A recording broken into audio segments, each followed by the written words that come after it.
Good evening, folks. I want to thank you for inviting me into your home tonight to talk to you about an extremely important issue to you. I basically am here to talk about the United States Constitution and our government and some of the principles that you need to understand most thoroughly so that you can have an effective opportunity to exercise your constitutional rights.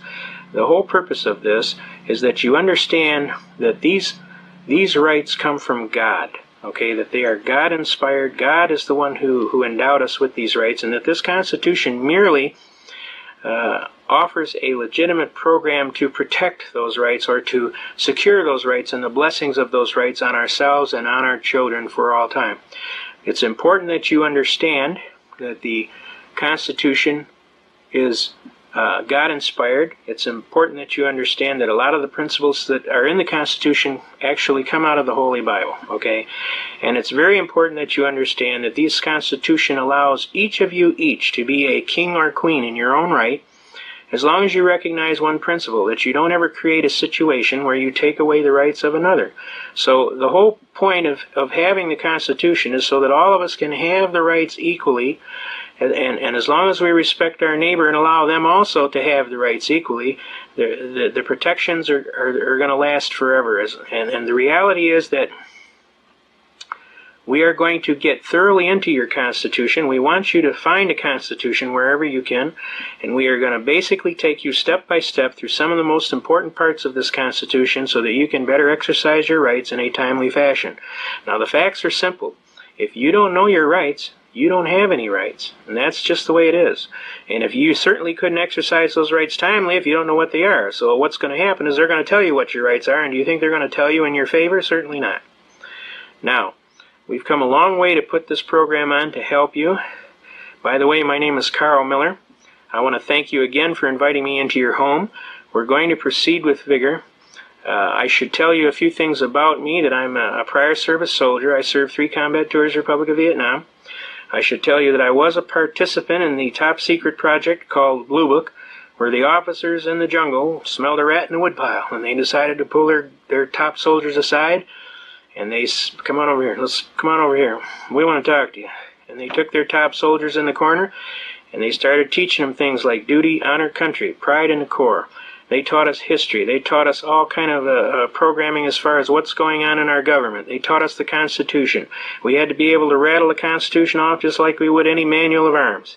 And this all took place totally top secret so that we wouldn't offend any chains of command or any presidential problems similar to what happened between General MacArthur.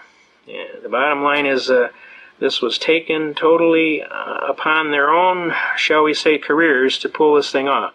And this happened all throughout a lot of the military services in Vietnam. Marine Corps, Air Force, Army, they all pulled aside their best people and they started putting everything on and teaching us our Constitution. So I'm going to try and instill in you that flame that was instilled in me over 25 years ago, in which I have been transferring ever since. I have been fighting tooth and nail to defend the Constitution.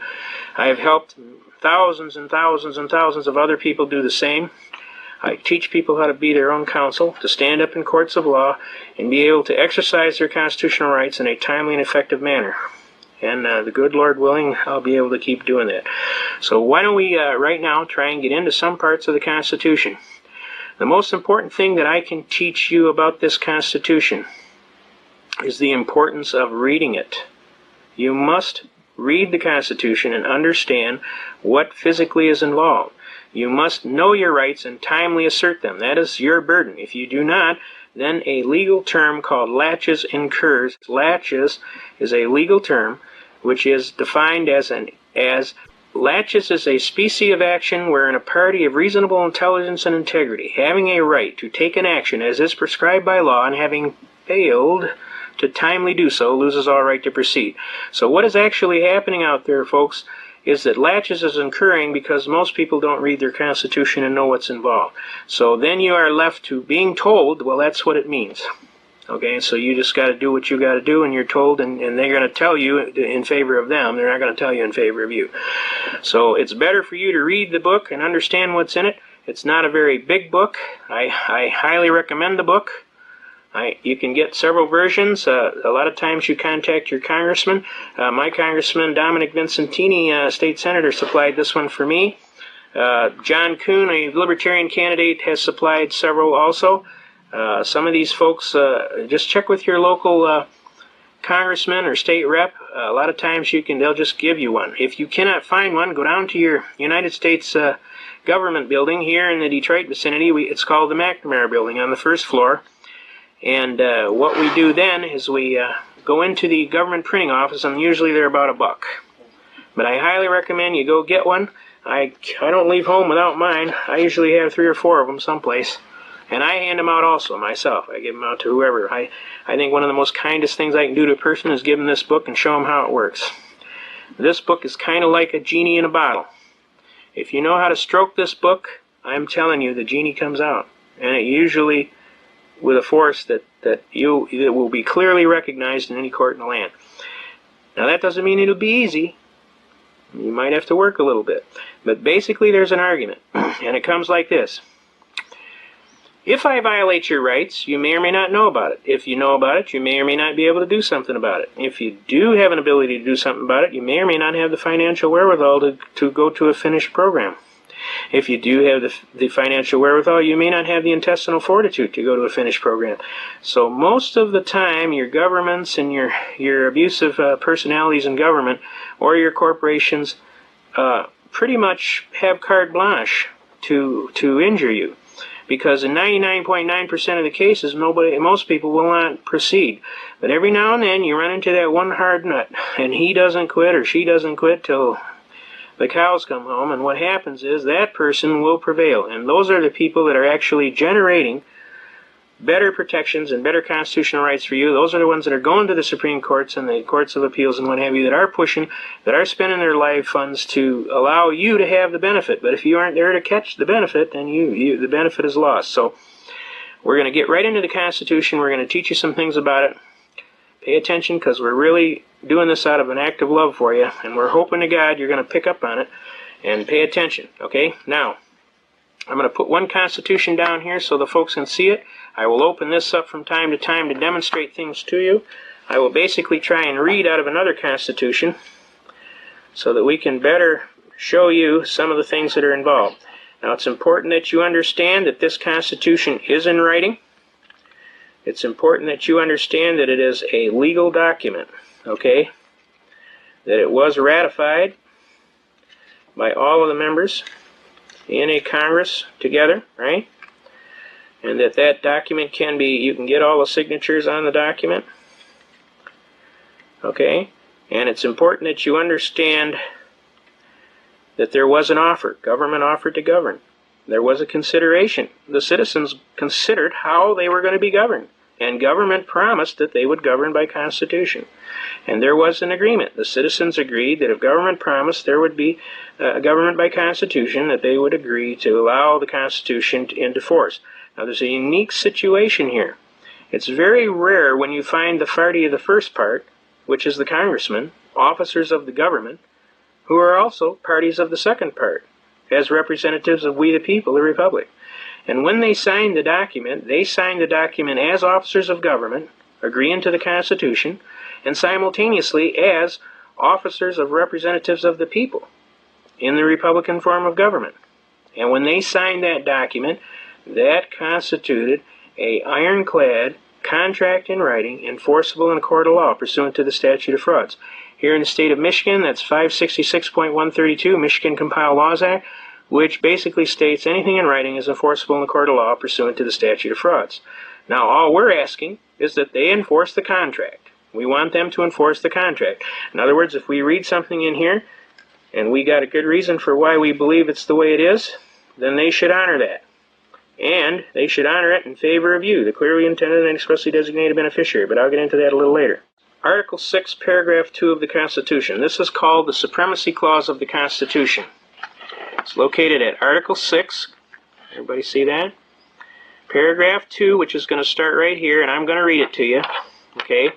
And basically what it says is, this Constitution and the laws of the United States, which shall be made in pursuance thereof, and the treaties made or which shall be made under the authority of the United States, shall be the supreme law of the land, and the judges in every state shall be bound thereby. Anything in the Constitution or laws of any state to the contrary are notwithstanding. And when they say notwithstanding, that means notwithstanding in law. That means that's a legal definition. Notwithstanding means notwithstanding in law. Now, a very important case, Marbury versus Madison, 5 U.S. 137. It's recorded at Volume 5, right here. It's an 1803 case, Marbury versus Madison. It's recorded in Volume 5, page 137. Now, basically what this case states, and I'm telling you right now, if you want to use a case to cite for any purpose in court, you have to read the case. If you haven't read the case, and formed a basis upon which a logical determination in your mind could have been reached to form an opinion as to why you should do what you're going to do, then the judge will throw your case out. So read your cases. Don't just quote cases, because you won't win. If the judge ever pins you down and starts asking you some merits of the case, and you can't even understand what the case is about, 9 times out of 10, he's just going to throw your case in the can. So make sure you read the case. This is one of the leading cases in the history of the United States of America. The opinion of the court was given by the Honorable Judge John Marshall, Chief Justice of the Supreme Court. His opinion was anything that is in conflict is null and void of law. Clearly, he said that for a secondary law to come in conflict with the supreme law was illogical. For certainly the supreme law would prevail over all other law, and certainly our forefathers had intended that the supreme law would be the basis of all law. And for any law to come in conflict would be null and void of law. It would bear no power to enforce. It would bear no obligation to obey. It would purport to settle as if it never existed, for unconstitutionality would date from the enactment of such a law, not from the date so branded in an open court of law. No courts are bound to uphold it, and no citizens are bound to obey it. It operates as a mere nullity or a fiction of law, which means it doesn't exist in law. Now let me give you an example in today's timing as to how effective this is. This argument is so effective that it literally nullifies the Brady Bill. It nullifies the crime bill that takes away the right of the people to keep and bear arms on these 19 weapons that turn into 159 weapons. It stops this 666 bill that just went through that they're trying to take away the Fourth Amendment. You see, because they have no power to pass a law that's in conflict with the United States Constitution, and it's automatically null and void of law from its inception, not from the date you go to court and brand it as unconstitutional. Now, I want to get that real clear. A lot of people think that they got to go to court and brand it unconstitutional. I'm here to tell you, if you know your arguments and you can show your arguments, most of the time you will win. Every now and then you run into a hard-nosed, but I'll show you how to deal with him too, okay? But for now, I want everybody that's got a chance to go out to learn your Constitution, your Article 6, Paragraph 2 of your Constitution. I want you to pay attention to what's going on here. Learn to read about this Marbury versus Madison case. This right here is an example of what is called Shepard Citations. Shepard Citations is a group of reporters that go through and keep track of all the court cases that have come before the courts, especially the Supreme Court. And they clarify before the court all of the cases. Each one of these little numbers here represents somebody hiring a lawyer and going to the Supreme Court. Every one of these. There's 9 pages of these, folks. Almost 200 years worth that goes against this case, Marbury versus Madison. And I want to tell you, this case is still supreme law of the land. If it wasn't, you would see O's in here where it was overturned, okay? You don't see any O's. There aren't any O's. That means the case is standing. There'd be an O in this column right next to here. You don't see any O's because there's no case that could come up against this case. That's how strong this case is, folks. Now, this is 9 pages. This is 2 pages each. There's 9 pages of this. This represents, if I was to try and teach you what this represents, if I was building a wall from here to the moon out of bricks, that's what that would mean in legal terms. because that's how solid this case is. So it's very important that you understand your Constitution is an ironclad contract in writing enforceable in the court of law. It's very important that you understand Article 6, Paragraph 2, the Supremacy Clause, which says the Constitution and the laws in pursuance thereof and the treaties made or which shall be made under the authority of the United States shall be the supreme law of the land. The judges in every state shall be bound thereby. Anything in conflict or repugnancy is null and void of law. It bears no power to enforce, no obligation to obey, purports to settle as if it never existed. Unconstitutionality dates from the enactment. No courts are bound to uphold it. No citizens are bound to obey it. Now that is one of the most important lessons that I can teach you in the Constitution so that you can understand how strong this document is. And when I go to the law library and I hit some of these law libraries, it's wall-to-wall books, folks. I mean, it's like I take people down there and their chin's on the ground. And then I tell them there's 3 floors of this place just like this, filled to the brim with books and books. And did you know that in every one of those cases, this little book right here, this one right here, folks, controls every single book in that law library. Every single one. Every single book in that law library is controlled by this little book. So can you understand how important it is for you to know what's in this little book so that you can effectively call on that kind of a commanding knowledge? Okay? It is absolutely vital that you get a hold of one of these books and start learning it, and don't let anybody take away your constitutional rights. You can't even give your constitutional rights away. You have to voluntarily acquiesce by signing a document on a Miranda release form. That's how hard it is to give away your constitutional rights. We don't want you to give away any of your rights. We want you to know these rights backward, forward, upside down, and other. We want you to be able to rattle them off. Our soldiers could do it. And they did it with the great love in their heart and the pride and the duty that they hold in their heart. And they swore on a sacred oath that they defend the Constitution against all enemies, foreign and domestic. And then they perform their duties to the best of their ability, so help them God. And by God they do, both in the service and out of the service. Okay? We defend the Constitution to the death. We never surrender. We are soldiers above all. And we love our country and our flag and our Constitution. We are what the term is under the military code of conduct. I am an American fighting soldier. I serve the forces which guard my country and its constitutional way of government. I am prepared to give my life if necessary in defense of that Constitution. And that's exactly what we're going to do. So I want you to pay attention. A lot of brave soldiers have died to pay for this book so that you could have the right. And the least you could do for your own self's sake is to learn what's in this book and be able to argue effectively what's in this book. You would be amazed how many times you can win if you just have this book and know what's in it.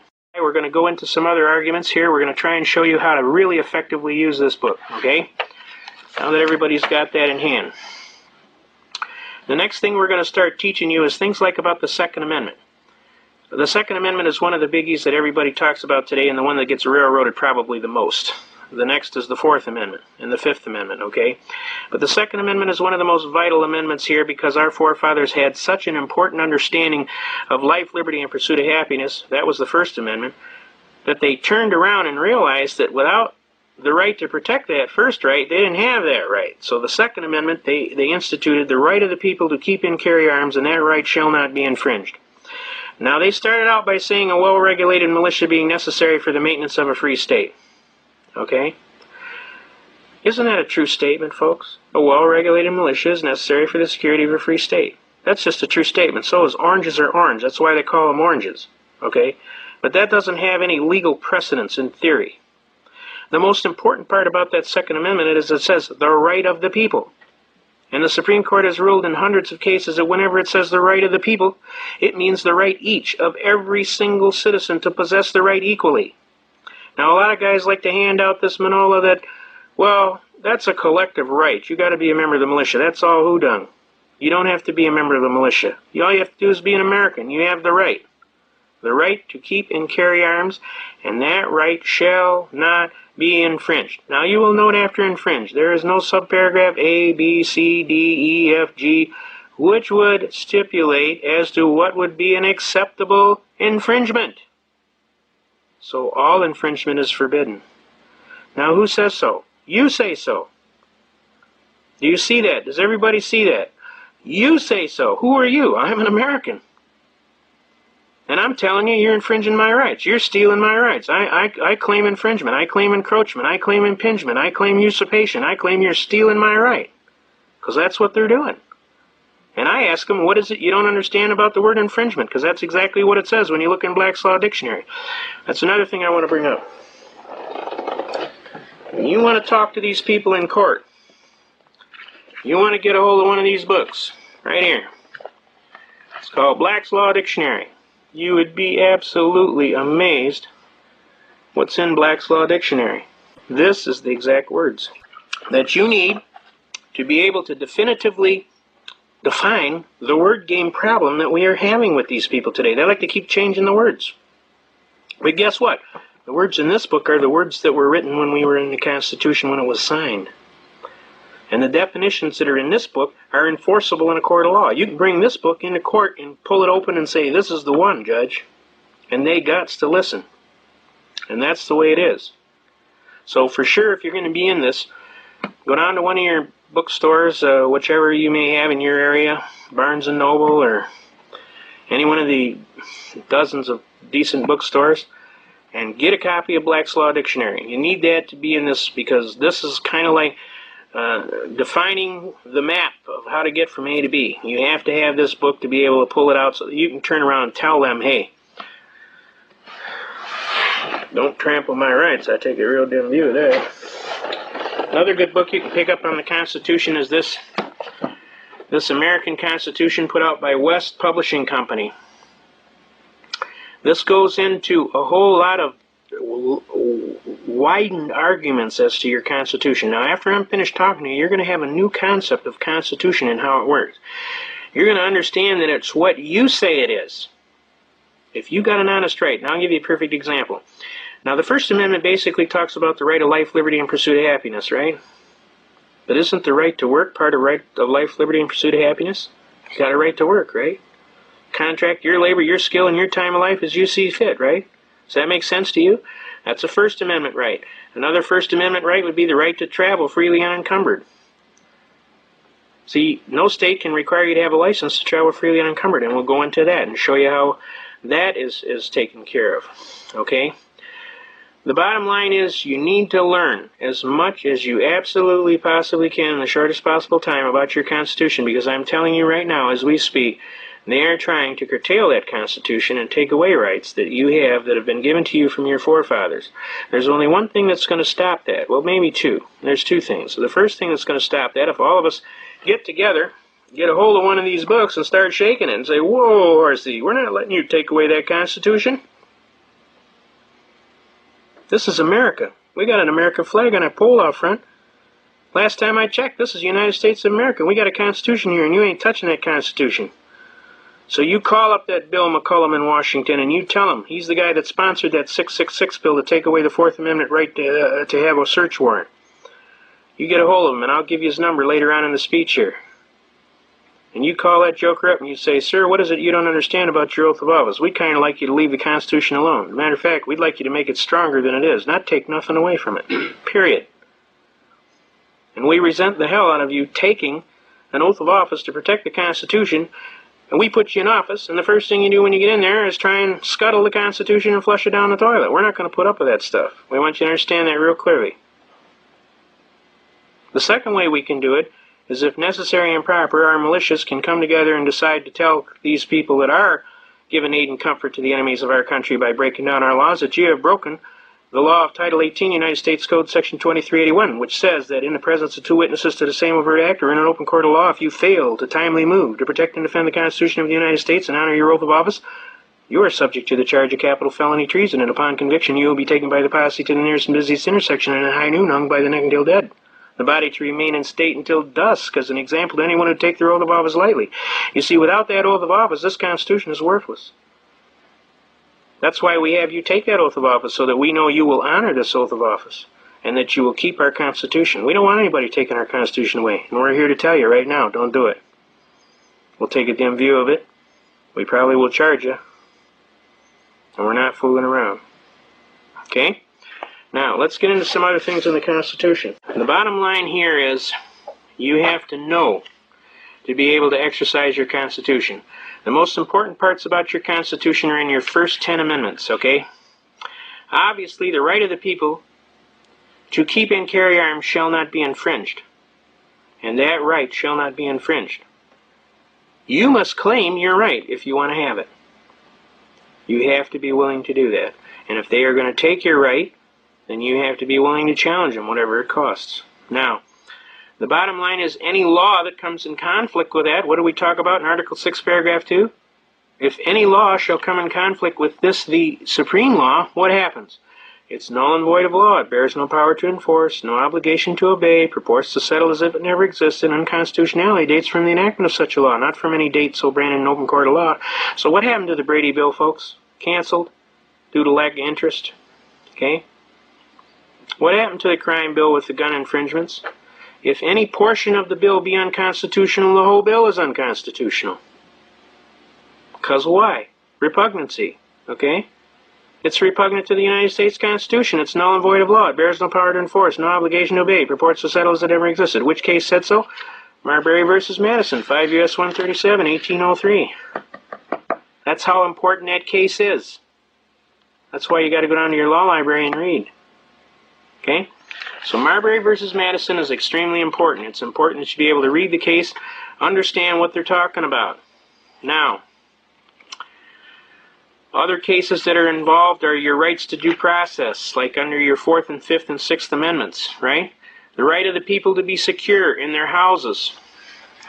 The right of the people to be secure in their person, houses, papers, and effects against unreasonable searches and seizures shall not be violated, and no warrant shall issue but upon probable cause, supported by oath or affirmation, and particularly describing the place to be searched and the person or things to be seized. And obviously that would imply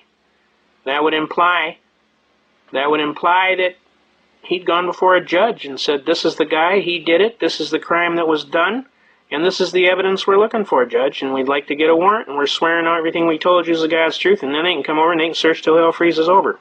Okay? Does that sound logical to you? Now that's what Bill 666 is trying to throw out. They don't want you to have that right anymore. Now it's important for you to immediately jump to the 9th Amendment. What does the 9th Amendment say? Enumeration in this Constitution of certain rights shall not be construed to deny or disparage others retained by the people. Now basically what that means in simplest of terms, Congress has no authority to add on to the Constitution in such a way that would take away rights previously guaranteed. What seems to be Mr. McCollum's problem? Does he not read the King's English? Excuse me. Simply spoken, he has no authority to pass this 666 bill. The Congress had no authority to pass this Brady bill. They had no authority to pass this crime bill because it clearly infringed on the United States Constitution. I don't care how noble the issue it was. I don't care how learned the people claim to be. They weren't learned enough. Because if they were learned, they would have understood the 9th Amendment forbids adding on to the Constitution by any laws whatsoever that takes away rights that are previously guaranteed. Let's go on. Let's hit the 10th Amendment. The powers not delegated to the United States. What are they talking about here? The powers not delegated to the United States by the Constitution, nor prohibited by it to the states, are reserved to the states respectively or to the people. See, this is a limited contract. This contract is designed to limit government. And when you get into your police powers, you start understanding your police powers. Almost you'll hear this all the time. Well, we have police powers. Broad and sweeping police powers. You look up Black's Law Dictionary of Police Powers. It says, the law of eminent domain of a state or political subdivision to enact laws for the common good and welfare and to curb crime. And in great big black letters, it says within constitutional limitations. See the 10th Amendment. Well, when they're talking about see the 10th Amendment, this is the 10th Amendment they're talking about.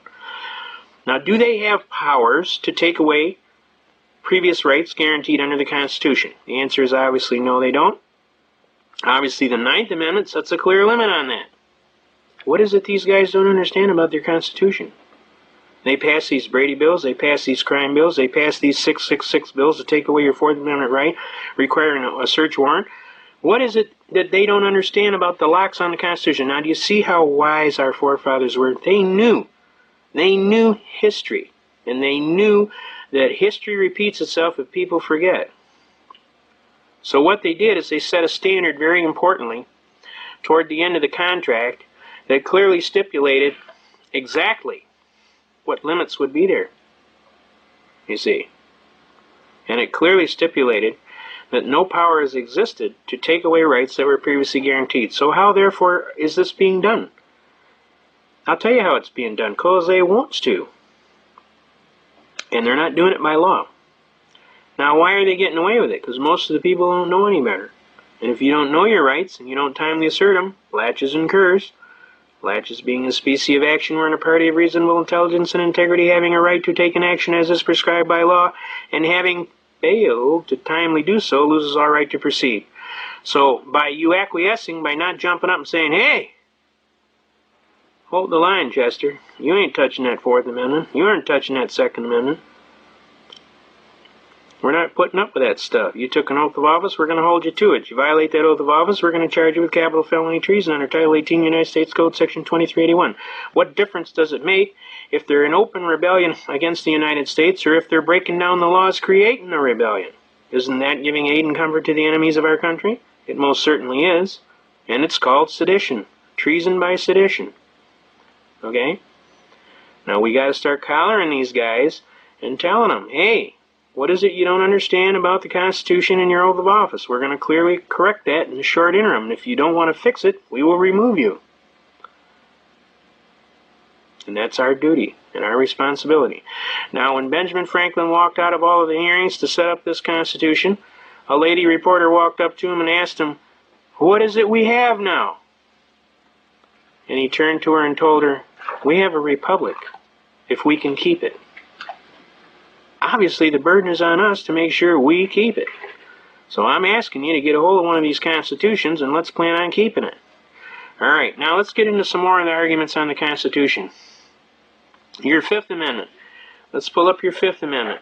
No person shall be held to answer for a capital or otherwise infamous crime unless on the presentment or indictment of a grand jury, except in cases arising in the land or naval forces or in the militia, when in actual service in time of war, or public danger. Nor shall any person be subject to the same offense be twice put in jeopardy. That's the double jeopardy statute. Of life or limb. Nor shall be compelled in any criminal case to be a witness against himself. That's a self-incrimination defense. Nor be deprived of life, liberty, or property without due process of law. That's your Equal Protection Clause. You have an equal right to all of your rights under the law, and you have a right to due process of law. As a matter of fact, if they don't give you due process of law, Title 5 United States Code Section 556D is clear and specific, and it says if they deny you due process of the law, all jurisdiction ceases automatically. That's Title 5 United States Code Section 556D, also 557 and Section 706 of that code. In other words, if they deny you due process in any time and you can prove it, you can force a showdown, and you can turn around and say, well, they might have had jurisdiction at one time, Judge, but they lost it when they denied me due process. All right? Now, the other parts are you cannot deny him life, liberty, property without due process of law, nor shall private property be taken for public use without just compensation. You know, how many times do you hear about that today? I mean, it's incredible. The Sixth Amendment is another important one. All of them are important, but there are more important ones, all right? In all criminal prosecutions, the accused shall enjoy the right to a speedy and public trial by an impartial jury of the state and district wherein the crime shall have been committed, which district shall have been previously ascertained by law, and to be informed of the nature and the cause of the action and accusation, to be confronted with the witnesses against him. That's the right to confront your accusers. To have compulsory process for obtaining witnesses in your favor. That's the subpoena rights. And to have the assistance of counsel for your defense, or you can stand as your own counsel. And I know they tell you that it's a fool that stands as his own counsel, but it's my argument that it's a fool that doesn't. Because I'll tell you why. You know your case better than anybody. How many times do you hear about gripes between attorneys and the citizens? The biggest gripe they have was, well, he never said nothing about that, or she never said nothing about that. Well, she didn't do this, or she didn't do that. Well, why? Because they don't know the case as good as you do. You're the one that knows your best case.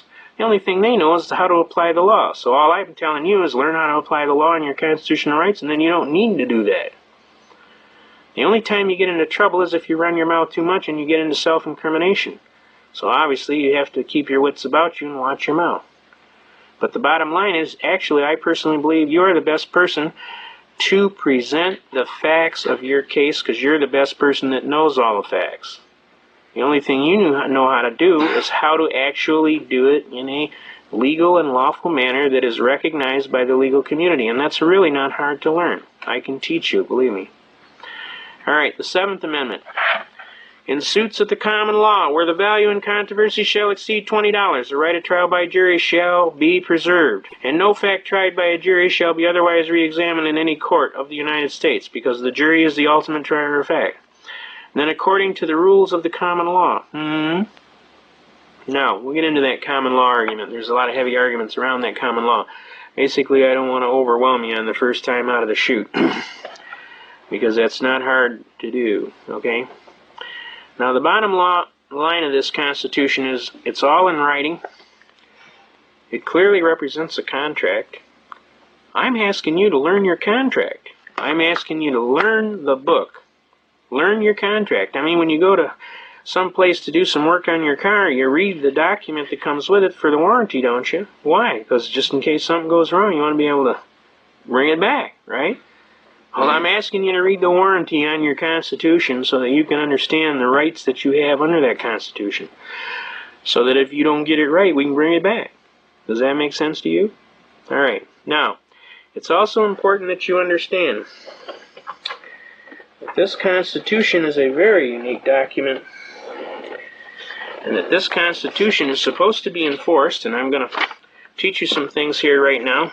This right here is representation. I know it's kind of hard to see here, but basically what we're talking about here is this comes from the books that tell the judge how, right here and over here, this comes and tells the judge how the Constitution is to be interpreted.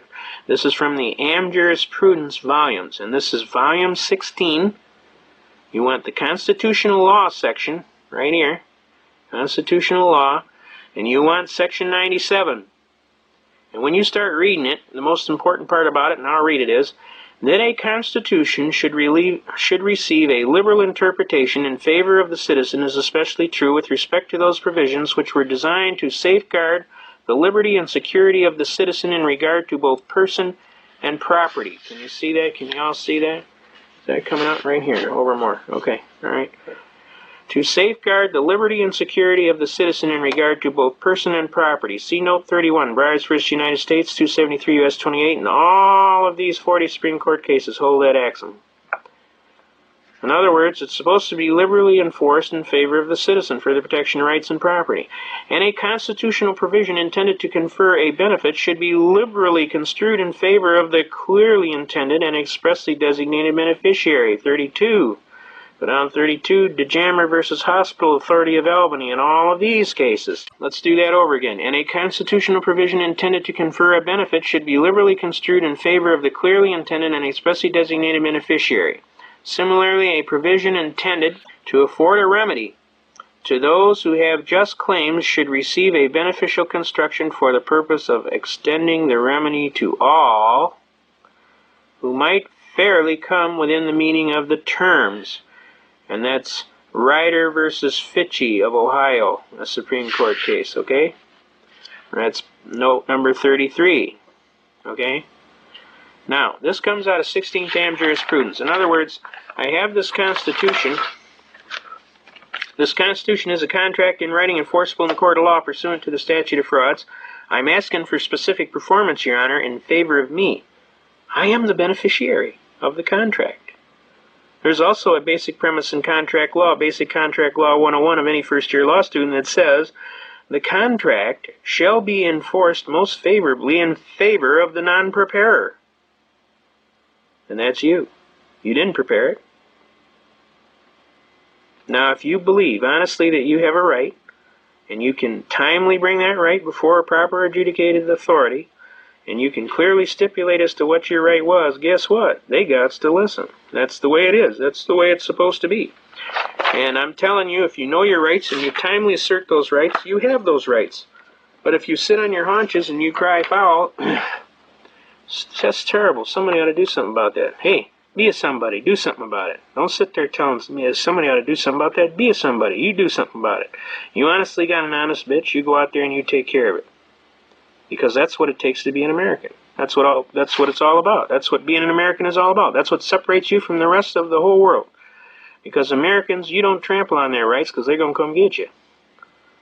You do not trample on their rights. They won't put up with it. So be an American and don't put up with it. Stand up there and be counted. Now, I want to read the next argument there, which is argument number 98, which basically deals with the effect of an emergency. While an emergency cannot create power, and no emergency justifies the violation of any of the provisions of the United States Constitution or state constitutions, public emergencies such as economic depression, for especially liberal construction of constitutional powers, and it has been declared that because of national exigency, it is the policy of the courts in times of national peril so liberally to construe the special powers vested in the chief executive as to sustain and effectuate the purpose thereof, and to that end also more liberally to construe the constituted division and classification of the powers of the coordinate branches of the government, and insofar as may not be clearly inconsistent with the Constitution, right? In other words, they can't be in conflict with the Constitution, to vest extraordinary powers in the chief executive. But I'm telling you, on the other hand, a contention that a grave emergency, such as the Depression, should permit construction of the constitutional provisions which would meet the emergency was rejected.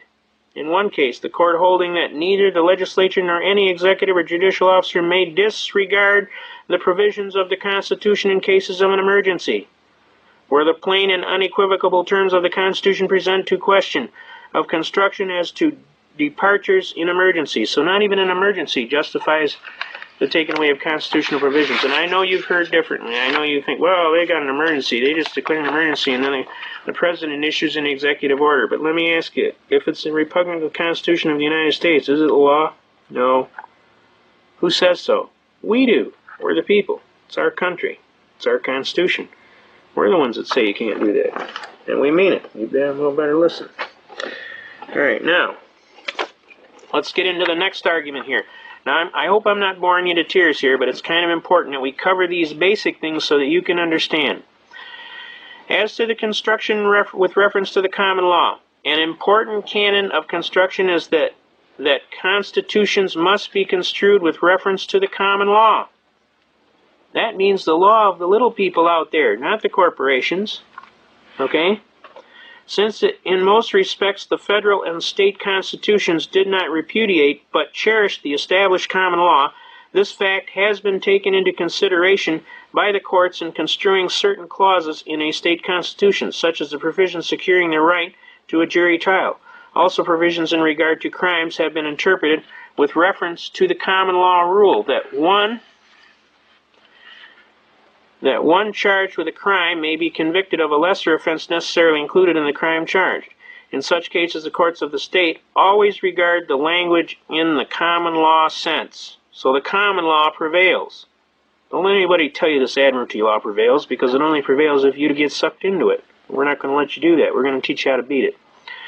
The common law also permitted destruction of the abatement of nuisances by summary proceedings. Traffic tickets, folks. That's what a traffic ticket does. It is a writ of assistance, a bill of attainder. It's unlawful in the United States of America. And it was never supposed that a constitutional provision was intended to interfere with this established principle.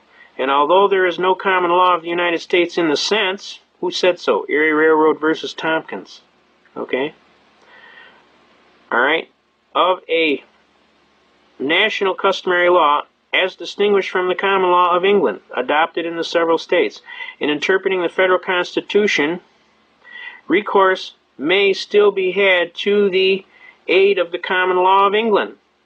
It has been said that without reference to this common law, the language of the federal constitution could not be understood. So the common law applies, folks. And we're going to get into that common law heavily in the advanced section, all right? Okay, now let's get back into this. In interpreting the federal constitution adopted by the several states, all right, the recourse may still be had to the aid of the common law of England. It has been said that without reference to the common law, the language of the United States Constitution would not be understood. This is due to the fact that this instrument and the plan of government of the United States were founded on the common law as established in England at the time of the Revolution. Okay? Therefore, it is the general rule that the phrases in the Bill of Rights taken from the common law must be construed in reference to the latter. Specifically, the United States Supreme Court has taken the common law into consideration in construing the Fourth Amendment, the Fifth Amendment provisions relating. All right? So the common law is extremely important that we get in, and we will cover that thoroughly. It's important to understand that most of you out there are citizens at the common law. That only those that understand the differences in admiralty and maritime law, those that are corporations, officers of corporations, or officers of government residing in the District of Columbia, the 14th Amendment duality of citizenship, which is talked about in the case of Erie Railroad versus Tompkins, which is a rather heavy argument.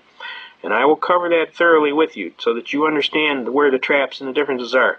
But for right now, I'm trying to demonstrate to you construction and programming so that you can understand that this Constitution right here is the supreme law of the land.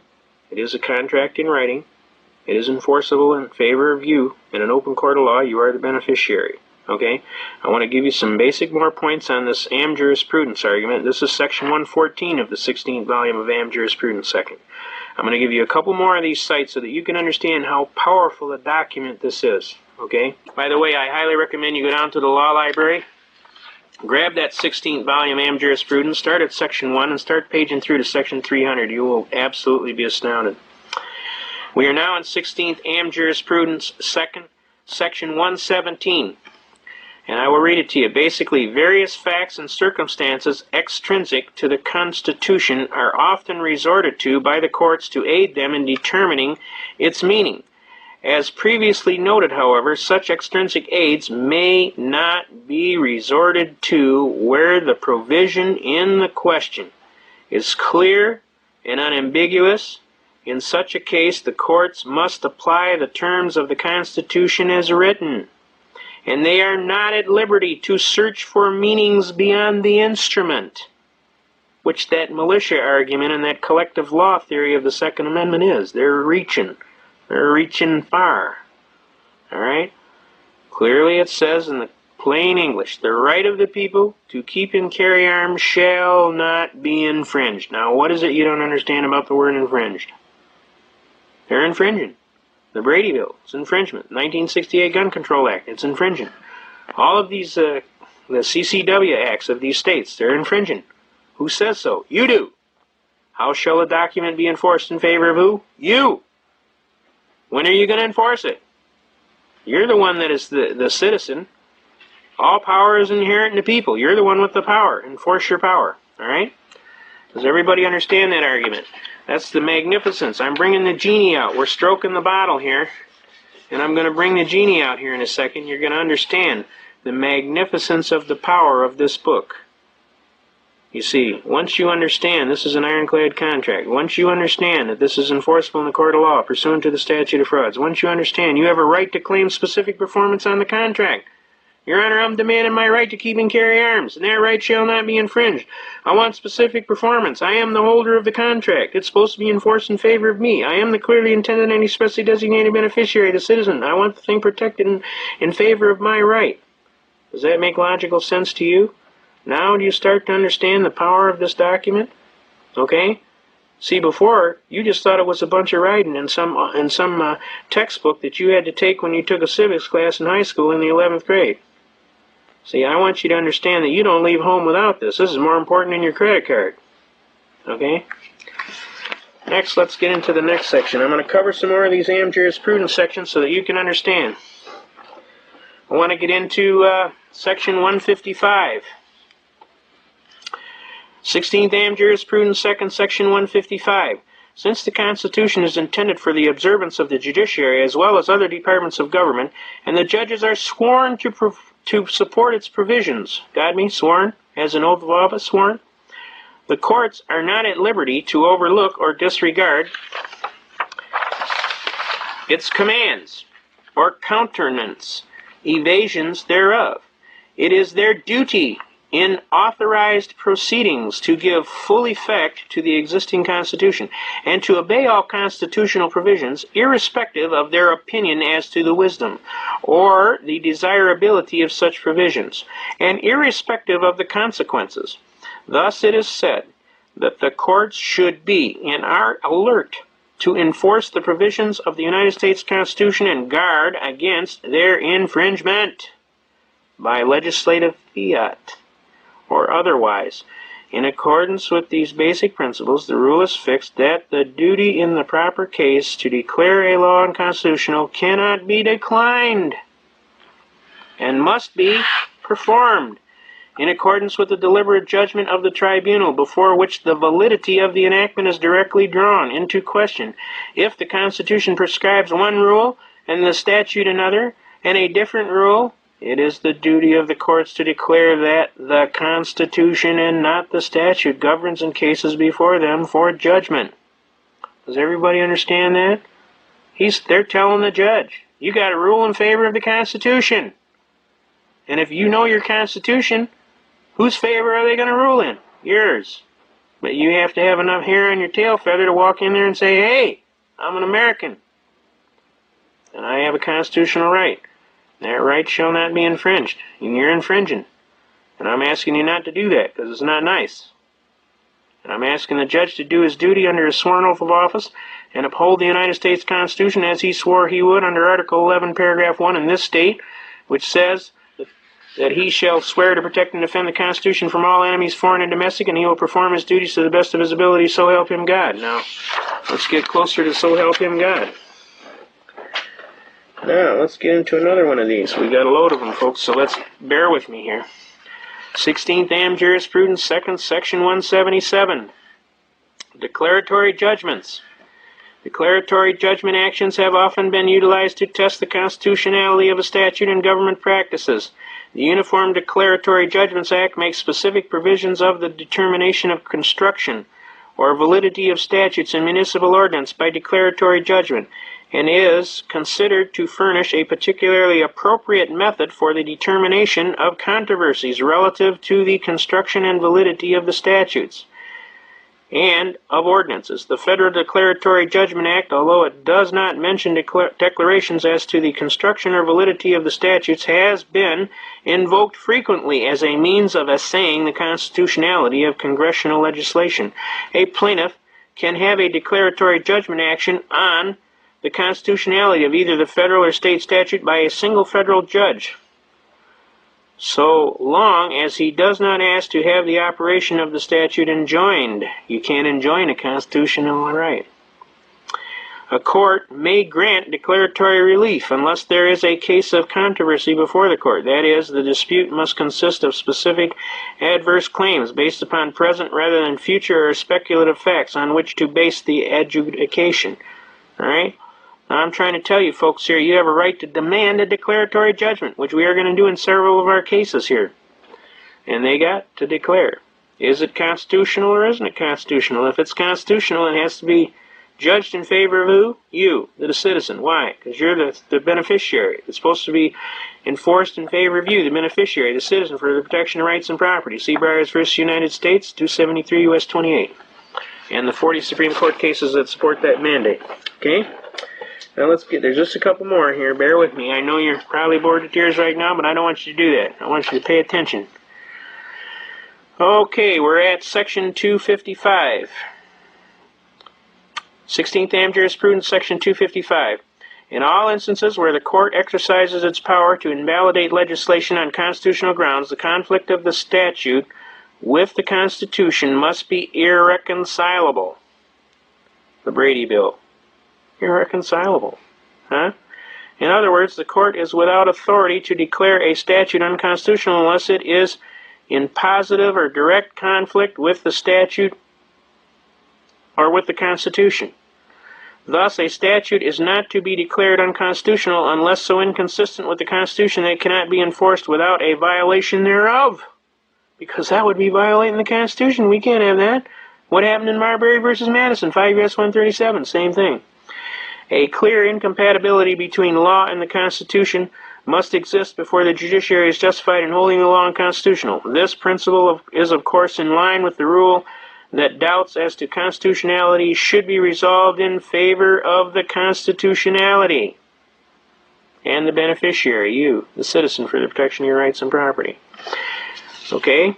Does everybody pick up on that? Now, let's shift to 256. 256, right here. The general rule is that an unconstitutional statute, whether federal or state, though having the form and name of law, is in reality no law, but is wholly void and ineffective for any purpose, since unconstitutionality dates from the time of the enactment and not merely from the date of the decision so branding it. Wouldn't it be interesting if 34, where's 34? There's 35, all right, here's 34. State ex rel versus Nguyen v. Greer. But I'll tell you what, Marbury versus Madison comes higher than that, okay? All right, 34. Let's cover that again. And ineffective for any purpose, since the unconstitutionality dates from the time of the enactment and not merely from the date of the decision so branding it. An unconstitutional law in legal contemplation is as inoperative as if it never had been passed. The Brady Bill, the Crime Bill, the 1968 Gun Control Bill, all these bills. Such a statute leaves the question that it purports to settle just as it would be had the statute not ever been enacted. No repeal of an enactment is necessary. Since an unconstitutional law is void, the general principles follows that it imposes no duties, confers no rights, creates no office, bestows no power or authority on anyone, affords no protection, and justifies no acts performed under it. A contract, did everybody pick up on that keyword, contract? A contract which rests on an unconstitutional statute creates no obligation to be impaired by subsequent legislation. No one is bound to obey an unconstitutional law, and no courts are bound to enforce it. Persons convicted and fined under a statute subsequently held unconstitutional may recover the fines paid. A void act cannot be legally inconsistent with a valid one, and an unconstitutional law cannot operate to supersede an existing valid law. Indeed, insofar as a statute runs counter to the fundamental law of the land, the Constitution, it is superseded thereby. Since an unconstitutional statute cannot repeal or in any way affect an existing one, if a repealing statute is unconstitutional, the statute which it attempts to repeal remains in full force and effect. And where a, well, what did I say there? Remains in full force and effect. Is the Second Amendment in full force and effect? You better believe it. Okay? Now what is it they don't understand about infringed? And where a statute which it attempts to repeal remains in full force and effect, and where a clause repealing a prior law is inserted in the act, which act is unconstitutional and void, the provision of the repeal of the prior law will usually fall with it, and will not be permitted to operate as repealing such prior law. In other words, the law stands always. The real law, the Constitution. The general principles stated above apply to the constitutions as well as to the laws of several states insofar as they are repugnant to the Constitution and the laws of the United States. And let's see if 54 will confer. Kuhn versus Berry, but I can tell you Marbury versus Madison is higher than that, but I'd be willing to bet you they cited Marbury in that. Moreover, a constitution of a statute, a construction of a statute which brings in conflict with a constitution will nullify it as effectively as if it had, in its expressed terms, been enacted in conflict therewith. So, anything passed in conflict with the United States Constitution is clearly unconstitutional. It doesn't take a college professor graduating magna cum laude from Harvard to figure these things out. All you have to do is read. That's why God gave you eyes now. The actual existence. Well, let's go to 257. 257, same book, 16th Am Jurisprudence. The actual existence of a statute prior to determination that it is unconstitutional is an operative fact and may have consequences which cannot justify being ignored. When a statute which has been in effect for some time is declared unconstitutional, questions of rights claimed to have become vested, of status, of prior determinations deemed to have finality and acted upon accordingly, of prior determinations deemed to have finality and acted upon accordingly, and of public policy in the light of the nature both of the statute and of its previous application, demand examination. All right? It has been said that an all-inclusive statement of the principle of absolute retroactive invalidity cannot be justified. Obviously, it would be ex post facto. An unconstitutional statute is not necessarily a nullity. It may have indeterminate consequences binding upon the people. All right? So you have to pay attention to what's going on. Now, let's get a few more and we're out of here. Section 258. I'm just going to read the important section here. On the other hand, it is clear that Congress cannot by authorization or ratification give the slightest effect to a state law or constitution which is in conflict with the Constitution of the United States. It would be what? A nullity.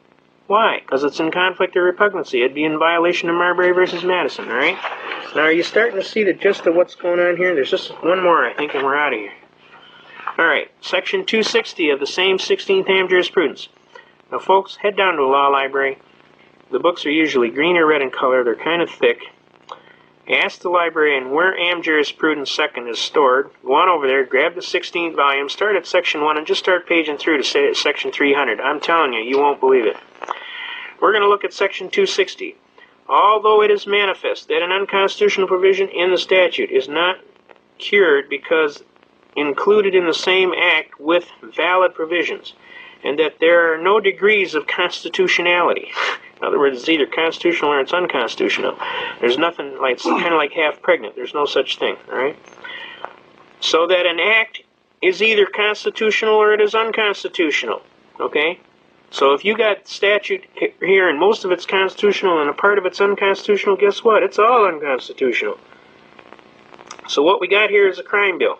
And we got part of it is constitutional and part of it's unconstitutional. Obviously, they had no authority under the Second Amendment to fool around with the right of the people to keep and bear arms. They couldn't demand that the people not possess certain firearms. So, this directly applies to this crime bill. Obviously, part of the bill is constitutional and the other part is not constitutional. So what is the end result? The whole bill is unconstitutional. Does everybody see that? Now, I want you to start looking at these things, and I want you to start hammering these guys, and don't let these guys pull this kind of stuff. Hook them. Over there and collar him, say, hey, Charlie, why don't you step over here for a minute? I want to check out something here. I mean, you would if they had your wallet, wouldn't you? Does that make sense to you? Now, we're going to get into a unique argument here. For the last half hour, I've been trying to hammer home the power of this book. This book right here. Okay? I'm trying to hammer home the power of this book to teach you that this is the most valuable book in your whole life. If you know what's in this book, I am telling you, you are in full possession of your American citizenship. If you don't know what's in this book, I am telling you, you're going to be a slave, subject to the whim of extrajudicial people who want to tell you what to do, when to do it, how to do it, and how high to pack it. Now, my honest philosophy to you is, as a kindness and a Christian to you, I tell you, learn this book. I love it when these guys tell me I don't have any rights. I say, well, if you believe that, let's go to court. And on the end of the day, we'll see who owns who. But I'm going to tell you right now, if you violate any of my constitutional rights, I will sue your socks off and I will attach everything you own, bank, business, and home. And I'm telling you, I'm the one your mama warned you about. So you damn well better listen. Do not violate my rights, because I will come after you. And I will take care of business, and I will do what is necessary and proper, and I will pull every stop out, and I will go dig up every nut, bolt, screw. And when it's done, you will find out you messed with the wrong American, because this American is not going to back down. Okay? Now, we're going to get into a real special argument. Now, this argument has taken almost 18 and a half years to develop, so I want you to pay attention here. This argument is a unique concept that has been honed like a razor to a very meticulous edge so that you can understand what's going on. Obviously, we have established clearly that you have a constitutional right. And obviously, we have established that you are the beneficiary of the contract. And we have established that the Constitution is a contract in writing enforceable in the court of law. And we have established that you have a right to claim specific performance on the contract. And we have established that it's supposed to be interpreted in your favor. So if you got an honest constitutional belief, they have to listen. Now let's take that to the next step. The next step is, can a state arbitrarily and erroneously convert your right into a privilege and issue a license and a fee for it? Let's start with here. We're going to start walking down this sheet. Okay? Murdoch versus Pennsylvania, U.S. Supreme Court. Now, when you want to go into the law library and you want to look up something, what you want to do is understand that Supreme Court is Trump. Okay? That's the clearest way I can explain it to you.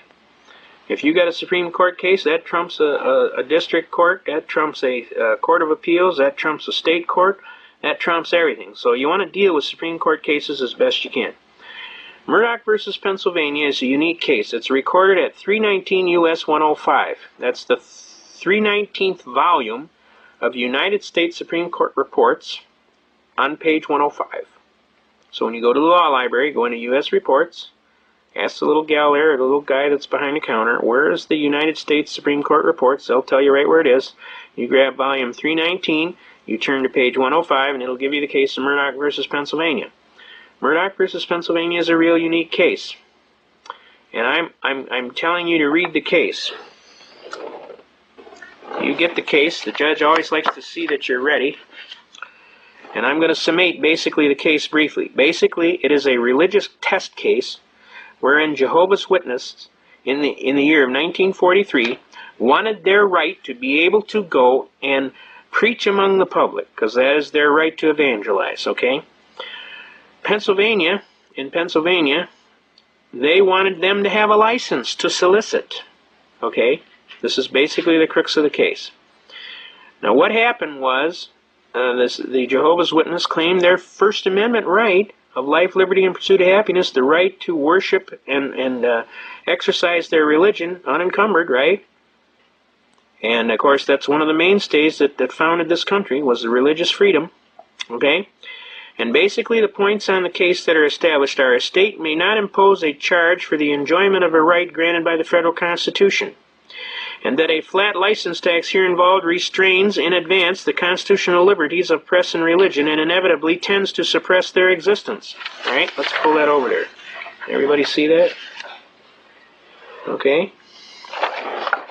All right, I'll start again. A state may not impose a charge for the enjoyment of a right granted by the federal Constitution, and that a flat license tax here involved restrains in advance the constitutional liberties of the press and religion and inevitably tends to suppress the exercise thereof.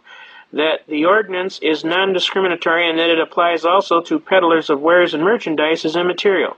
The liberties granted by the First Amendment are and in a preferred position. Since the privilege in question is guaranteed by the federal Constitution and exists independently of the state's authority, the inquiry as to whether the state has given something for which it cannot ask a return is irrelevant. All right? No state may convert a secured liberty into a privilege and issue a license and a fee for it. Now, a lot of people come back to me and say, well, I'm not a Jehovah's Witness, so that case doesn't apply to me. I want you to reach. I want you to understand, we're not talking about whether you're a Jehovah's Witness here. What we're talking about here is, are you an American and do you have rights? What they are talking about here is that these Jehovah's Witness people exercised their rights timely, that they had a right to worship and exercise and worship their God and evangelize as they chose, and that the state came in and arbitrarily converted that right into a privilege and issued a license and a fee for it. That is totally unconstitutional. Now, we took that case as a pioneering case, and we argued that case for all of your constitutional rights. All you need to do is keep in mind that you are an American and you have constitutional rights, number one. Number two, you have to keep in mind what right. Can you pull the right out of the Constitution? If you can pull the right out of the Constitution, and I'll give you an example. How about the right to travel freely and unencumbered, pursuant to Shapiro versus Thompson, and we'll get into that. How about the right to keep and bear arms, right? Does a state have a right to require a license and a fee for the exercise of the right? And if they do, can you ignore the license and the fee? We'll get into that. Now, obviously, in this case, it's clearly established, and this is the premise of this case. No state may convert a secured liberty into a privilege, issue a license and a fee for it, and require you to have that. Otherwise, you committed a crime. That's totally 100% unconstitutional. I want that to get across real clear. Now let's jump to the next case. By the way, Murdoch is recorded at 319. That's the 319 volume. U.S. Reports, page 105. We'll start the case. All right? Go read the case, though. Make sure you read the case. I don't want anybody to come up and tell me they didn't read the case, because I'm going to get on you. You're not following. That's failure to follow instructions. Okay? Now, we're going to walk down the next step of this case. We took care of Murdoch here. Let's go to Shuttlesworth versus Birmingham, Alabama, which is recorded at volume 373. The same U.S. Reports. You go to volume 373, turn to page 262. When we go to Shuttlesworth versus Birmingham, Alabama, This is another unique religious case, okay? In this case, 6 ministers were accused of inciting to riot and otherwise create a disturbance and disturb the peace, okay? They had a sit-down. This case came down in 1962. And what happened was they said they needed to have a license to have a public gathering, okay? And what happened was it went to the Supreme Court, and the Supreme Court says, no, you don't need to have a license for the exercise of a First Amendment right to freely assemble. Okay? Right, basically the gist of the case is the Negro ministers were convicted in Alabama State Court of aiding and abetting in violation of criminal trespass ordinance in Birmingham, Alabama. The only evidence against them was to the effect that they had incited 10 Negro students to engage in a sit-down demonstration at a white lunch counter. Actually, there were 6 ministers, but only 2 got charged, as a protest against the racial segregation. Then they cite other cases. A lot of times you can find other cases in these cases. In Gober versus City of Birmingham, Alabama, this court today holds, on the authority of Peterson versus City of Greenville, that the convictions of those 10 students for criminal trespass were constitutionally invalid. Since those convictions have been set aside, it follows that these petitioners did not incite or aid and abet any crime, and that therefore the convictions of these petitioners must be set aside. Now basically what they were claiming is their constitutional right to freely assemble. The cities was claiming that they had to have a license to put on a demonstration, which they didn't have, and they were charging them with a criminal trespass for not having a valid license to freely assemble and or protest, okay? Now, the gist of this case, I want you to see the significance of this case in view of the case we gave you before that. Murdoch versus Pennsylvania clearly established that no state could convert a secured liberty into a privilege and issue a license and a fee for it. Does everybody got that? Shuttlesworth versus Birmingham, Alabama said that if the state does convert your right into a privilege and issue a license and a fee for it, you can ignore the license and the fee and engage in the right with impunity. That means they can't punish you. They got to let you go. All right? Does everybody see that? It's very important that you understand, first, your Constitution is the supreme law of the land, and that you have that right, and that right shall not be infringed, and it's supposed to be enforced in favor of you, the clearly intended and expressly designated beneficiary. It's very important that you understand that no state may convert that right into a privilege and issue a license and a fee for it, and if they do, Shuttlesworth versus Birmingham, Alabama says you can ignore the license and engage in the right with impunity. That means they can't punish you. Now, the next case is very important, and it's very important that you see the argument. Okay, that's United States versus Bishop. That's 412, volume 412, United States Reports. This is page 346. We come down here. United States versus Bishop is a very unique case. Basically, what Bishop does is it sets a standard for what constitutes a criminal violation in terms of willful intent. Okay? Willfulness is one of the major elements that is required to be proven. In any criminal element, you have to prove, 1, that you're the party, 2, that you had a method or an opportunity to do the thing, and 3rd, that you did so with a willful intent. Now, when we get to willful intent, willful is defined as an evil motive or intent to avoid a known duty or task under the law with a moral certainty. Obviously, in the previous 2 cases, you have decided that you have relied on the United States Constitution. And you have relied on decisions of the United States Supreme Court. So, could you have willfully done any deed or crime? Obviously not. So guess what? This case stipulates that you have a perfect defense to the element of willfulness. Alright? Since the burden on the prosecution is to prove that you did willfully and knowingly avoid a known duty or task under the law with a moral certainty, he cannot perform that task, can he? Because it's obviously you have a constitutional immunity to that. The previous case, Shuttlesworth versus Birmingham, Alabama, says they couldn't even punish you. The case before that said you didn't need a license for the exercise of a right.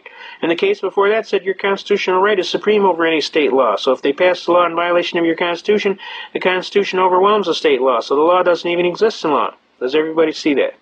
Now, since the prosecutor does not have a cause of action for which relief can be granted, Your Honor, may it please the Court, counsel is specifically precluded from performing his major task. Therefore, Your Honor, may it please the Court, at this time I would motion most graciously for a dismissal with prejudice for failure to state a cause of action for which relief may be granted by this honorable court, and I'd kind of like to collect my costs and fees for having to defend this patently frivolous and spurious complaint, sir. May it please the Court. Laughter will usually break out thereafter, At which point the judge will usually turn to the prosecutor and say, "Well, Mr. Probst, what do you think we ought to do about this young fella?"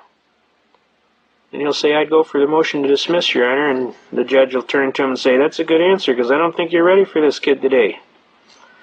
And 40 attorneys will break out laughing. Okay, that's actually happened to me, folks. I'm telling you, this argument is a killer argument. It's good for every single constitutional right you've got. All you have to do is fill in the blanks. What constitutional right? Prove that you have the constitutional right. Tell them the state doesn't have a right to convert that right into a privilege. Tell them that they can't even punish you if they do. And then claim that the prosecutor can't prove willfulness, so you obviously didn't do no crime, and then flip around and demand for your dismissal, which is your right, and get your costs and fees for having to defend this frivolous case. May it please the court. And I promise you, you will be amazed. 40 attorneys will jump up and say, "Yeah." They'll come up and shake your hand and tell you that's one of the most magnificent arguments they've ever heard. They'll tell you you got something like King Kong for taking on the Bar Association or whatever. Now, I'm telling you, these things will personally happen to me. I can relate the exact cases. That goes for practicing law without a license. Obviously, you got a right to work. You got a right to contract your right to work as you see fit, not as some arbitrary and capricious Bar Association sees fit. Right? Doesn't that make sense to you? You don't want to belong to the union, that's your right. This is a right to work state, right? The bottom line is this: they cannot compel you to have a license or pay a fee for the exercise of your right. And if they do, you can ignore the license and a fee and engage in the right with impunity. That means they can't punish you. And since you got a perfect defense to the element of willfulness, they cannot punish you. They have to dismiss. They do not have a cause of action.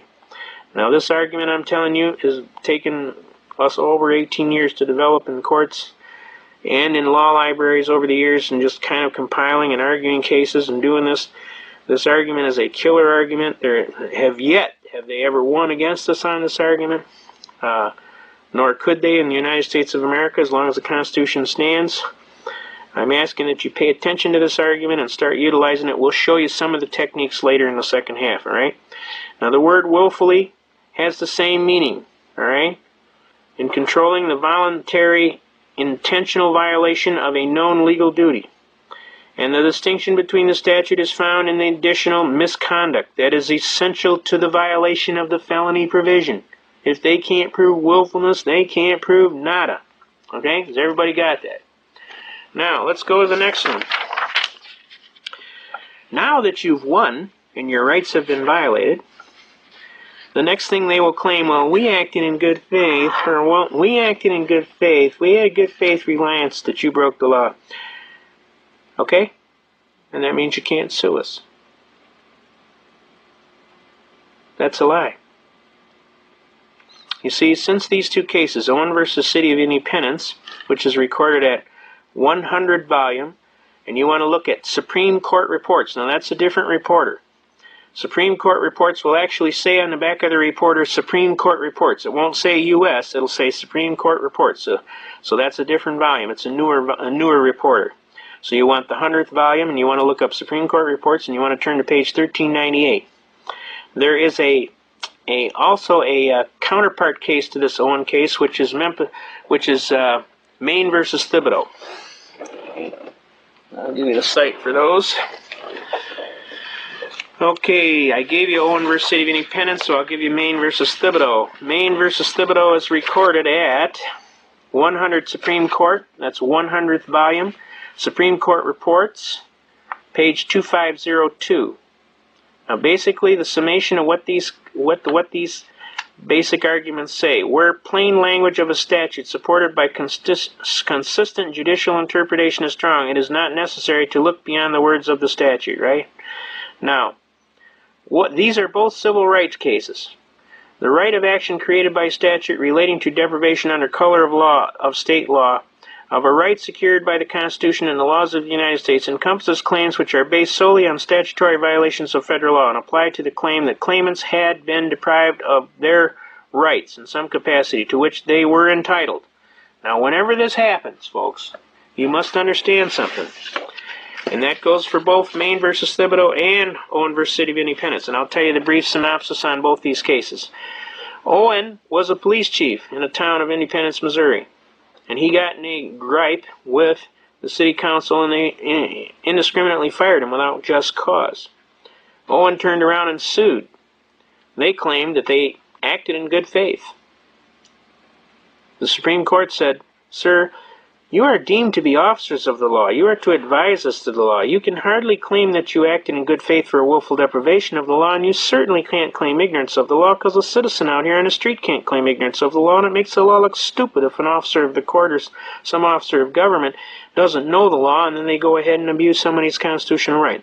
So in matters of constitutional rights, both these cases uphold one point, and the point they uphold is that whenever they violate your constitutional rights, they do so at their own peril, and it even says that in Title 18 United States Code Section 241 and 242. It says that upon conviction you are subject to a $10,000 fine, 10 years in jail, or both, and if death results, life in prison. They're telling you, don't violate somebody's rights. Please, don't do that.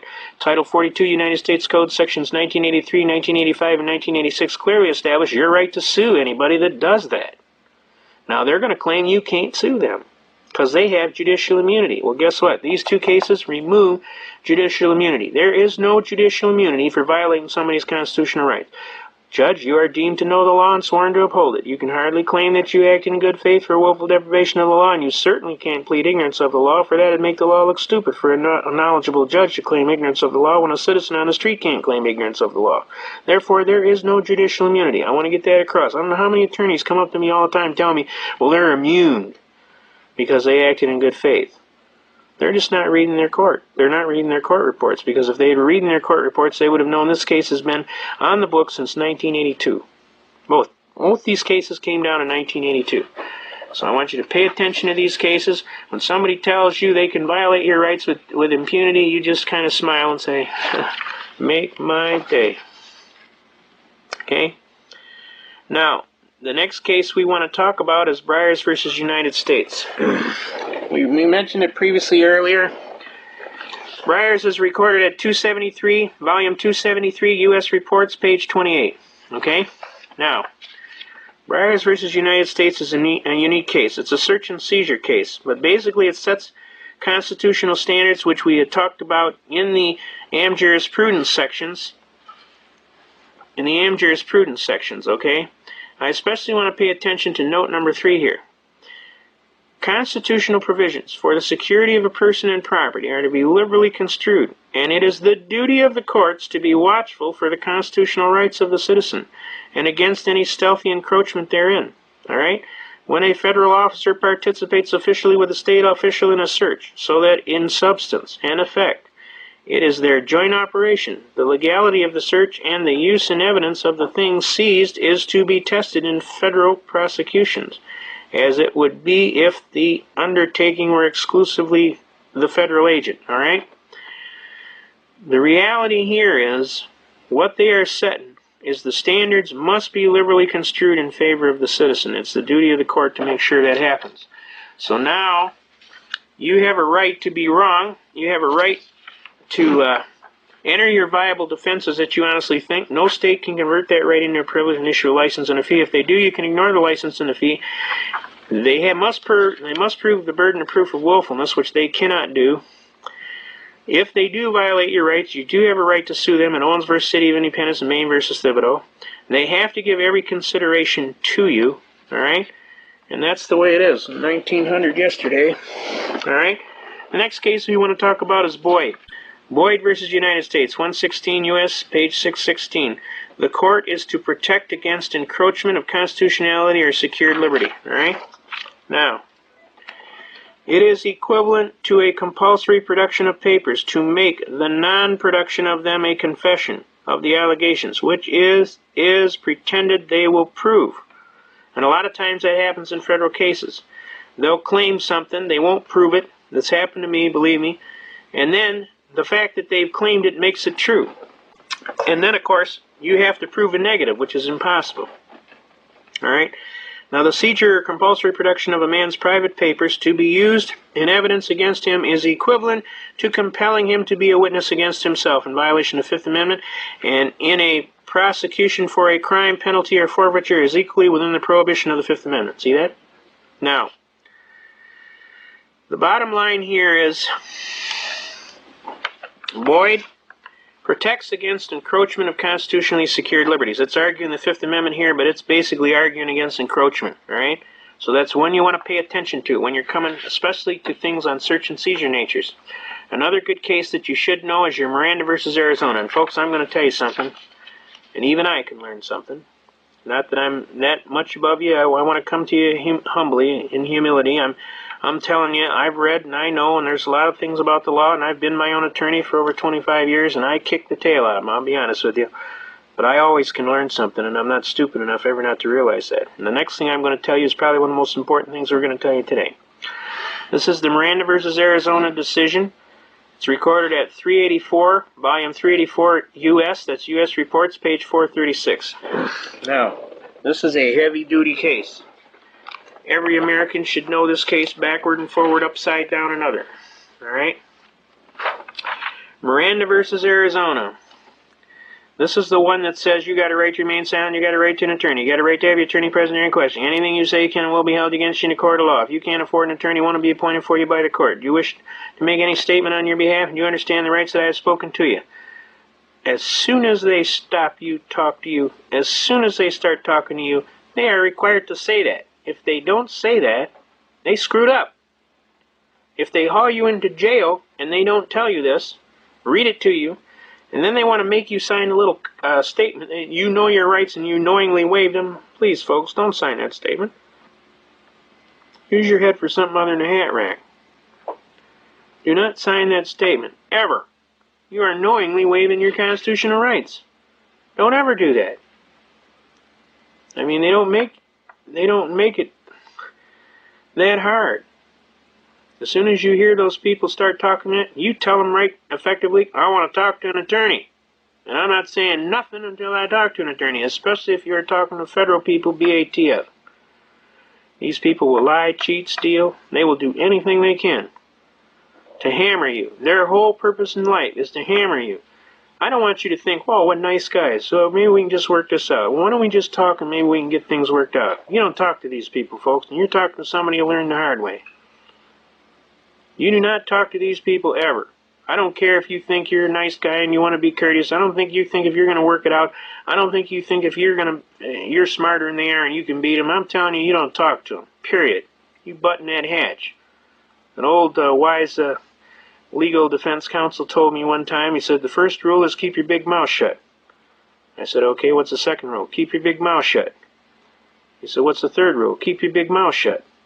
He said, after you follow them 3 rules, the rest is easy. It's when you open your big mouth that you get in trouble. Not that you would do anything wrong anyway, but they'll twist, lie, cheat, and steal and make it into something you didn't do, and before you know it, you won't even recognize what's happened. I'm telling you, it's happened to me. So I'm telling you as a friend. I'm not telling you as a smart ass or anything else. I'm telling you as a friend. Do not talk to these people. They do not have your best interest at heart. And you may think, well, they're the government, and they're responsible, and they mean well. Well, they don't. They don't mean well. They don't mean you're well, and they will jam you, believe me. And if you're not real good at getting out of it, you can be in a lot of trouble. All right, now, let's look at this Miranda decision. In the absence of other effective measures, the following procedures to safeguard the Fifth Amendment privileges must be observed. The person in custody must, prior to interrogation, be clearly informed that he has a right to remain silent, and that anything he says will be used against him in a court of law.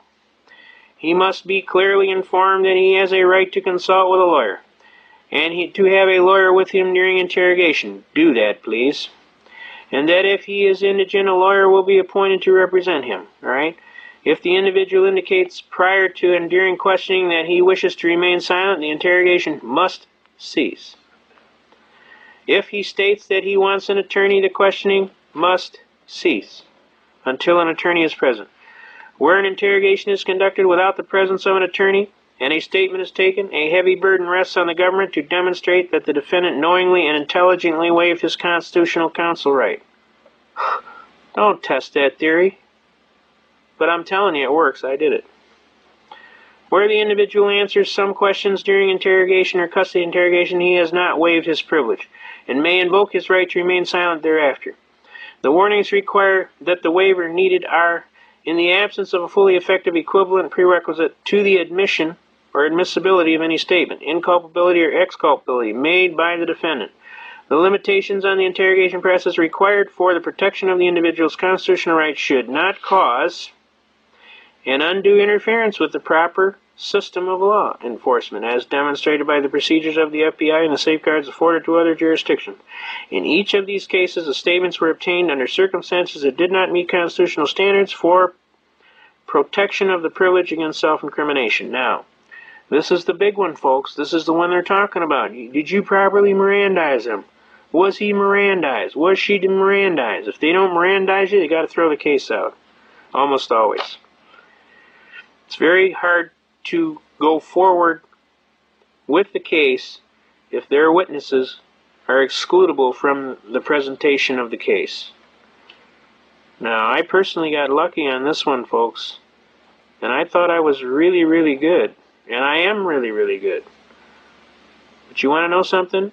I have a different standard of equity and law, and I treat everybody kindly, and I basically give them courtesy, and I basically try and be a regular Joe, and I basically just find out what the heck was going on with this case.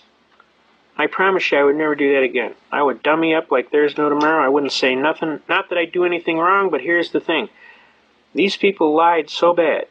They put so much trash in the record. I was in shock. I couldn't believe that anybody would deliberately do such a thing. But they will. So I'm telling you as a friend, do not talk to these people, especially BATF people. They are not honorable people. They do not recognize the honor you serve. They are not honorable people. Their whole purpose is to hammer you into a position of ridiculousness. So I'm telling you, if they come in to talk to you for whatever reason, I don't care what, you dummy up. You don't say nothing. You got me? You hire an attorney. You get an attorney there, and you don't talk till the attorney tells you to. And that's what I'm telling you as a friend, okay? That's Miranda versus Arizona. Now, there's 4 Miranda cases. This is the leading case. There is a Miranda warning case that actually locks down the steps of the warning. And then there's a Miranda interrogation case, which locks out the standards for in-custody jail interrogations, okay? Now, a word to the wise should be sufficient, and I shouldn't have to ever say nothing about that again. Believe me, I learned a valuable lesson. You cannot assume that everybody is a good guy. There are some bad ones out there, and I found them. Now, the next case we're going to talk about is Norton versus Shelby County, recorded at 118 volume, United States Reports, page 425. Basically, that says an unconstitutional act is not law. It confers no rights. It imposes no duties. Affords no protections. It creates no office. It is in legal contemplation as inoperative as though it had never been passed. Okay? And that's what this case holds, all right? Now, I'm telling you, you go read the case. Don't screw around. The judge asks you questions about the case. You better know about what it says, all right? Because if he thinks you didn't read it, he's going to throw your case out. The court follows the decision of the highest court of the state in construing the Constitution and the laws of the state unless they conflict with or impair the efficacy of some principle of the federal Constitution or of the federal statutes or a rule of the commercial or general law. The decision of the state courts on questions relating to the existence of its subordinate tribunals and the eligibility and election or appointment of their officers and the passage of its laws are conclusive upon federal courts, all right? Now, some of the most important thing is, while acts of de facto incumbent of an office lawfully created by law and existing are often held to be binding from reasons of public policy. That's a very important point. Public policy. You want to watch out for the terms public policy. It's often confused with the state's right of eminent domain of police powers. Police powers and public policy are almost the same thing, except one's done without law because we wants to, and the other is done because they're claiming a police authority to do so. All right? But when they're talking about public policy, the acts of the person assuming to fill and perform the duties of an office, which does not exist, can have no validity whatever in law. Okay? An unconstitutional act is not a law. It confers no rights. It imposes no duties. It affords no protection. It creates no office. It is in legal contemplation as inoperative as though it had never been passed. Okay? Has everybody got that? Now this basic first portion of this program is designed clearly to help you. And if you take these basic cases on this one page, you will have gone a long way in getting your constitutional rights back. Okay? Now we're asking you to pay attention. Learn your Constitution. We're going to go into some heavier stuff through the second portion of this. But we want you to learn your Constitution. This book here is a citizen's rule book. It also has jury instructions in it. It also has a lot of important arguments in it. Some of the important arguments in it go along with what we've been talking about. Right? All laws which are repugnant to the Constitution are null and void. Marbury versus Madison, 5 yes, 137. We already argued that one. Where rights secured by the Constitution are involved, there can be no rule or lawmaking or legislation which would abrogate or abolish them. That's again Miranda versus Arizona. An unconstitutional act is not law. It confers no rights, it imposes no duties, affords no protection, it creates no office. All right, that's Norton versus Shelby County, which we just talked about. The general rule is an unconstitutional statute, though having the form and name of law, is in reality no law, but is wholly void. All right. 16th Am Jurisprudence, 2nd Section 177, and also 256. Officers of the court have no immunity when violating constitutional right from liability. That's Owen versus City of Independence and Maine versus Thibodeau. No state shall convert secured liberties into privileges and issue licenses and fees for them. Murdoch versus Pennsylvania. If the state does convert liberty or a privilege into a privileged citizen, can engage in the right with impunity. That's Shuttlesworth versus Birmingham, Alabama. The court is to protect against any encroachment of constitutionally secured liberties. That's Boyd versus United States. Constitutional rights must be interpreted in favor of the citizen. That's Byers versus United States. We have covered all of these cases thoroughly so that you can see clearly. All right? And we're trying to teach you how to better effectively use your Constitution. Okay? We're trying to get it down to a serious program. And this book here also brings out all of these court cases, all right? Notice it's got Norton versus Shelby County in here. It's got Miranda versus Arizona. It's got Marbury versus Madison. It's got the jury has a right to judge both the law as well as the fact. John Jay, First Chief Justice, U.S. Supreme Court. The jury has the right to determine both the law and the facts. Samuel Chase, U.S. Supreme Court Justice, 1796. Singer. All right. The jury has the power to bring a verdict in the teeth of both law and fact. Oliver Wendell Holmes, U.S. Supreme Court. The law itself is on trial quite as much as the cause, which is to be decided. Harlan F. Stone, 12th Chief Justice, U.S. Supreme Court. The pages of history shine on instances of the jury's exercise of its prerogative to disregard instructions of the judge. That's United States versus Doherty, 473 Fed 2nd 113. All right. Now, we're going to wrap up this first part here. Basically, we want you folks to hopefully not be overwhelmed. Take your time. Play the tape several times. It'll come to you. It's really not that hard. We want you to have a new reverence for your Constitution. We want you to know that a lot of brave soldiers paid for it with their life. We want you to know that they died miserably, some of them.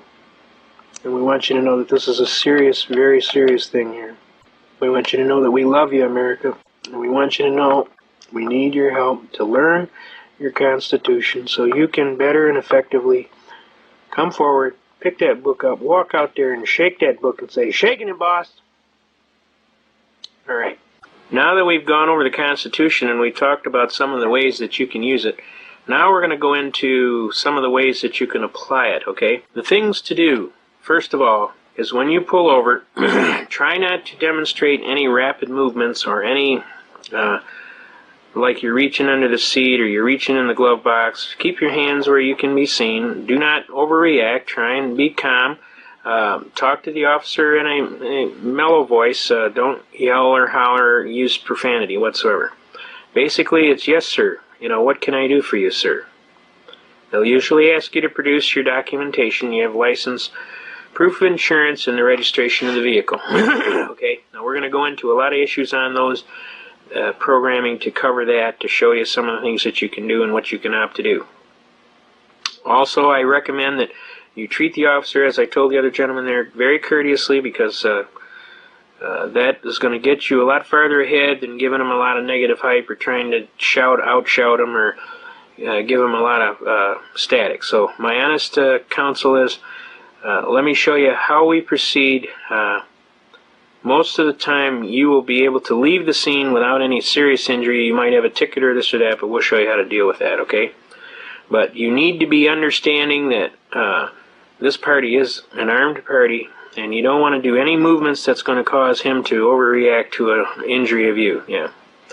And you'll find that a lot of times this is the most dangerous thing a police officer does, is stop people all day, because he never knows when somebody might do some really serious traumatic thing, you know. So they're very nervous about this, and the quicker you can relieve their nervousness and just be a regular person and let them realize you're just going to talk in a plain and common voice, the sooner you're going to be in a communicative situation. Now, obviously, you're going to find out real quick if you got a cooperative officer or not, and if you don't have a cooperative officer, then you're going to be in court anyway.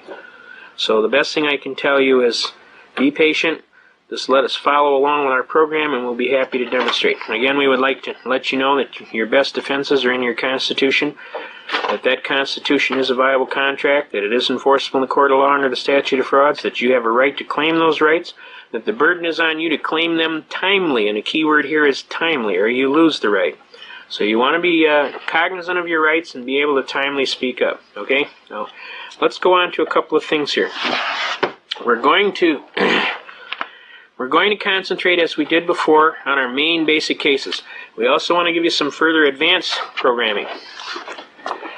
The book The Federalist Papers by Madison, Hamilton, and Jay. Those are the gentlemen that wrote the United States Constitution, okay? And you want the Mentor edition because it is the unabridged edition. Now, the Supreme Court has ruled in the case of Cohen versus Virginia. That's recorded at 6 Wheat Reporter, volume 6, page 2, all right? Now, Wheat is an old report, and this was done in 1821, so you may have to go to your leading law library around, like we go to Michigan, University of Michigan, or we go to Detroit College of Law, but you want to these pages will be so old you'll have to worry how you turn them without trying to screw them up. But the Supreme Court ruled in the matter of Cohen versus Virginia, 6 Wheat 2, that this book, The Federalist Papers, was the exact record of the intent of the framers of the Constitution, Madison, Hamilton, and Jay. Those are the guys that wrote the Constitution. So obviously being able to read their published thoughts as they were doing this Constitution is very, very forceful in terms of constitutional interpretation, and the intent of the lawmaker is the law. And it shall be liberally enforced in favor of you. You are the clearly intended and expressly designated beneficiary, got me? So everything you can do to enhance your position in terms of how your lawmakers thought when they framed this Constitution clearly makes your case even more stronger for the Constitution to be interpreted in favor of you. So we recommend you get a copy of this Federalist Papers, you read it cover to cover. You want the Mentor edition because that's the unabridged edition. You'll find some of the other editions got some of the pages pulled out. Okay? Now, we want to get into some of the cases. Basically, the second program that we have here is the advanced section. We are going to be covering procedures. We're going to be teaching you how to be your own counsel. We're going to be telling you some facts and issues on what to do, what happens when you get pulled over, how do you exercise your rights in a timely fashion. We're going to be talking about some of the problems that are going on in America today. We're going to be talking about some of the studies that have been done. We just had a law review study put out by this lady here. Her name is Joyce Lee Malcolm. Joyce Lee Malcolm. She started out working for the anti-gun people. She is a Harvard legal scholar. She is very, very knowledgeable. She researched the right to keep and bear arms of the people back to the 1700s in England. And she came to the honest belief after all of her research, and of course she would be following her research because she is a person of very acclaim in terms of her study. She researched it back to the 1700s and found out that, yep, our right to keep and bear arms is a positive right. It has come from serious law all the way back to the Magna Carta. She published a book, and the book here is To Keep and Bear Arms. It's a rather extensive book. Okay? It's not hard to get a hold of. It did take us about 10 days of ordering it to get a hold of it. but it's a definitive study on the right to keep and bear arms that verifies the holdings that your average person who's NRA oriented or who basically is constitutionally oriented is going to be happy to have, which is basically the right to keep and bear arms is a protected right that goes back with great legal scholarly study. Okay? So these are a couple things that you can use to help you defend. Okay? We need to understand that at the beginning of every one of these laws, there is an enabling clause that basically says how the law shall be brought into being. And there is an argument that the law that is presently here today is based on some law in the past, okay? And almost on every one of these constitutions, all the way up through our history, through the Articles of Confederation, through the U.S. Constitution, through various state constitutions, they'll have an enabling law in the beginning. And of course, the enabling law just allows them to bring their version of the Constitution of what rights are there today. That the rights that were had before are carried on, plus are further delineated by this Constitution. But at no time do they have a right to abridge the previous document. Now, going all the way back to the Magna Carta, you can see the decisions where it comes down. The Magna Carta, the Declaration of Independence, the Articles of Confederation, the United States Constitution, the Virginia Acts of Concession, the Northwest Ordinance, the Northwest Territorial Government, the Northwest Territorial Division, Indiana, the Indiana-Michigan Territorial Division, the Enabling Acts, and that's what I'm trying to explain to you today. The Michigan Organization and Submitting Alternatives, and the Michigan Assent to Condition of Admission. And then the state of Michigan became a state in 1837. Now this is just from my area, so I'm trying to give you an example. Then we have a Constitution of 1835. We have a Constitution of 1850. We have a Constitution of 1908. We have a Constitution of 1963. Every time one of these constitutions comes by, the enabling acts in the beginning of it state that everything that was before guaranteed is brought forward. Okay? So everything that is before is brought forward and carried forward, and if anything, it's supposed to be made stronger. Okay? It's never made weaker, it's made stronger, or it's equal to.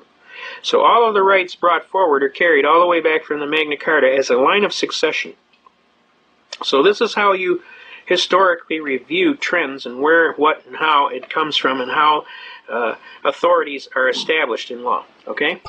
The important thing to understand, we have our court cases here. We're going to start giving you examples of court cases as we go, and we're going to show you how you can exercise rights. Now, one of the first cases that we are going to bring is basically the right to travel. All right. Now, there's a lot of people that are interested in this particular issue and license plates and driver's licenses and all this, and you have a lot of programming that's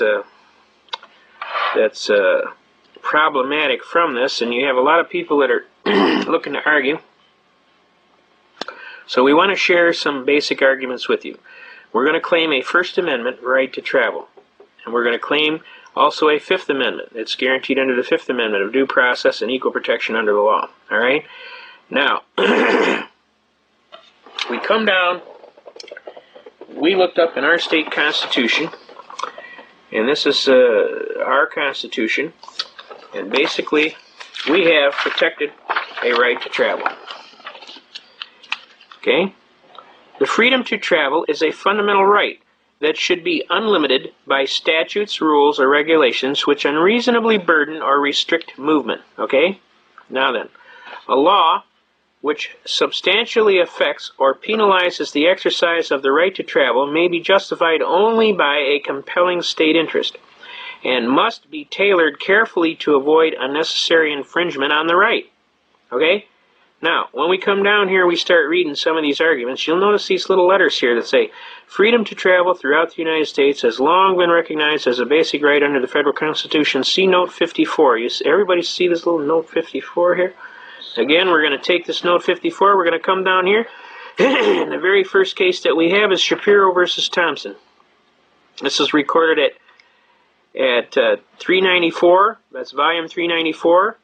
U.S., page 618. I just happen to have a copy of the case here. They're talking about the purpose of inhibiting migration by needy persons into a state is constitutionally impermissible. All right?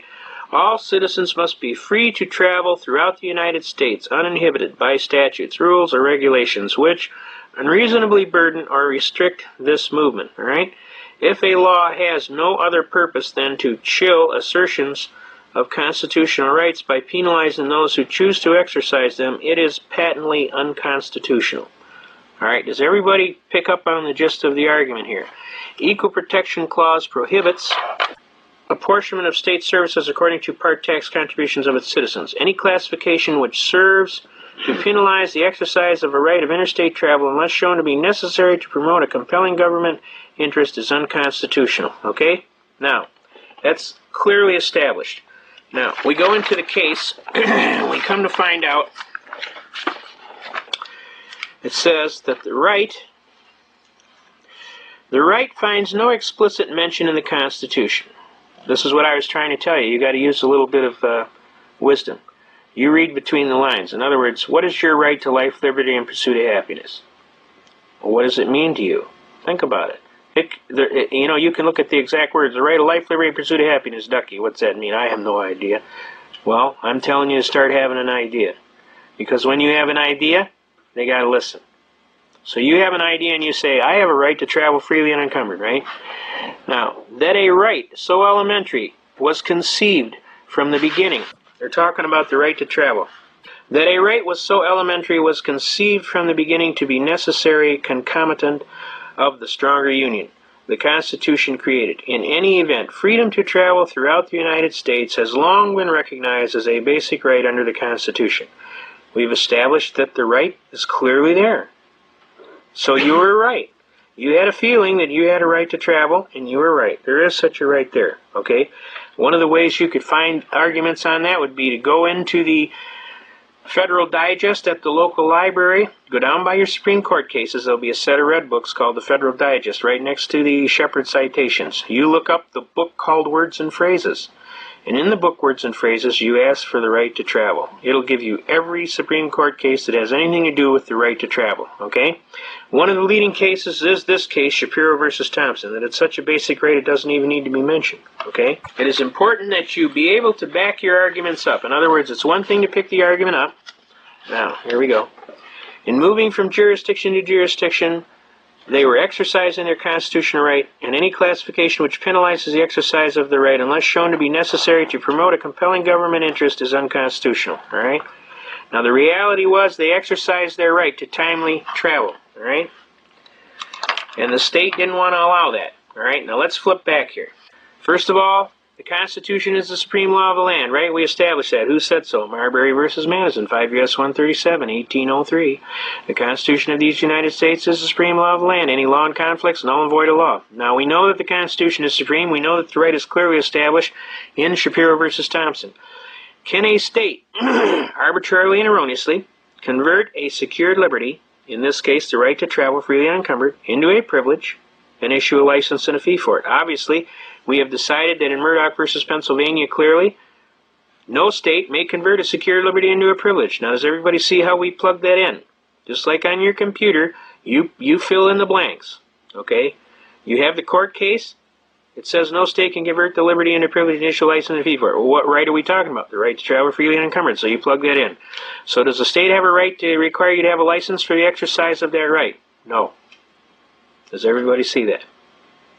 Now, what happens if the state requires you to have the license? Shuttlesworth versus Birmingham, Alabama. You can ignore the license and engage in the right with impunity. That means they can't punish you. Now, what happens if they pull you over? They give you the ticket. Well, you're going to go to court and you're going to fight it. You're going to file a brief. We're going to show you how to do that at a later time. We'll show you exactly what to put down there. But these are the cases you're going to be putting down on your memorandum of law as to why you have a reason to feel that you're right. First, that your constitutional right is superior to any law that they would put down. You have that right, and they can't pass a law that takes away that right. Secondly, if they do, it's unconstitutional. Thirdly, no state may convert a secured liberty into a privilege and issue a license and a fee for it. And if they do, you can ignore the license and the fee and engage in the right with impunity. Shuttlesworth versus Birmingham, Alabama.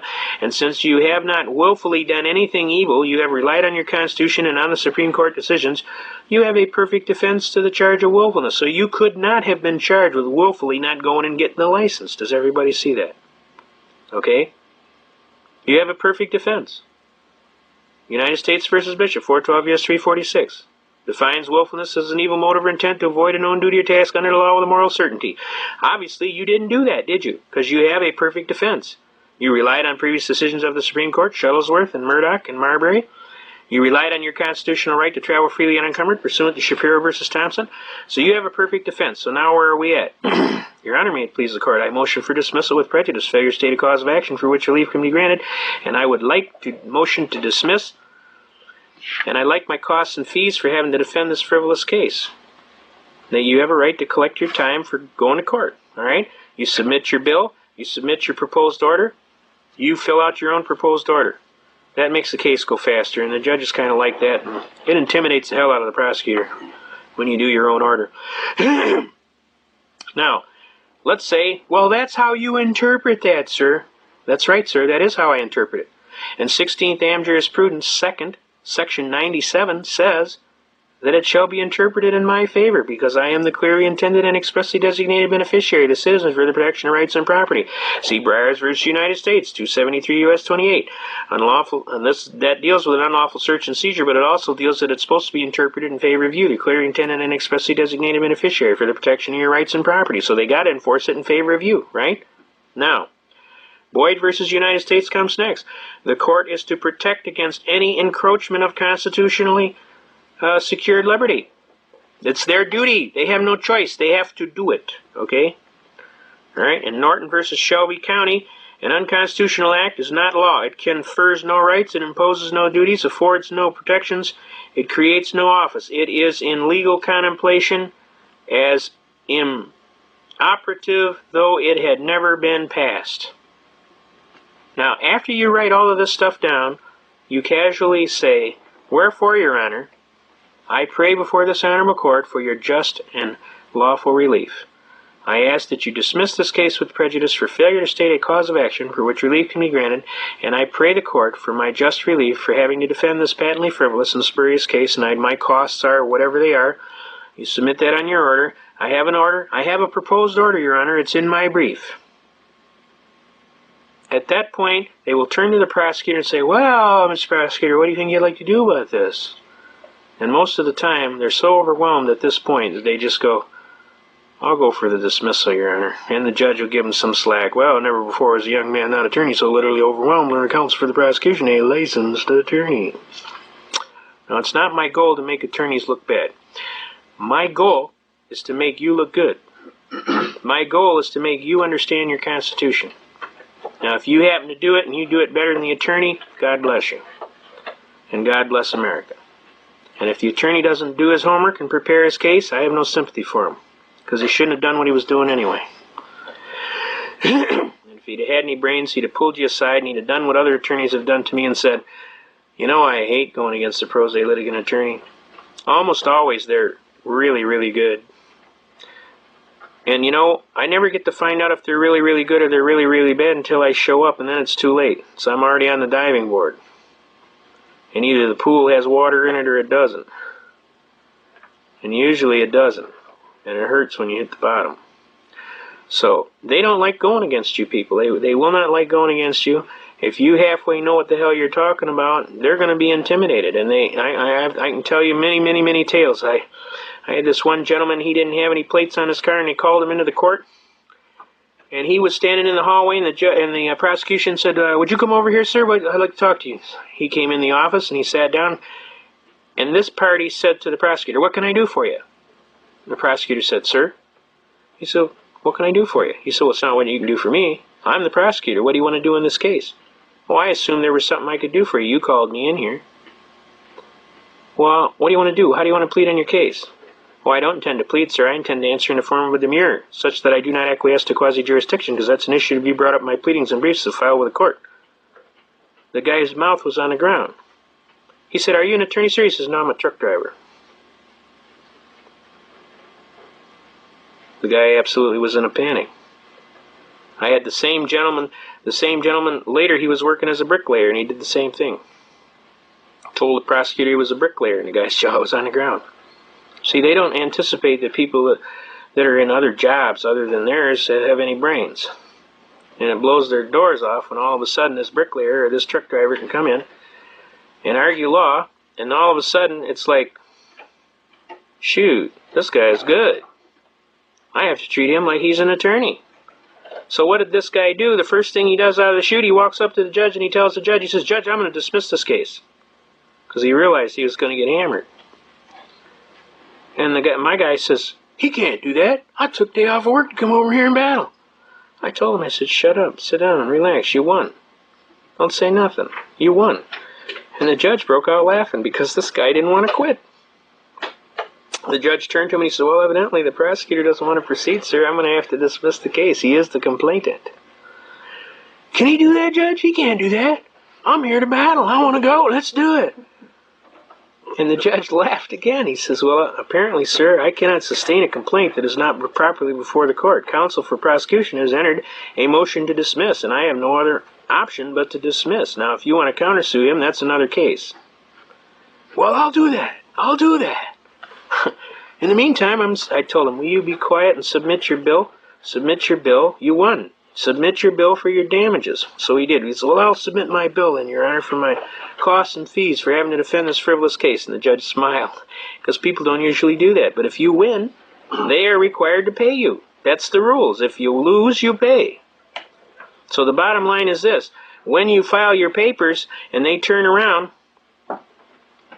and you get a win, make sure you got your little bill in there for your lost time from work or any copies that you had to make or any visits to the law library or any what is called real and personal damages. And don't pad the account. Put down exactly what you got, because if they force you to prove it, you can get busted for perjury. So I don't recommend you shall we say, stretch the pad.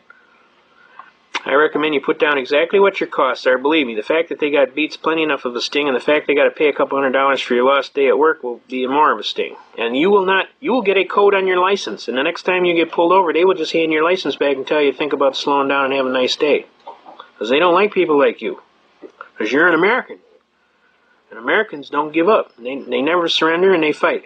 One judge told me one time, he said, you got any kind of idea how much money you cost this court today? And I said, I hope it was a bunch, Your Honor, because I hope you got to go write a whole bunch more tickets to break even.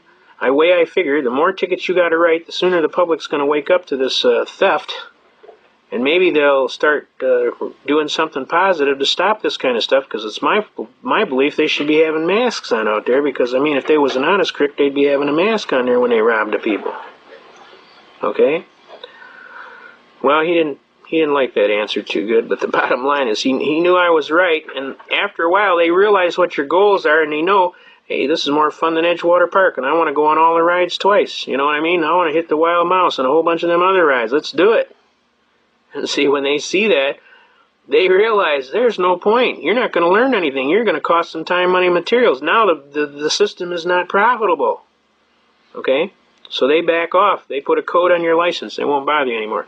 Now, did everybody see we take that line down? We take the line from the Constitution. We take the line from the right. Now let's think up another right. How about the right to work? Contract your labor and your skill and your time of life as you see fit. Now, your right to work is protected by the Constitution under the First Amendment. Again, you have a right to work and contract your labor and your skill and your time of life as you see fit. I get hauled into court before the chief judge of this big court here in Oakland County. I won't give you the judge's name because he was a fair judge and a good judge, and I'm going to let him slide. But the bottom line is this. He looked just like Abe Lincoln. I mean, exactly. He was the spitting image. And he leans over the chair and he says, well, he says, it's been reported to me, son, that you don't have a license to practice law. Is that correct? And I looked up at him and I said, Judge, I'm not practicing. I know what the hell I'm doing.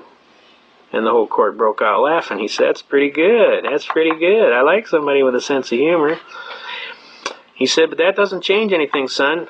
You have to have a license to practice law. And I said, Your Honor, I'm an unenfranchised common law free man. I live at the common law. I am not a participant in any tontine schemes of limited liability and a joint venture for profit with an insurable interest requiring me to participate in these illegal corporate Ponzi schemes.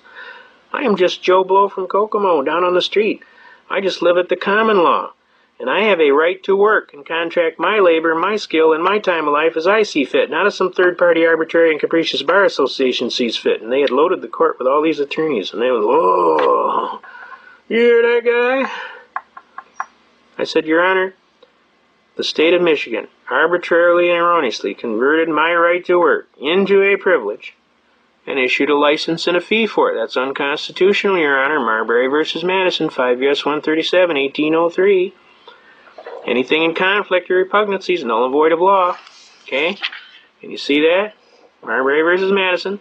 And since the state converted my right into a privilege and issued a license and a fee for it, Murdoch v. Pennsylvania, no state may convert a secured liberty into a privilege and issue a license and a fee for it. And if they do, Shuttlesworth v. Birmingham, Alabama says I may ignore the license and the fee and engage in the right with impunity. That means you can't punish me. In U.S. v. Bishop, 412 U.S. 346 defines willfulness as an evil motive or intent to avoid a known duty or task under the law with a moral certainty. I submit, Your Honor, I couldn't have done an evil task because I was totally following the Constitution and the U.S. Supreme Court. I would submit that prosecution counsel's burden is to prove that I did willfully and knowingly avoid a known duty or task under the law, namely to get the license. And I would submit he specifically precluded he cannot perform his task, and therefore I'd motion for dismissal with prejudice, failure to state a cause of action for which relief can be granted, and I'd kind of like to collect my costs and fees for having to defend this frivolous, spurious complaint. The judge rolls back in his chair with a great big smile, and he turns to counsel for the prosecution. He says, "Well, Mr. Rose, what do you think we ought to do about this young gentleman?" The prosecution bounced back. "How about we honor the motion to dismiss, Your Honor?" The judge says, "Good answer, because I don't think you're ready for this kid today." And the whole court broke out laughing.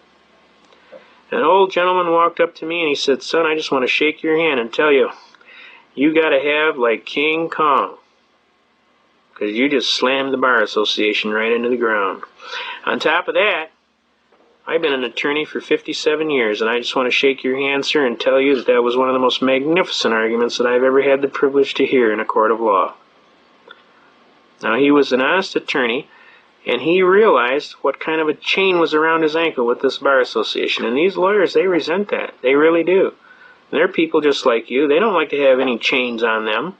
But they hadn't had anybody quite show them how to get those chains off. And when they saw somebody do it in their own skill, with their own, with their own cards, on their own playing field, it actually impressed the hell out of them. I had several gentlemen come up and shake my hand that day.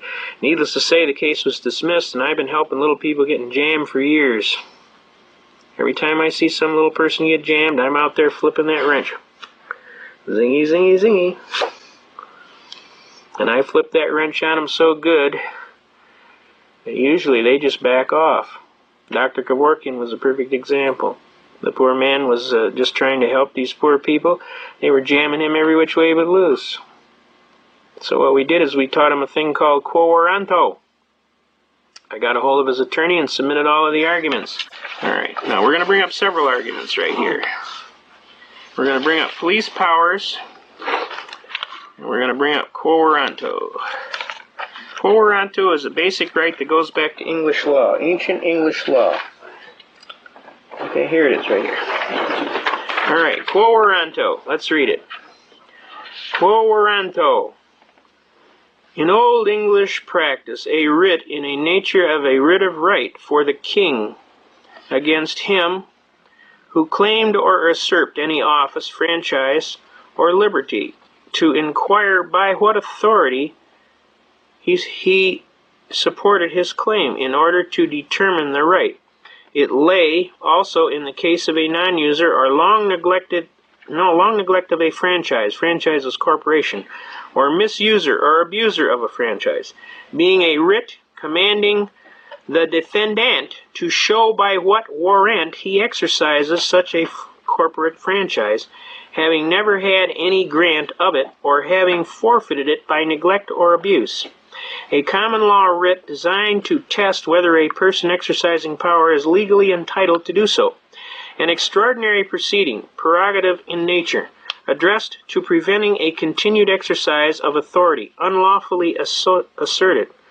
Johnson v. Manhattan Railroad Company, New York, recorded at volume 289, United States, page 479. Now, it is intended to prevent exercise of powers that are not conferred by law, and is not ordinarily available to regulate the manner of exercising such power. Now, what we did, see, police powers are defined as the right of eminent domain of a state or political subdivision to enact laws for the common good and welfare. Let's pull that out.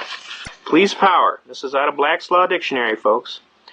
An authority conferred by the American constitutional system in the 10th Amendment, U.S. Constitution upon the individual states and in turn delegated to the local governments, through which they are enabled to establish a special department of police, right? Such laws and regulations as tend to prevent the commission of fraud and or crime and secure generally the comfort, safety, morals, health, and prosperity of its citizens by preserving the public order and preventing a conflict of rights in the common intercourse of the citizens, and ensuring to each an uninterrupted enjoyment. Everybody will get that word, enjoyment? Of all the privileges conferred upon him or her by the general laws, the Constitution, the power of the state to place restraints on personal freedoms and property rights of persons for the protection of the public safety, health, and morals, or to promotion of the public convenience and general propriety. The police power is subject to limitations of the federal and state constitutions. Did everybody catch that? And especially to the requirements of due process. Police power is the exercise of the sovereign right of the government to promote order, safety, security, health, morals, and general welfare within constitutional limitations, right, is an essential attribute. Marshall versus Kansas City, Missouri, recorded at 35 volume, Southwest 2nd, that's another reporter, Southwest 2nd, page 877, all right? Now, police powers are the right of eminent domain of a state or political subdivision to enact laws for the common good and welfare and to curb crime within constitutional limitations. And the key words in that whole thing are within constitutional limitations. And then it tells you to see the 10th Amendment. And when you see the 10th Amendment, and believe it or not, you can go look up the books, and it divides the 10th Amendment real. Here, pull over here. All right. The burdens placed on the national government as a result of states' regulation, regulation of their internal affairs, save as Congress may act to remove them, constitute normal incidents of operation within the same territory of a dual system of government. And no immunity of national government from such burden is to be implied from the Constitution. All right? All right, Penn Diaries versus Milk Control Commission, all right, a Pennsylvania case, recorded at volume 318, U.S. 261. The people of the United States residing within any state are subject to two governments, one state and the other national. But there need be no conflict between the two because the powers which one possesses the other does not. That's United States versus Cruikshank, a very famous Supreme Court case. Within the area of delegated powers, expressed or implied, this amendment does not reduce the powers of the United States. That's U.S. versus Manning. Recorded at 215, Federal Supplement, that's another reporter, page 272. The Federal Union has only those powers expressly conferred on it, and those reasonably implied from powers granted, while each state has all governmental powers except such as the people by the Constitution have conferred on the United States, denied to the state or reserved to the people themselves.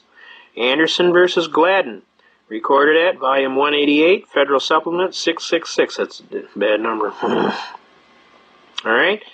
It is when federal legislation attempts to confer power upon the national government that it is not within the express or implied powers given by the Constitution that the legislation becomes vulnerable to this amendment. Okay? Now, what are we talking about here? Brady Bill? Huh? They're not within their powers. They have no 10th Amendment powers to take away the Second Amendment. Does that make sense to everybody? They don't have any powers to go and take away the Second Amendment or any other amendment, the Fourth Amendment, the Fifth Amendment, nothing. And the Ninth Amendment precluded them from adding on to the Constitution in such a way that would take away the powers. So by the Ninth Amendment and the 10th Amendment, they're totally locked out from doing a lot of the things that they do. But see, you got to know that and be able to timely exercise it. So it's very important to understand your 10th Amendment powers. Now, when in the course of human events it becomes necessary and proper, and this is what we did to help out Dr. Kevorkian. We made sure that his lawyer got this knowledge. We went in there and we dug up a writ of quo warranto. A writ of quo warranto. Alright? Now, This doesn't look like much, but let me tell you something. What we're talking about doing here, see, most cities, at least in the state of Michigan, are by Public Act 230 Public Acts or Public Act 287 of Public Acts, and in every one of them there is a rights and powers section. Usually it's recorded at 2.2 or 3.1, and it basically says, and I quote, "Subject to the Constitution of the United States and the general laws of the state of Michigan, the city of or the township of has rights and powers too." And then it starts listing the rights and powers. Right to have a police department, right to have a fire department, right to have a city hall, right, and it starts listing all these powers. Now, the antithesis to the argument is that if they're not within the Constitution of the United States and the general laws of the state of Michigan, they don't have any rights and powers. Does that make sense to everybody? In other words, they're in violation of their corporate charter, their franchise. They promised they would be within the Constitution of the United States and the general laws of the state of Michigan. Now, a lot of people, they don't understand the power of this argument, so I want to really push this one home. I want you to understand. Whenever these little townships and these little cities and what have you, they start acting like King Farouk and that you don't matter and that they don't got to listen to you, this is what I want you to do. You ask them a point question and ask them, are you violating my constitutionally secured civil rights by however you claim they are? Because if you are, you have just waived your right to be the city of. And they'll laugh at you for a little bit, okay? Then you explain to them Public Act 230 of Public Acts, which states the rights and powers section subject to the Constitution of the United States and the general laws of the state of Michigan. You have rights and powers. The antithesis to that argument is if you're not going to be within the Constitution of the United States or the general laws of the state of Michigan and you're going to violate my constitutional rights and trample my rights, what we're going to do here is we're going to go for a writ of mandamus in quo warranto. Well, that's a legal term, fancy legal term. But it is an ancient law that goes way back to England in the ancient times. And basically here is a judgment and a capious action for it, right? You put down here the case. The case came on regularly for trial before the Honorable, and you put the judge's name in there, whatever it is, on a jury trial or non-jury trial, dated such and such. The name appeared as for your counsel, and the name appeared for opposing counsel, right? The court heard the testimony and examined the proofs offered by the parties. The court considered itself fully advised in the premise filed in its findings of fact and conclusions of law, and directed that judgments be entered in accordance with such findings, right? Which means they figured out that they violated your constitutional rights. They didn't have a right to violate your constitutional rights, and in the hearing you showed they violated your constitutional rights, and the judge figured out they violated your constitutional rights. So now, for your prayer for relief, we're going to get this quo warranto. And this is exactly what happened to the Honorable Dr. Kevorkian. You'll notice that he was in jail and they were hammering the tail at him. The next thing you know, everything got real quiet. Nobody said nothing. And then the next thing you know, they were letting him go and they were minding their business. Now this is how it happened. It is therefore ordered and adjudged and decreed. 1. Defendant corporation, the city of, you put down what name, has violated provisions of the act under which it was created, and also has violated provisions of Public Act 230 of Public Act Section 2.2 Rights and Powers Section. In other words, it didn't uphold the Constitution of the United States or the general laws of the state of Michigan. Defendant corporation, the city of, whatever, Pontiac, whatever, accordingly has forfeited its charter and become liable to be dissolved by the abuse of its power. How much money am I talking about here, folks? We'd be in about 9 decimal places plus, wouldn't you, don't you think? Now, do you think they're going to bother some little doctor when they're looking at shutting down a major city? What do you think is going to happen? Everything's going to get quiet and they're going to let the good doctor go. Same thing for you. Now, defendant corporation, you name them, therefore is dissolved, and the corporate rights, privileges, and franchise of defendants are declared forfeited to the people. Defendant corporation, you name them, as trustees, directors, managers, and other official officers, attorneys, and agents, are forever restrained and enjoined from exercising any of the corporate franchise powers, rights, and or privileges previously exercised by defendants said city, and from collecting or receiving any debts and or demands belonging to or held by defendant city, whatever, and from paying out or in any manner interfering with, transferring, or delivering to any person any of the deposits, money, securities, property, and effects of the defendant's city or held by it.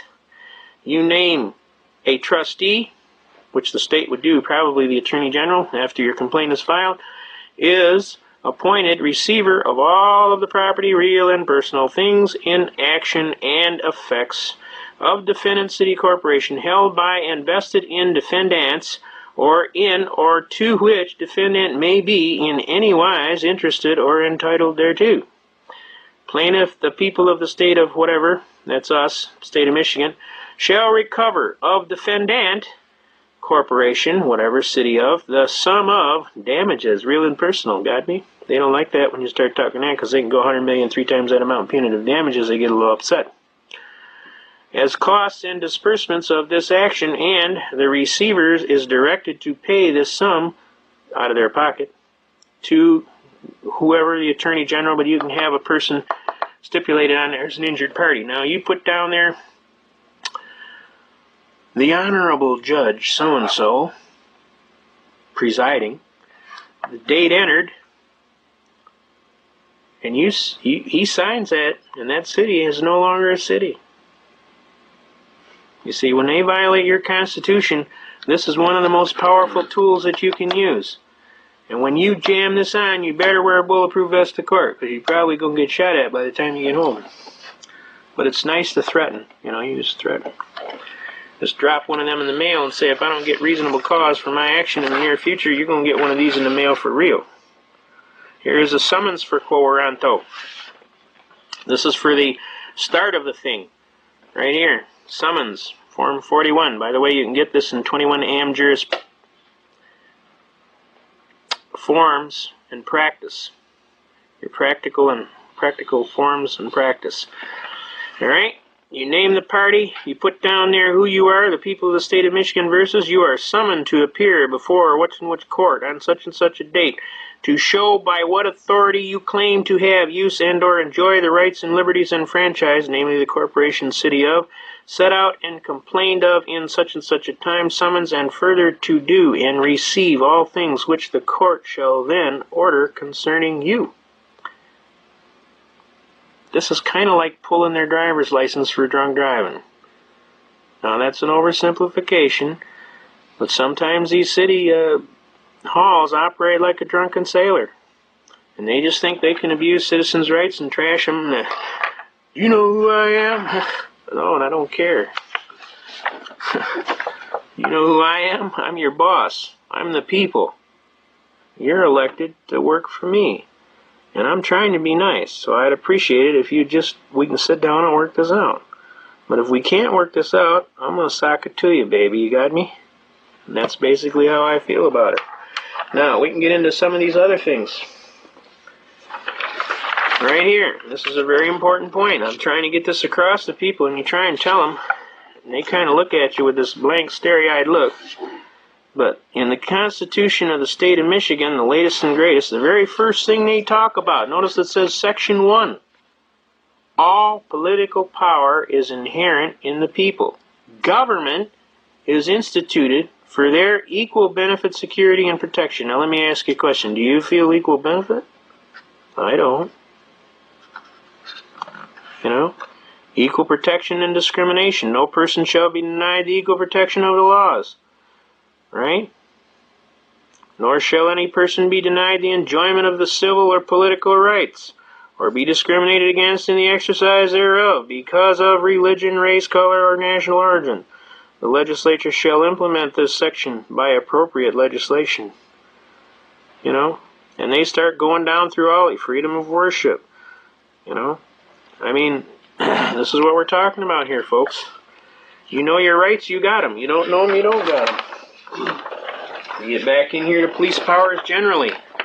This is something you got to understand. Generally, the police power is the exercise of the sovereign right of the government to promote order, safety, and health and morals, and the general welfare of the society within constitutional limits. Within constitutional limits. Did everybody hear that? Within constitutional limits. Generally, the police power is the exercise of the sovereign right of the government to promote order, safety, health, and moral, and general welfare of the society within the constitutional limits. As otherwise stated, the police power of the state is a power or organization of a system of regulations to foster the health, order, and comfort of the people, and to prevent and or punish injuries and offenses to the public. Right? but it has to be within constitutional limitations, and it embraces all rules for the protection of life, liberty, and property. I mean, that's a contradiction of logic today, folks. That doesn't happen. You and I both know it. I mean, who are they kidding? They ain't kidding me. Okay? So, it's up to you, and it's up to me. And we got to get a hold of this book right here. You get a hold of this Constitution, and you start learning that Constitution, and you quote a chapter and verse, and guess what? You'll notice a unique, different change. One, after a while, they start to listen. And you actually affect what is called positive change. And every time they see you in that goofy hat you wear, they go, oh, for God's sake, don't give that guy no ticket. I have actually been pulled over, listening to the program, didn't have no plates on my car. Policeman called, he says, you got positive ID on the guy? And a friend of mine was taping it off his police radio. He said, yeah, it's him. He said, well, for God's sake, don't give that guy no ticket. And the guy says, Sarge, he ain't got no plates on his car. I said, I don't give a damn what he ain't got on his car. Don't give that guy no ticket. He said, but Sarge, he told me he's just been waiting to fight it and beat it all the way to the Supreme Court, and I wrote that on the ticket. He says, you give that guy a ticket? I said, I just told you not to give that guy a ticket. What are you, deaf? You got some problem with your hearing? He said, I told you not to give that guy a ticket. Now, why did you give that guy a ticket? He said, Sarge, he ain't got no plates on the car. I said, I told you I don't care what he ain't got on the car. This is all recorded on a radio broadcast. So everybody was laughing. The police were laughing. Everybody was laughing. His buddies were laughing. They were ribbing him over the radio. The sergeant told him, all right, knock it off. Clear the net. This is serious. He said, fine. He said, you give him a ticket? He says, fine. He says, tomorrow morning, 9 o'clock, I want you to be in here when the city attorney comes in here, and he says, you're going to personally deliver the ticket to him, and he ain't going to be real happy with you. Because he hates that guy. Every time he goes to court, that guy blows his doors off. He looks like a fool. You give the guy a ticket. Now he's got to go to court. So sure enough, we go to court. Come up before the court. Judge starts operating like a prosecutor. He starts asking me all kind of discovery questions. I call it as soon as they call the case. Now, this is something important. You got to understand. You're going to be your own attorney, then you got to know all of the programming. When you hear him call your case, you get off your tail feather and you run right up there as quick and expediently as possible without knocking anybody down. And you say, ready, Your Honor. You state your appearance. I'm so-and-so, hearing before this honorable court. I am standing as my own counsel. In my state, it's under Article 1, Section 13. I've appointed myself my own attorney, and I'm ready to proceed with my administrative and procedural matters. And at this time, Your Honor, may it please the court, I motion for dismissal with prejudice, failure to state a cause of action for which relief can be granted. Bingo! Now, I apologize if I'm talking too fast. I'm going to try and slow down a little bit, but when you're in court as much as I am, you just learn. You either talk fast or you lose. So I apologize if I'm going a little too fast. I'm going to slow down. I'm trying to make it easier for you folks, okay? But the judge bips off right away. Well, you got a ticket on such and such. I said, oh, Your Honor. I said, are you the judge, the disinterested third party that's trying this case? The trier of fact? He said, yes. I said, okay. I said, is this the prosecutor over here to my right? He said, yeah, that's him. I said, okay. I said, are you going to prosecute this case, Your Honor? He said, no, I'm the judge. I says, and why are you asking discovery questions? Well, I just want to find out what's going on. I says, isn't that his job over there? That's what he's supposed to do. He's supposed to present his case as the prosecutor, trier of the case. You're the trier of fact, he's the trier of the case. I said, if you're going to operate as the judge and the prosecutor, I'm going to object on the record as a mistrial. He said, okay, I'll let you enter that on the record. Go ahead. I said, okay, let it be entered on the record as an appealable issue. He said, okay. He said, now it's on the record. He said, let me ask you this. Did you get a ticket on September the 30th? I said, yes, sir. He said, well, let me ask you this. Do you have any plates on your car? I says, no, sir. And I don't intend to get any. And, of course, all the people in the court, oh, this guy's going to jail. Watch this. This is going to be good. He says to me, he says, I assume you have a very good reason for that. And I said, yes, sir, and I shut up. I waited. He said, can I hear it? I said, well, Your Honor, I said, I'm an unfranchised common law free man. I'm not a participant in any tontine schemes of limited liability on a joint venture for profit with an insurable interest requiring me to participate in these corporate Ponzi schemes. I'm just a little Joe from Kokomo. I live on the block. I travel at the common law. And I have a right to travel freely and unencumbered pursuant to Shapiro versus Thompson, and that right is so basic it doesn't even need to be mentioned. The state of Michigan arbitrarily and erroneously converted my right into a privilege and issued a license plate and a fee for it. Murdoch versus Pennsylvania says no state may convert a secured liberty into a privilege and issue a license and a fee for it. And if they do, Shuttlesworth versus Birmingham, Alabama says I can ignore the license and engage in the right with impunity. That means you can't punish me. Since I have relied on previous decisions of the U.S. Supreme Court and on constitutional defenses, I have a perfect defense for willfulness. I am immune to the prosecution. Therefore, prosecution counsel does not have a cause of action for which relief can be granted. I'd motion for dismissal with prejudice for failure to state a cause of action for which relief can be granted, and I'd kind of like to collect my costs and fees for having to defend this frivolous case. The judge starts reading the ticket. Told officer he'd just been waiting to get this ticket so he could fight it and beat it all the way to the Supreme Court. He laughed. He says, motion granted, and he ran off the bench before I could get my damages. So I went out in the hall. He went to the can. I waited for him. He came out of the can. I served him with my papers. He says, you didn't have to do that. I said, well, I didn't want you to be inconvenienced, Judge. He said, okay. He signed. I went back in the court as a casual thing just to see what kind of reaction would happen, and I sat down. About 2 cases later, this elderly gentleman gets up, and he stands up there, and he says, Your Honor, I'm not quite as knowledgeable as that young gentleman that was here just 2 cases ago, and I don't presume to understand all of the issues that he raised. But it really sounded good to me, and I'd kind of like to ditto everything he said on top of my case. Everybody broke out laughing. The judge says, all right, how many guys here didn't have no plates on their car? About 5 guys raised their hand. He says, okay, everybody dismissed. Get the hell out of here. And everybody broke out laughing. It was like, at the carnival on Christmas or something, it was a carnival atmosphere.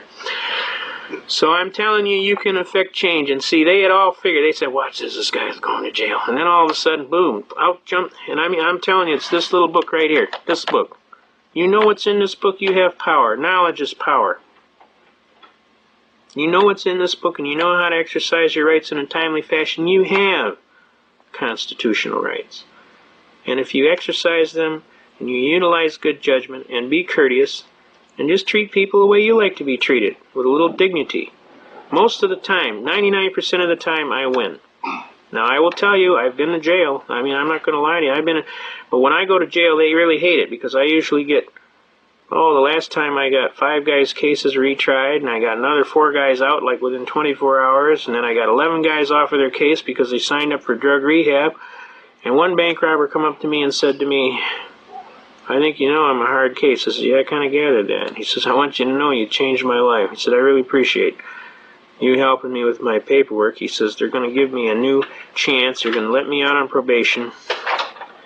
I'm going to marry my girlfriend. And he started crying, and he basically said, I'll never forget you, Pops. He says, you're some kind of guy. He says, God bless you. And he says, I want you to know I really appreciate what you did, and I found God too, and between you and Crazy Charlie, he said, Crazy Charlie is a minister that goes around to all the jails.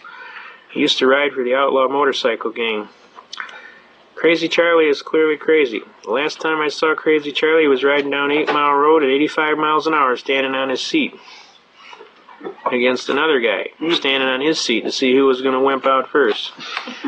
Crazy Charlie did about 5 years in the slam because he got charged with murdering some guy. Crazy Charlie went to jail, and he found God. And God spared Crazy Charlie from a life sentence in jail, and Crazy Charlie owes it to God, and he goes through all of the jails, and he preaches the gospel. And he basically is quite a gentleman, and he's nobody to screw with. And when we went to chapel, the kids were all joking around. Pops, you going to chapel? I said, oh, hell yeah. He says, Pops, you're a badass. What you want to go to chapel for? I said, let me tell you something, my man. You can always learn something, and I'll tell you, one of the best places to learn it is at chapel. So why don't you come on down and you might learn something. We go down there, and who do I see? Crazy Charlie. I hadn't seen Crazy Charlie for years. He looked at me, I looked at him. He said, what the hell are you doing here? I said, so I don't want to talk about it, Crazy Charlie. The guy turns around to me, he says, Pops, is there anybody in this joint you don't know? I says, I'll tell you what, this guy is a guy I would listen to. Because he's serious. The man is serious, and he found God, and he's going to try and help you find God. And in the end, you will have peace. Well, with this gentleman, this one bank robber, found this gentleman, and between myself and Crazy Charlie, he found God, and I wish you could see the peace on his face. He was in a lot of trouble. And we did his paperwork for him. We helped him, and basically they redid his whole program, and because he found God, they decided to put him out on lifetime parole. He made restitution. He gave the money back. He changed his whole life. His whole life was changed just from that instant. So I'm telling you, when I go into jail, it's hilarious because it's like the jailers don't even know how to act. And it's like, the one jailer told me when I left, he shook my hand, he says, "I'm going to miss you, Pops." He said, "They call me Pops because I'm older." I was a little teed off when they called me Pops the first time, so I told this kid, I said, "What's with the Pops?" I said, "I'll bet you can't even do 25 push-ups." He said, "You're probably right, Pops, can you?"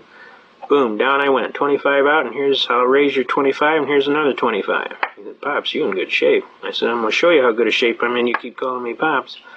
He says, No, you don't understand, Pops." He said, "If you're an older gentleman in the joint, they treat you with courtesy, they call you Pops. That's just out of courtesy." I said, "Oh, I guess you can call me Pops, and that's cool." So don't you ever think that I'm getting old, so I'll fool you. So they laughed. When I left, they lined up to shake my hand, and even the jailer said he was going to be sorry to see me go because I was helping so many people, and people were getting their lives together. And so when I go to jail, it's kind of unique. I actually get a vacation. I got the top bunk, and I laid on the window and let God's sun shine in my face, and I got a suntan. And guys would say, "Pops, why do you climb up on the top bunk?" I says, "Man, I'm out on the beach getting sun and rays. What are you doing?" He said, "You know, Pops, you something else. You're going to make, you in jail, and you're going to make..." I said, "I'm laying out here on the beach. What you talking about? I'm laying on my bed right next to the window, and the sun comes right through, and I'm on the beach. What you talking about? Getting a suntan." So you got to make the best of where you're at, no matter what. It keeps your spirits up. And the bottom line is this. I wouldn't have been in jail if I could have more effectively argued my Constitution. I ended up having to do a brief from the jail, 28 pages. I sharpened the pencil on the phone, on the wall. Here it is. This is a 28-page motion to dismiss. No, this is more than that. This right here. I mean, this is all from hand, longhand. And when we got to court, the judge looked at it. He goes, "Sir, are you an attorney?" I says, "No." He says, "You been to law school?" I says, "No, sir." He says, "You did this from jail?" I says, "Yes, sir." He says, "You did this from jail from memory?" I says, "Yes, sir." It's rather extensive. It's huge. Meanwhile, the prosecutor kicks in. She says, "Judge, do I got to answer this?" He goes, "Oh, hell yeah." This guy is kind of like this guy on Night Court on TV and Channel 2, kind of flippant. And he says, "Oh, hell yeah, counselor." He says, "What's this, a new hobby you just took up?" He says, "This guy even did his own proposed order. I don't even have to fill out an order." And he says, "Not only that, I want it done by 8 o'clock Monday morning." So all weekend she had to go to the law library and answer all this stuff. She was not a happy camper. So then she proposed that I have to have a shrink check my bolts out to see if my batteries are charged. Because if you defend your Constitution, you got to be a crazy turkey. And she found out I'm pretty well squared away. I just argue my Constitution. I asked the judge, I says, "Has it gotten this bad yet, Judge, where they got to toss you in a nut house because you defend your Constitution?" He says, "Not in my court." And I've heard of judges speaking up and saying, "Well, the Constitution has no place in my courtroom." How can they even think about that? Boy, that is a very serious statement. Because what that judge just did in an open court of law under Title 18 United States Code Section 2381 is he just committed an act of treason. See, the judge is sworn under Article 11 in this state, Paragraph 1, that he will uphold the Constitution of the United States and move as most immediately as is practicable to defend that Constitution, and a violation of that act would be capital felony treason under the people and government of the United States of America, and he would be subject, upon conviction, to be hung by the neck. That's how serious. Is it possible if the defendant had a driver's license and they were trying to argue a traffic matter and they were kind of in the system already and raised the constitutional objection that the judge might say it doesn't apply? Well, here's how we start a lot of these traffic cases, and I'll get right into that. The issue, when you first walk before a traffic court, you see, when they merged these courts together in 1963, they screwed up. They wanted to lay off half the judges, see, and they only wanted to have one building. So what they did is they merged the traffic court per se, or that docket, into the criminal court docket. And when they did that, they didn't check the rules, you see. And when they didn't check the rules, they didn't allow for jurisdictional challenges between the two courts. So what happens now is you come before the court, and there's several ways you can come before the court. Now, this gentleman here is correct. When he's talking about you have a driver's license, you have entered into a contractual relationship with the state. In other words, it's not a lawful contract because you cannot enter into an unlawful contract. You understand? It is a contract, though, because it's recognized as a contract. Because you have voluntarily entered into this contract, you agreed to all of the rules in their law book for that contract. Now, this is what we call admiralty and maritime jurisdiction or artificial jurisdiction. And it's a rather heavy argument going into Erie Railroad versus Tompkins and McCulloch versus Maryland, and we'll go into that in depth at the end of this program, but I wanted to share with you briefly. When you sign your driver's license, and especially today, and your voter's registration card, you will notice a little note right under your signature where you agree to the acceptance of the duality of citizenship of not only at the common law, but you accept the national jurisdiction under admiralty and maritime jurisdiction, which allows you to be sucked into all of these uniform commercial code requirements. And this is a very serious thing you're signing here. You don't understand it, but you just sold all your constitutional rights down the sewer when you signed that document. So when you sign it, my honest advice, and this is from experience, you sign the thing, and right at the end of your name, you write UD. U period, D period at the end of your name, and underneath your name, you write 1-207 without prejudice. Now, what that does, it says, I'll be glad to accept your ridiculous privilege. I don't really need to, but I will just to keep myself from being in trouble with the cops. And I'll tell you what we'll do.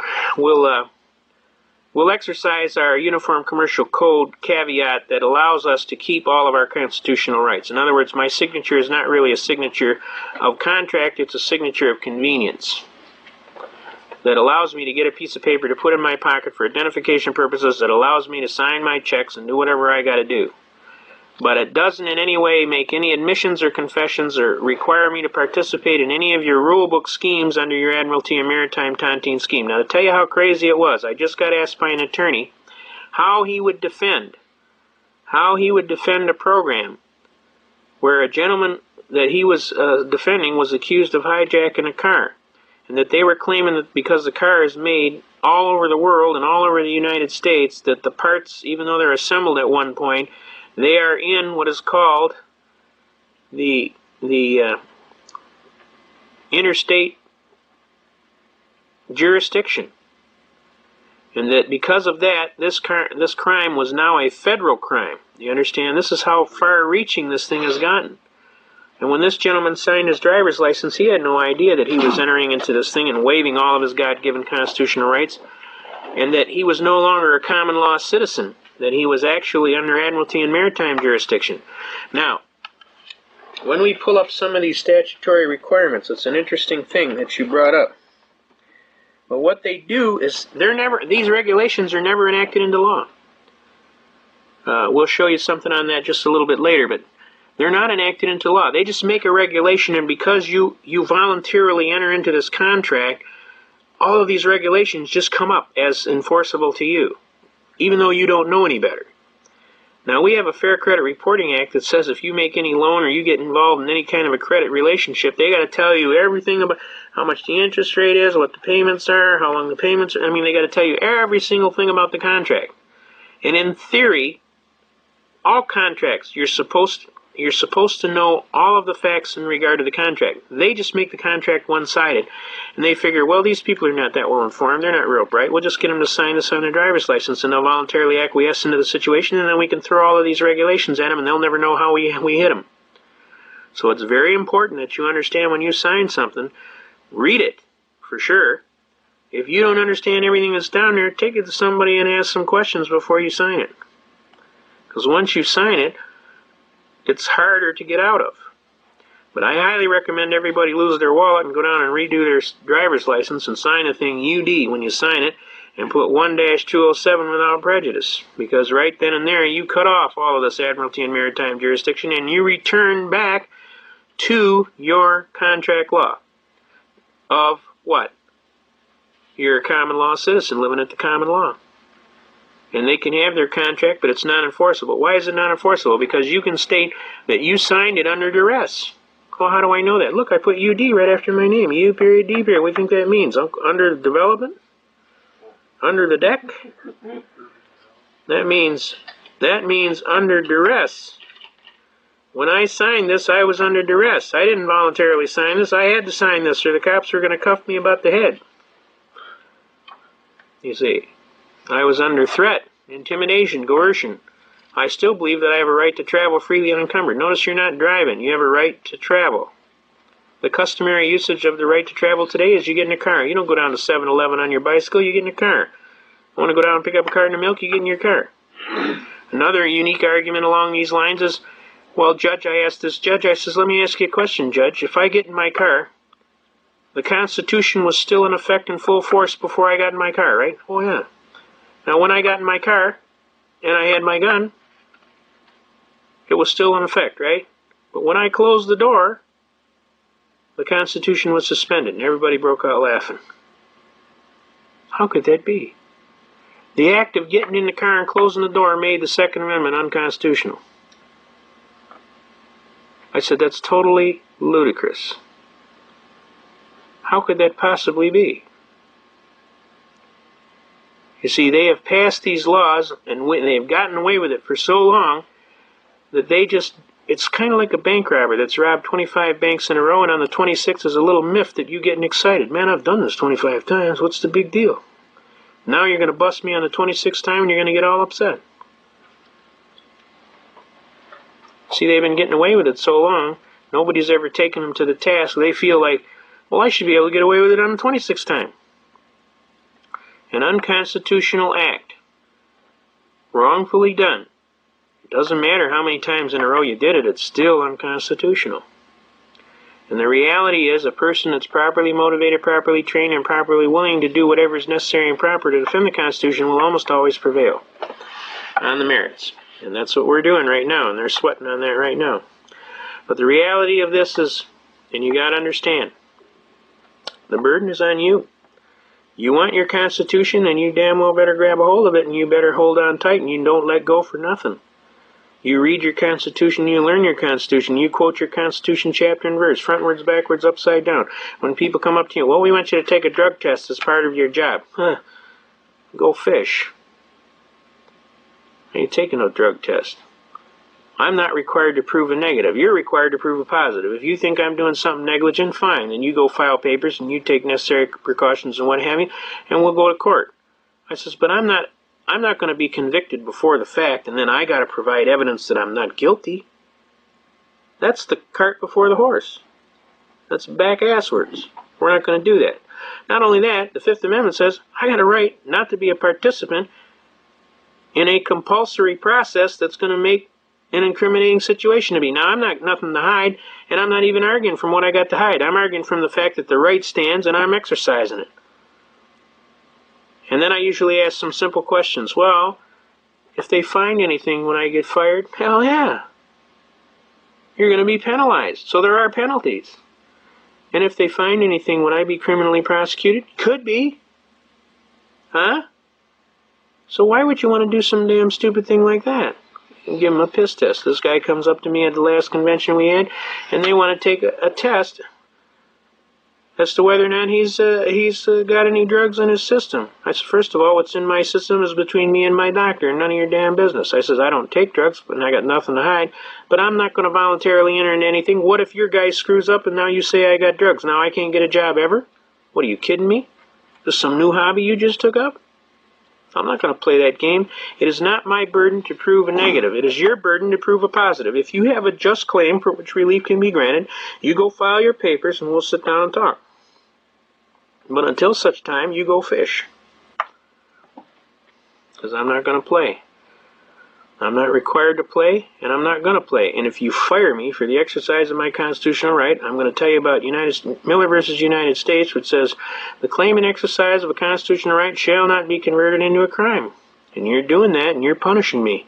And if you fire me for it, I will sue your socks off and attach everything you own, bank, business, and home. Now make my day. And that's how I feel about it. So you find another turkey to jerk with, because I'm not going to play. Okay? Now, we want to get into some serious things. I want to get into this argument about traffic cases. This is the most practical way to deal with traffic cases. When you are pulled over, what is happening? Now you got a policeman. He's conducting discovery. Anything you say can and will be held against you. And if you don't think so, just keep rattling. And it'll all get written down on the ticket. I found that out. Told the officer he'd just been waiting to get this ticket so he can fight it and beat it all the way to the Supreme Court. Wrote that word for word right on the ticket. So when these people are with you, you keep your hatch buttoned. And I mean, I'm guilty. I admit it. Sometimes I rattle on. It's been known to happen. So I'm telling you not to do it. You button your hatch. If you say anything, it's yes, sir, and no, sir. What can I do for you? And they always like to say, going a little fast, weren't you? I say, I neither admit nor deny, and I leave you to your proofs. Oh, a lawyer. Nah, I'm not a lawyer. But I'm smart enough to keep my mouth shut, because I realize anything I say is going to be put down on your paper. You say, you got a charge, you make it, and I'll see you in court. Oh, you want to go to court? Oh, yeah, I always go to court. I fight everything, murder one. It's kind of like a hobby of mine.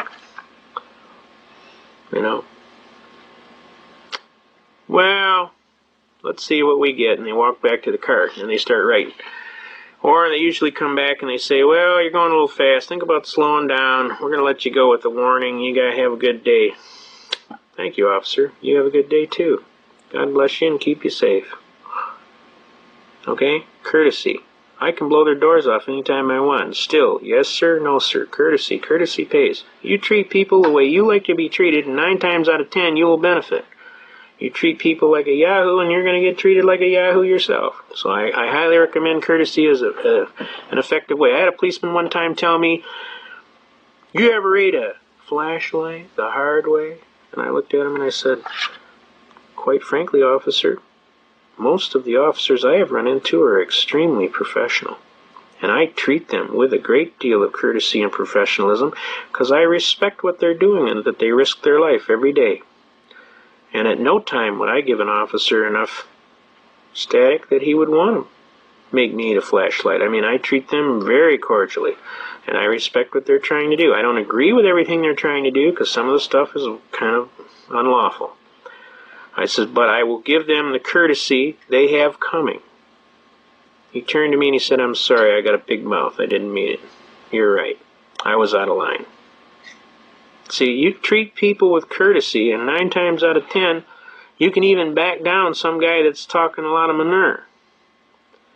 But the louder you talk, and the more belligerent you talk, the more louder and the more belligerent he has to talk. It's kind of like Newton's third law of physics. Every action has an opposite and opposing reaction. You talk crap, then he's got to talk crap. So my advice to people is don't do that. It's unmotivated. Who's doing this, you or him? Remember, the best weapon you have is the one right between your ears. So use it. And watch your mouth. Don't be talking a lot of trash to these policemen. They don't need to hear it. They got a bad day. You might have a bad day. Best thing to do is say yes sir, no sir. And if you got an honest pitch, go ahead. If you make my day. Now we've gone past that. You got the ticket. What are you going to do? Well, look on the ticket. See if he signed it. A lot of times they don't sign it.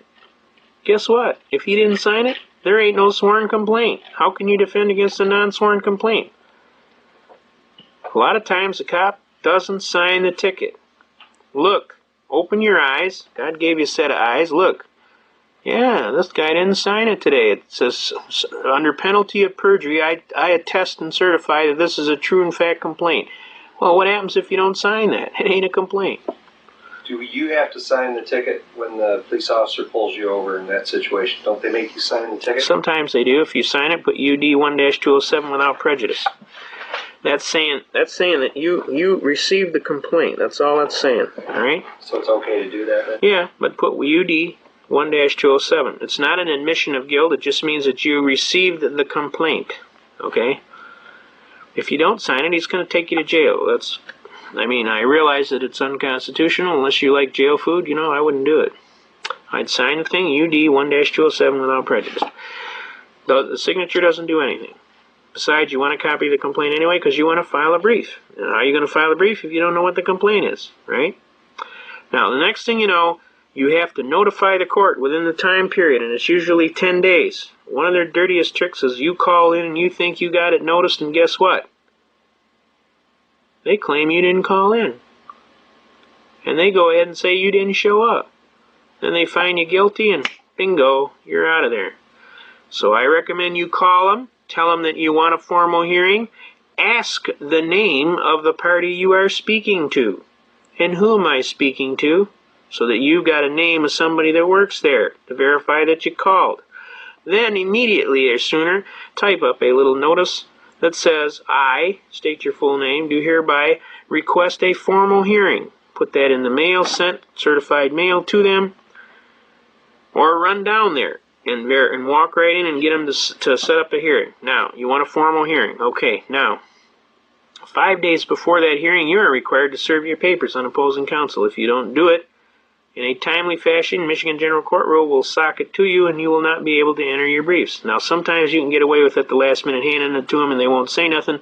But if they want to hammer you, they can use the 5-day court rule. I have used it effectively several times.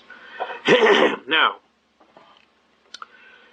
you look at what it says on the complaint, whatever it says, MCLA, whatever you violated, and you go down and you go to the law library, you look up Michigan Miles Laws Act, you look up exactly what they say, and then you enter a defense. I neither admit nor deny, and I leave you to your strictest proofs in a competent court of original jurisdiction. But before we go that, depending on how you want to play, and there's several ways you can go. If you want to be the hardest-nosed that you can be, you walk into court and don't send no paper.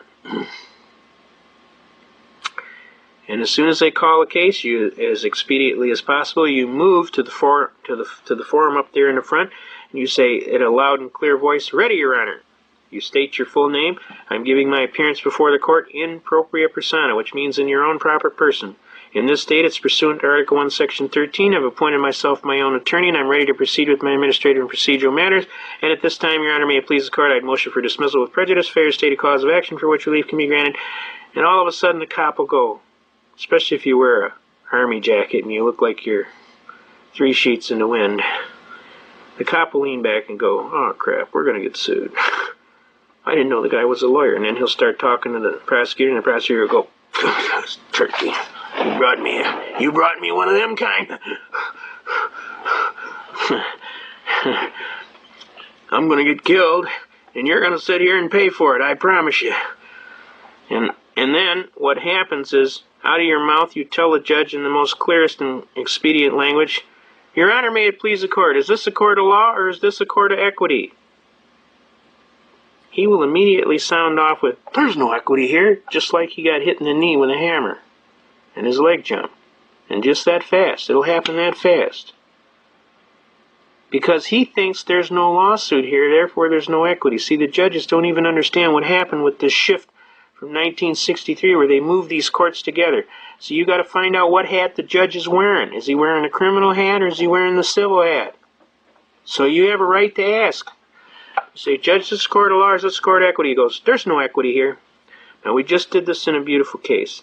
This little gal, she couldn't have been 80 pounds soaking wet. And this cop was about 6'2", about 320, big heavy-duty state trooper. She walks in, "Your Honor, I am representing myself as my own counsel. I would like to proceed with my administrative and procedural matters. But before we go, I have a declaratory ruling, sir. Could I ask you a question?" She goes, "Oh, sure, honey, go ahead." He says, "But you understand, only a fool stands as his own attorney." She says, "That may be, sir, but I'm the best person that knows the facts in my case, and I think I have a chance. I'd like to try. Is that okay?" "No problem. You have a right." "Is this a court of law or is this a court of equity?" The judge immediately, "There's no equity here."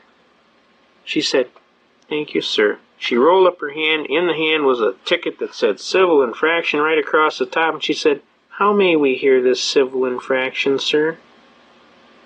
The judge did a Homer Simpson. He goes, "So that's where you're going with this, huh?" The whole court broke out laughing. This little gal, I'm telling you, she is this tiny little thing. She's just a sweetheart. The whole court realized the judge did a Homer Simpson. And then the judge realized he did a Homer Simpson, and then he busted out laughing.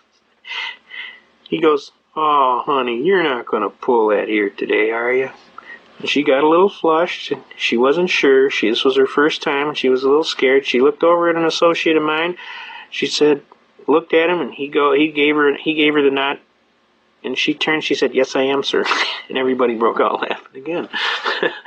The cop goes, well, if they're going to play around, I'm gonna put 15 over on the ticket, Judge. And the judge goes, no. You got what's on the ticket. That's what's on the complaint. You're not changing the complaint after the fact. That's perjury. You want me to put you in the coolie? You can't change the complaint. The complaint is the complaint. You signed it. It's true. Got me? If it was 15 over, you should have wrote 15 over. He said, well, I just don't want to screw around. This is just getting out of hand. I mean, she was guilty. Da-da-da-da-da. And see, she goes, Your Honor, we haven't even gotten to that yet, Your Honor. There's no jurisdiction. This is where we're at. We're at no jurisdiction. It says, we're right. He said, are we going to go through with this now? Come on, tell me true. She says, yes, I am, sir. I'm going through all the way to the Supreme Court, she said. And the judge goes, okay, now, we're going to have to set a hearing. She says, and I'd like a formal hearing too, sir. He said, okay, and I'd like a trial by jury, sir, because the value in controversy is in excess of $20. Pursuant to the 7th Amendment, I have a right to trial by jury. He says, yeah, okay. We'll send you notice. It's been 3.5 weeks. We got no notice. We call them every day. They don't even want to talk about this case. The only reason they said that was so all of the poor little people in the back of the room didn't get the idea that they could get up there and do the same thing this little gal did. They're not going to call her back because they got no jurisdiction. They're not going to try that case because she's going to blow their doors off. Okay? Now that's one of the most beautiful tacks and the fastest. And the last time I did it, it was before a particularly obnoxious judge. And he basically said to me, how many times have you pulled this? And I said, Your Honor, I think this is the 12th time. He said, going for lucky 13, eh? He said, this is very clever, he says, but I'm going to give you some advice, young man. Don't ever get caught doing nothing in my town. Got me? I said, sir, I never do anything. I'm trying to be a regular gentleman. He said, well, you better not get caught doing nothing, because I will hammer your tail. And I said, does that mean the case is dismissed, Your Honor? He says, it's dismissed. You're out of here. Now, I'm telling you this works, and it works real good. Now, the next effective step that you can do is you can turn around and ask the judge if he's a licensed attorney to practice law, because none of the judges are licensed. Take my word for it. Michigan Constitution says under the Adjudicature Act that they are required by law to have a license, that they are required to be licensed by the state of Michigan. The state of Michigan does not license attorneys. The Bar Association licenses them. They give them a P number and a card that says, yeah, you're a member of the Bar Association. But if you call up the Bar Association, they will tell you they don't give nobody a license. The state of Michigan doesn't give them a license. The Bar Association didn't give them a license. So what license could they be talking about? Mickey Mouse license? Because that's the only one that's left. The state doesn't issue one, the bar doesn't issue one, and the one they got hanging on the wall is not a license from the state of Michigan. And the Constitution of the state of Michigan says all judges will be licensed to practice law before the state. And you ask him, where's the guy's license? He doesn't have one. And, Your Honor, may it please the court, since you don't have a license, I'm asking you to recuse yourself until we can get a judge that has a license. Now, a little lady named Virginia Cropsey is the one that perfected this argument. She's a genius at it. She's a little spitfire. If you ever watch her in court, you're actually going to see a treat, because she is something else. She's got character. She graduated a full attorney from Wayne State University, and then she refused to join the bar because she didn't want to compromise her rights with their political chicanery. And she is a full-fledged, serious business legal person. And to hear her work in court is absolutely like listening to Stradivari work the violin. She walks in and blows their doors off. Well, she's on about 3 judges now for this same thing. She blew the first judge out, so then they sent in another judge. They moved her over to the other side of town, over in Berkeley, Michigan, and then she walked in and she blew that judge out of the door. So then they sent her to another judge, and then she turned around and went before the state licensing commission, and now they've handed it up to the judicial people of the state to try and resolve the problem. They're going to end up dropping it. The judge doesn't have a license. Now let's suppose the judge could prove he has a license, which he doesn't. Judge, let me ask you a question. Under your retirement fund, isn't it a fact that you get a certain percentage of the rake-off of all of the tickets that come before your bench? Well, yeah. And isn't out of a $40 that comes across your bench, you get $18.75? Well, yeah. So you have a financial interest in this matter, isn't that correct? Well, yeah. Well, isn't that a violation of judicial canon number 7? You're not supposed to have any financial interest in any matter that comes before your court.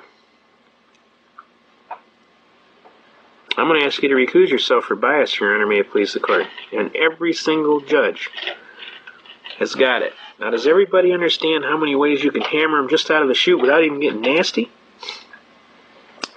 The judge don't have a license. The judge has got a personal interest in the case for financial reasons.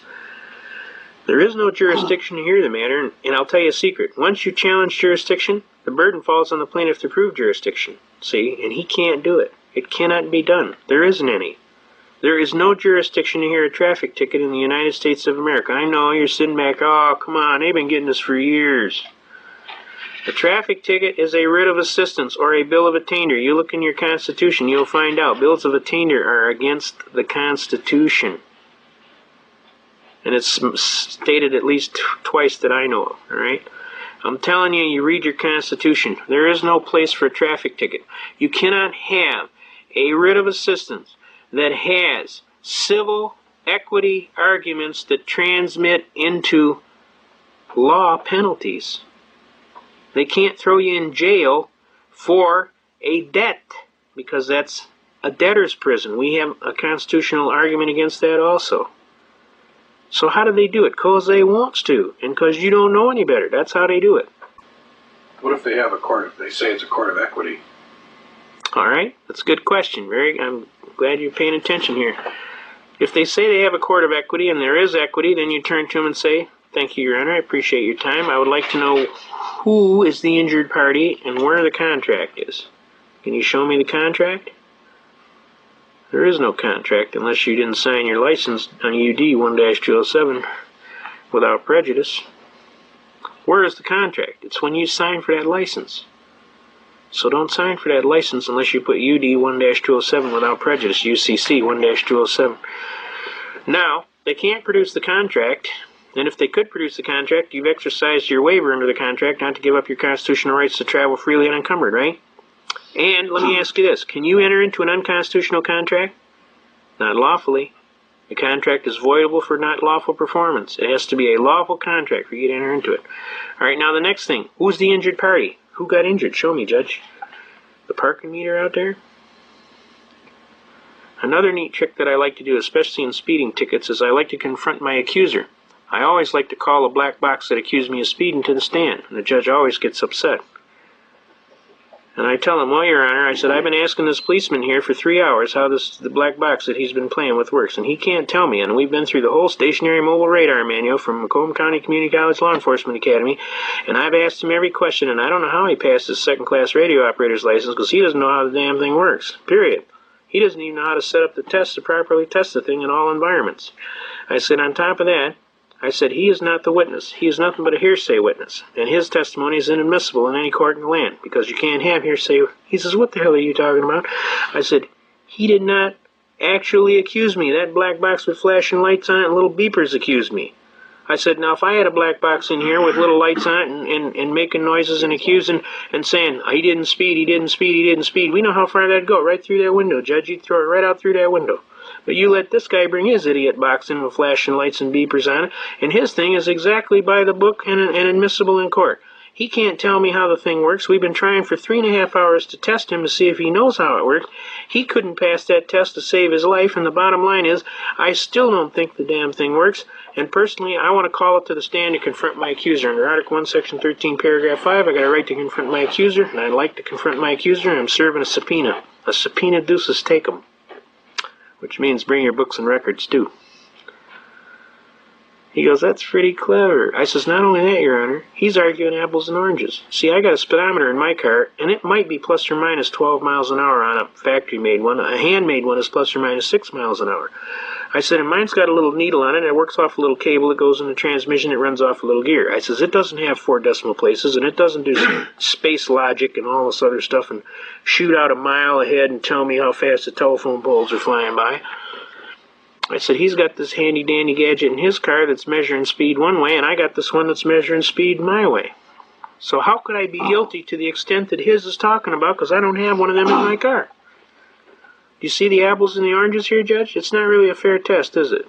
He goes, That's a pretty good argument you got there. He says, I'll tell you what we're going to do. You've cost my court enough for the day. I'm going to dismiss the case. What do you think of that? I said, fine by me, Your Honor. But before we do, I have one more bitch, Your Honor. He says, bitch, what's that? I says, you see that police officer there? I have a great deal of respect for that police officer. And I don't like to see that police officer get injured in any capacity. I personally feel that police officer sitting in that vehicle all day, for 8 hours a day, getting bombarded by high-energy microwave energy is an insult to that police officer's life, to his family. I personally feel for that police officer. I wonder why these guys are so irritable and why they don't want to eat no food and they don't want to jump the old lady when they go home. And I says, I understand why. It's because they're being bombarded by this high-energy microwave. And I said, some of them are getting cancer. I says, I think that this is an atrocity. And I said, I don't think that officer should be required to sit in that car all day and be bombarded by that high-energy microwave energy, which could cause him to get testicular cancer and all kind of other problems with his life. And just so that the city can make bucks off of these tickets. I says, this is an atrocity. He says, you don't worry about that policeman, that's my job. I worry about that policeman. I said, sir, I worry about him. He works for me. I worry about him. I says, now I've personally run tests on this thing where we took a microwave leak detector right from Radio Shack, which you use to detect the microwave leaks on your radar range at home. And I said, we went over by the radar car, he flipped the switch on, and that thing went in the red. So I know them guys are being bombarded by high-energy microwave energy, and I know that if I had a microwave energy oven at home that was leaking that bad, it'd go in the trash. You understand? Because of the dangerous, hazardous energy that is being given off by the thing. I says, now you ask my police officer here, my friend in the community that's going to protect me, to put a risk of cancer or something like that on his body. I says, I think that's absolutely un-American, and I'm protesting. He said, well, I'll take it under consideration. I said, and I thank you for your concern for our police officer. I said, that's all right, Your Honor. I was trying to be a good citizen. So we walked out of the courtroom, that cop came alongside of me, and he says, I ain't never turning that damn thing on again. And what do you bet that didn't go everywhere? Now that's psychological warfare, folks. That's how it works. And I was right, and I was honestly trying to help him. But he told me he ain't never turning that damn thing on again. Now this happened about 1985. Now they've been publishing in the news just in the last year. You're hearing about all these cops that are coming up with cancer from all kind of various things. Well, this is why, folks, because they're being bombarded by these high-energy radar guns. If I was a policeman, I wouldn't turn that thing on for nothing. I'd cut the wire in the thing.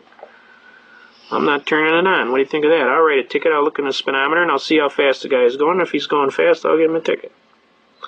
But I'm not turning that thing on. Just so I can have my hair fall out, get a chemotherapy treatment. I don't need that kind of stuff, you understand? I told the judge, I says, you got any kind of idea what kind of power is coming off the end of the antenna on that gun? I said, for every inch that it goes past the windshield, the power curve is squaring itself. Now it's reaching out 1/4 of a mile. You got any kind of idea how much power is coming off the end of that antenna? I said, that poor guy is being bombarded with high-energy microwave energy. I don't think it's right. So anyway, it got dismissed, and psychological warfare worked, and most of the cops in my area don't even have that thing on anymore, because I notice when you go by them, my radar detector doesn't even go off. So I know that it's effective. Now that's psychological warfare. It's a combination of honesty, and basically I do care about the police officers. I don't want them to be in danger. There are good police officers out there. They have a right to work and have a safe job just like anybody else. Any more than I was upset with them when they dumped Agent Orange on us when we were in Vietnam. I mean, it's illogical, okay? Now, the bottom line is a lot of things are going on out here, and you have to be cognizant of what's going on. And you have to be cognizant of your rights. And you have to be willing to take the necessary and appropriate action. And you can have some fun at it. I like an elder gentleman who's one of my mentors, Eustace Mullins. He says, if you're not having fun, you're not doing it right. He says, I'll submit a brief, and then he'll send it back to me, and he'll tell me all the things that are wrong with it, and I'll fix it, and I'll send it right back to him, and I'll add a few more things in there, and he'll get all mad that I fixed it, and then he'll send me back a thing telling me he doesn't agree with it, and I'll send him back an answer telling me that's too bad, because that's the law. Now, you can have a lot of fun doing this. Another neat thing you can do is go down and sit in courts. I highly recommend ladies or gentlemen that don't have anything to do for an afternoon, retirees especially, get your best gal or your best girlfriend or boyfriend, whatever it is, take 2 of you. Safety in numbers, take 2 of you. dress in your best suit and what have you, tie or best skirt and what have you, go down and sit in the court and take a legal pad, just two of you, and sit there for the day. In the left, you want to sit in the left rear side, the last pew in the left rear side. And just sit there and do not smile.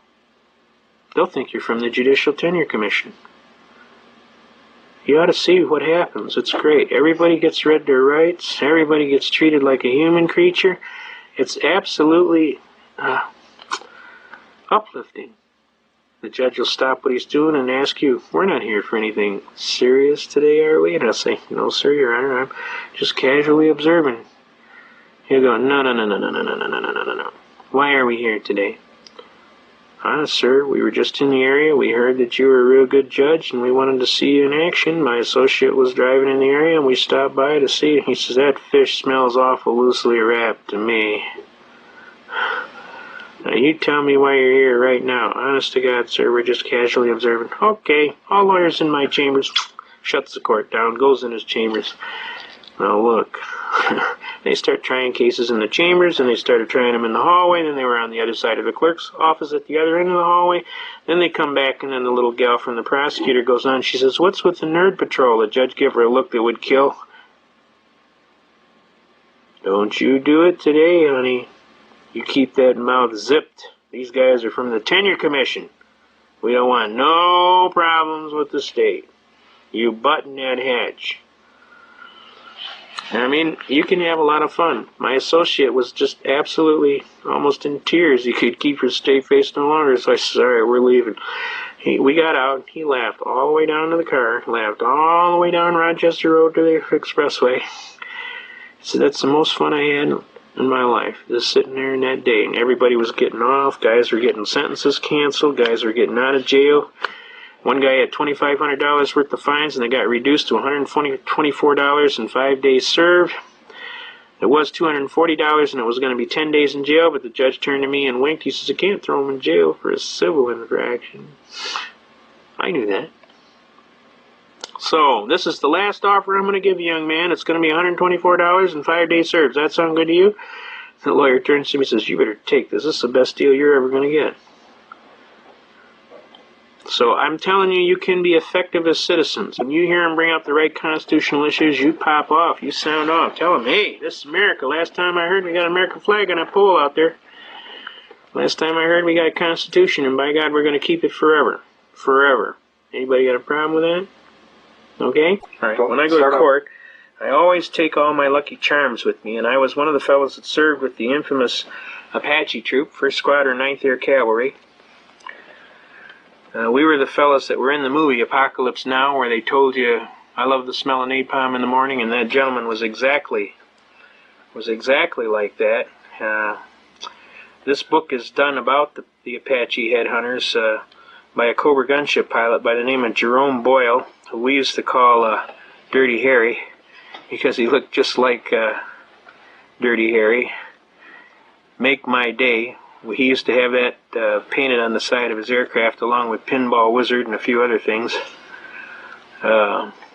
This is a phenomenal book about a story of serious Americans. This is a Cobra pilot, Jerry Boyle's own story. A former policeman arrived in Vietnam in March of '70. He went from being a FNG, which I can't tell you what that is in a church, but it's bad, to a combat vet in just 2 months, whether rescuing downed crews, flying fiery combat missions during the invasion of Cambodia, or being shot down himself. Boyle saw war quickly turn from a scary game of bullets, rockets, and grenades to a terrifying race against death, where just split seconds could turn a scene of breathtaking beauty into one of stark, absolute terror. He witnessed men risk their lives daily to save others, and he heard the dreaded call, "Taking fire, taking fire." They were too often a fellow pilot's very last words before his chopper became an inferno. Boyle learned real fast that there weren't a lot of going-home parties for Apache Troops pilots. And when you listen to some of the stuff, this is a Cobra pilot's life and death experiences in Vietnam's legendary Apache Troop, 1st of the 9th Air Cavalry. This pilot was the recipient of, he was a California native and former policeman of Ventura, California. Among the medals and decorations awarded to him for his service, and this was kind of typical of most of the people in this outfit: Silver Star, 3 Distinguished Flying Crosses, 5 Bronze Stars, 2 Army Commendation Medals for Valor.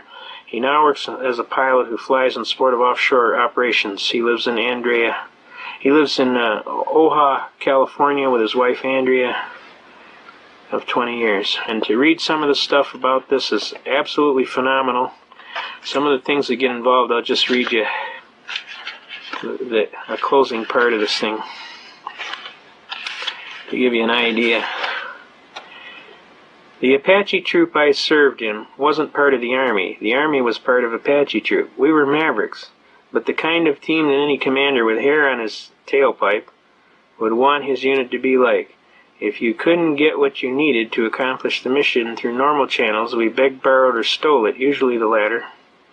With few exceptions, I'd follow the men of Apache troop into hell, knowing full well, sooner or later, someone from the blues, the whites, the reds, the lift platoon, or the mess section would emerge from a smoking hole, dragging the dead, smoldering ass of the devil. Now, he kind of exaggerates a little bit, but I can tell you that these men were phenomenal fighters, and it was my great privilege to serve with them. And when I go to court, I take all of my battle stuff, my Ranger stuff, my first air cab. This is from the Apache troop logo. There's my flight wings, the actual ones I wore. This is the 1st to the 9th logo that was put on the nose of all the aircraft. There's 1st 75th Infantry Rangers.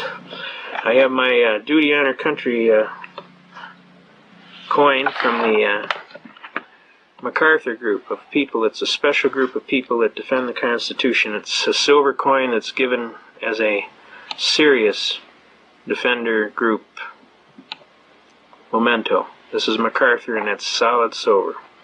Then I got all my Ranger jump stuff. I put that on there. I take my strike like lightning, sound like thunder, all my Ranger stuff that when I was in the Rangers. And I take my 1st Air Cavalry when I was in Cambodia, because I was with these boys in Cambodia and Loch Ninh. My Apache troop. That's right off of our shoulder patches from the Apache troop, the original one. I was with the Take My Detroit Judo Club. This is a patch they give you for running 50 miles to save your life. You got a certain time to do it in. They give you a bootlace and a pocket knife, and if you get caught, they put you in a POW camp and treat you like a prisoner. So it's like you got 12 hours to run 50 miles, or you go to the POW compound and they treat you like a POW. They hung my buddy up in a pit full of poisonous snakes upside down for about a day or two. And then this is my other patches that I wear from Vietnam and Special Operations Group. I flew in support of Bo Gritz in Cambodia. We used to deliver their supplies. I got my Ranger belt buckle. All these are mementos of a program. My Bronze Star medal. I have 33 of these air medals. I got 5 of these Bronze Stars. I got a Distinguished Flying Cross, Vietnamese Cross of Gallantry, 33 air medals. Shot down 4 times, left for dead twice. Walked out of Cambodia with 2 regiments on my tail feathers. This is the SOG Special Operations Group, MAC-V, that we flew in support of Bo Gritz in Cambodia and the Cambodian operation. I was one of the special air crews that was selected personally to fly the infamous Marine sniper in Laos to shoot that general at 800 yards. I was one of the guys that flew him in. And we wear the wings of eagles. We support the National Rifle Association totally. You know, we ain't fooling around. We want our Constitution. We want our Second Amendment. I am a member of Vietnam Veterans. And basically, when I go to court, I put all my Lucky Charms in my pocket. It kind of drives them nuts down at the courthouse. I also have my flag. I always take my flag with me. And I have my Vietnam Veterans belt buckles and my De Oppresso Libre, which means the liberator of an oppression, from the special forces that was given to me by the boys over there for helping them, you know. So all this goes in my pockets. When I go to court, my Lucky Charms, I call them, and it's a little heavy, but it's like, when I go for memory of those fine soldiers and some of the things. I'd rather be killing communists. That's one of the mottos of the paratroopers from the Charlie Company Ranger Company. Charlie Company Rangers was the boys that supported that paratroop, that Marine sniper that shot him. that shot that general at 800 yards. So I'm a soldier. I've been a soldier. I believe in the things that the soldiers have done. I've seen a lot of good soldiers pay the maximum price. I personally held them in my arms, and I've listened to their last words. Tell my mother, tell my wife, tell my family I love them. And to me, the Constitution is a very serious document, and we defend it to the death. We do not fool around when it comes to the Constitution. I've been doing it for 25 years. I am a graduate of Project Blue Book, the special project. I also take my harmonica. I have a harmonica.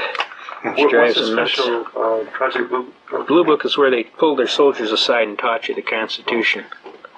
And I always take my harmonica and I give them hell. Give them the...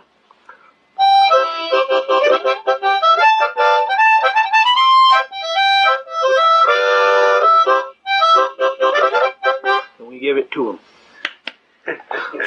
Tell your Southern Air Transport story. Yeah, well, we were flying interdiction along the Cambodian border, and we come up on the door of these B-model Huey. It was a smaller Huey, and it was painted blue and silver. And all along the side of the tail boom was white powder.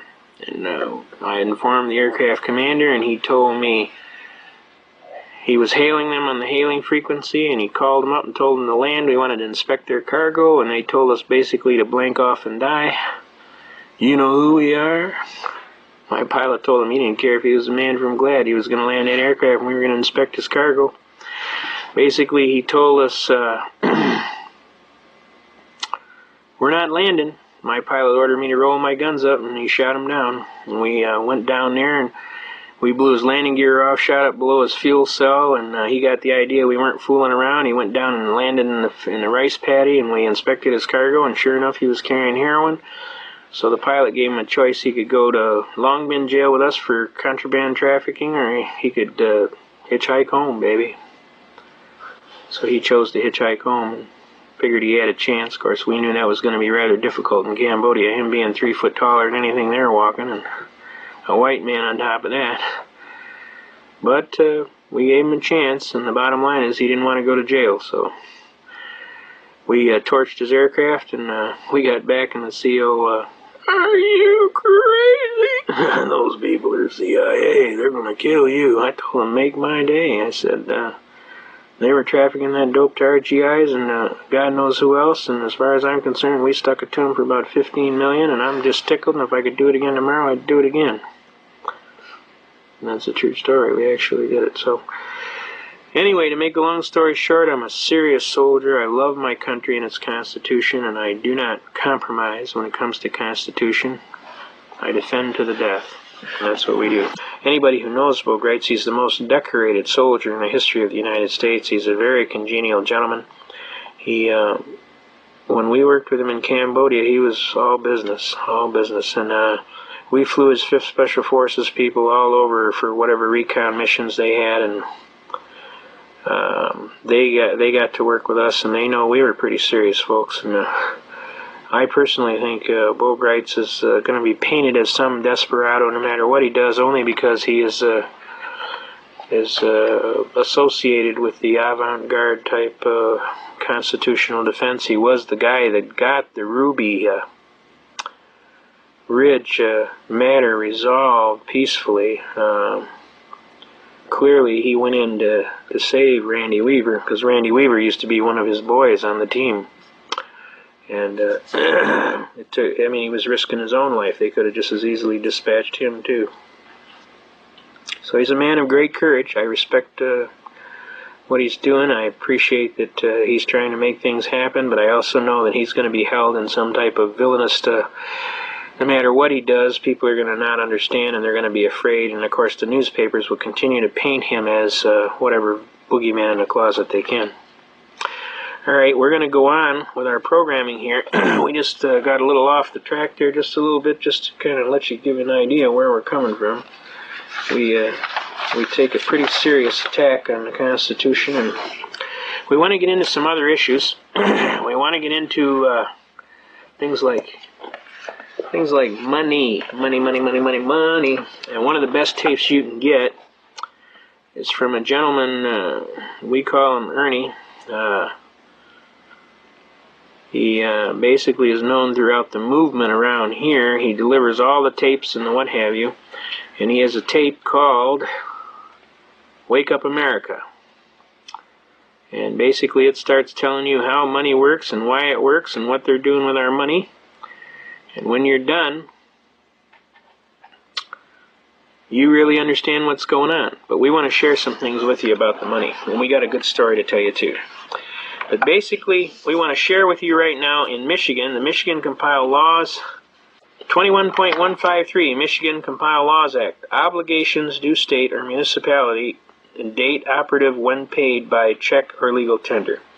Whenever any check or bank draft shall be tendered for the payment of any debt, taxes, or other obligation due the state or to any municipality therein, such check draft shall operate as a payment made on the date the check or draft was received and accepted by the receiving officer, if it shall be paid on the presentation without deduction for exchange or cost of collection. All agencies of the state of Michigan shall request that checks tendered in payment of an obligation due the state shall be made payable to the state of Michigan. No receiving officer shall be required to receive in payment of any debt, taxes, or other obligation collectible or receivable by him any tender other than gold or silver coin of the United States, the United States Treasury notes, which you can't get today, gold certificates, which you can't get today, silver certificates, which you can't get today, or other Federal Reserve bank notes. And there's no bank notes in circulation. There's Federal Reserve notes, but there's no Federal Reserve bank notes. Now, the reality is, by this fact, you are specifically precluded from tendering lawfully without being a party to a felony, that of debasement of the coin of the realm, against the 1792 Coinage Act, the Sherman Coinage Act. So Roger Sherman wrote a book about this, and it tells you all about coinage and the debasement of the coin of the realm. And that's why he is affiliated with the 1792 Coinage Act. Now, the reality to this is, what has been going on over a period of time is they've been playing games with the money. As we can see right here, we have right here a silver certificate. This certifies that there is on deposit in the Treasury of the United States $1, right, of silver, all right? $1 in silver payable to the bearer on demand. Now, we had a little time we got together. We had some of these notes. We had some gold certificate notes. Also, we got one here that says, United States note, the United States of America. Now, notice the difference here, folks. This one just says, this note is legal tender for all debts public and private, but we know that that's a lie because Article 1, Section 10 of the Constitution says nothing but gold and silver coin shall be made a tender in payment of debt. Now, this is going to bring up a real interesting case that we got here. Now, we went down to the Federal Reserve Bank and we took $500 worth of, these are silver certificates here, but we took gold certificates, $20 gold pieces.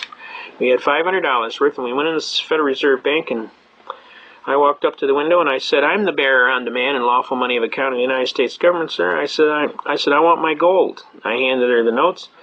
She looked at me and she says, sir, we don't have any gold. I said, are you trying to tell me this bank is overextended? Everybody looks. You can't come in here and do that, sir. You're going to get a run on the bank. I said, I'm asking you for my gold. I'm the bearer. I am here and before you demanding. It says pay to the bearer on demand and lawful money of the account of the United States government and $20 gold. I got $500 worth of these, and I'll take $20 gold pieces. We don't have any gold. Are you trying to tell me this bank is overextended? So they called the SWAT team. This lieutenant comes running up, and all these guys got rifles, and they're all at port arms. And the lieutenant walks up to me and says, all right, what the hell is going on here? So I explained to him. I said, sir, I am the bearer on demand and lawful money of account of the United States government. I'm here and before this bank. This is a lawful bank of the government. And I'm asking them to pay me, the bearer, on demand, my $20 in gold for every one of these $20 gold demand deposit notes that I have. And I have up to $500 worth. And I just asked her for the gold. She told me she doesn't have any gold. I tried to tell her, you telling me this bank's overextended? She told me, you can't come in here and do that. And the next thing you know, you show up. The lieutenant looked at him. He says, "Why don't you give the guy his gold?" "Come on, guys, we're out of here." So they left. They couldn't give me my gold because they ain't got any gold. But there is a contract on here that says pay to the bearer on demand. Now in this one, it's $1 of silver. In theory, the contract is there and you could, in theory, go collect it. But upon trying to collect it, there is no gold. There is no silver. They don't have any.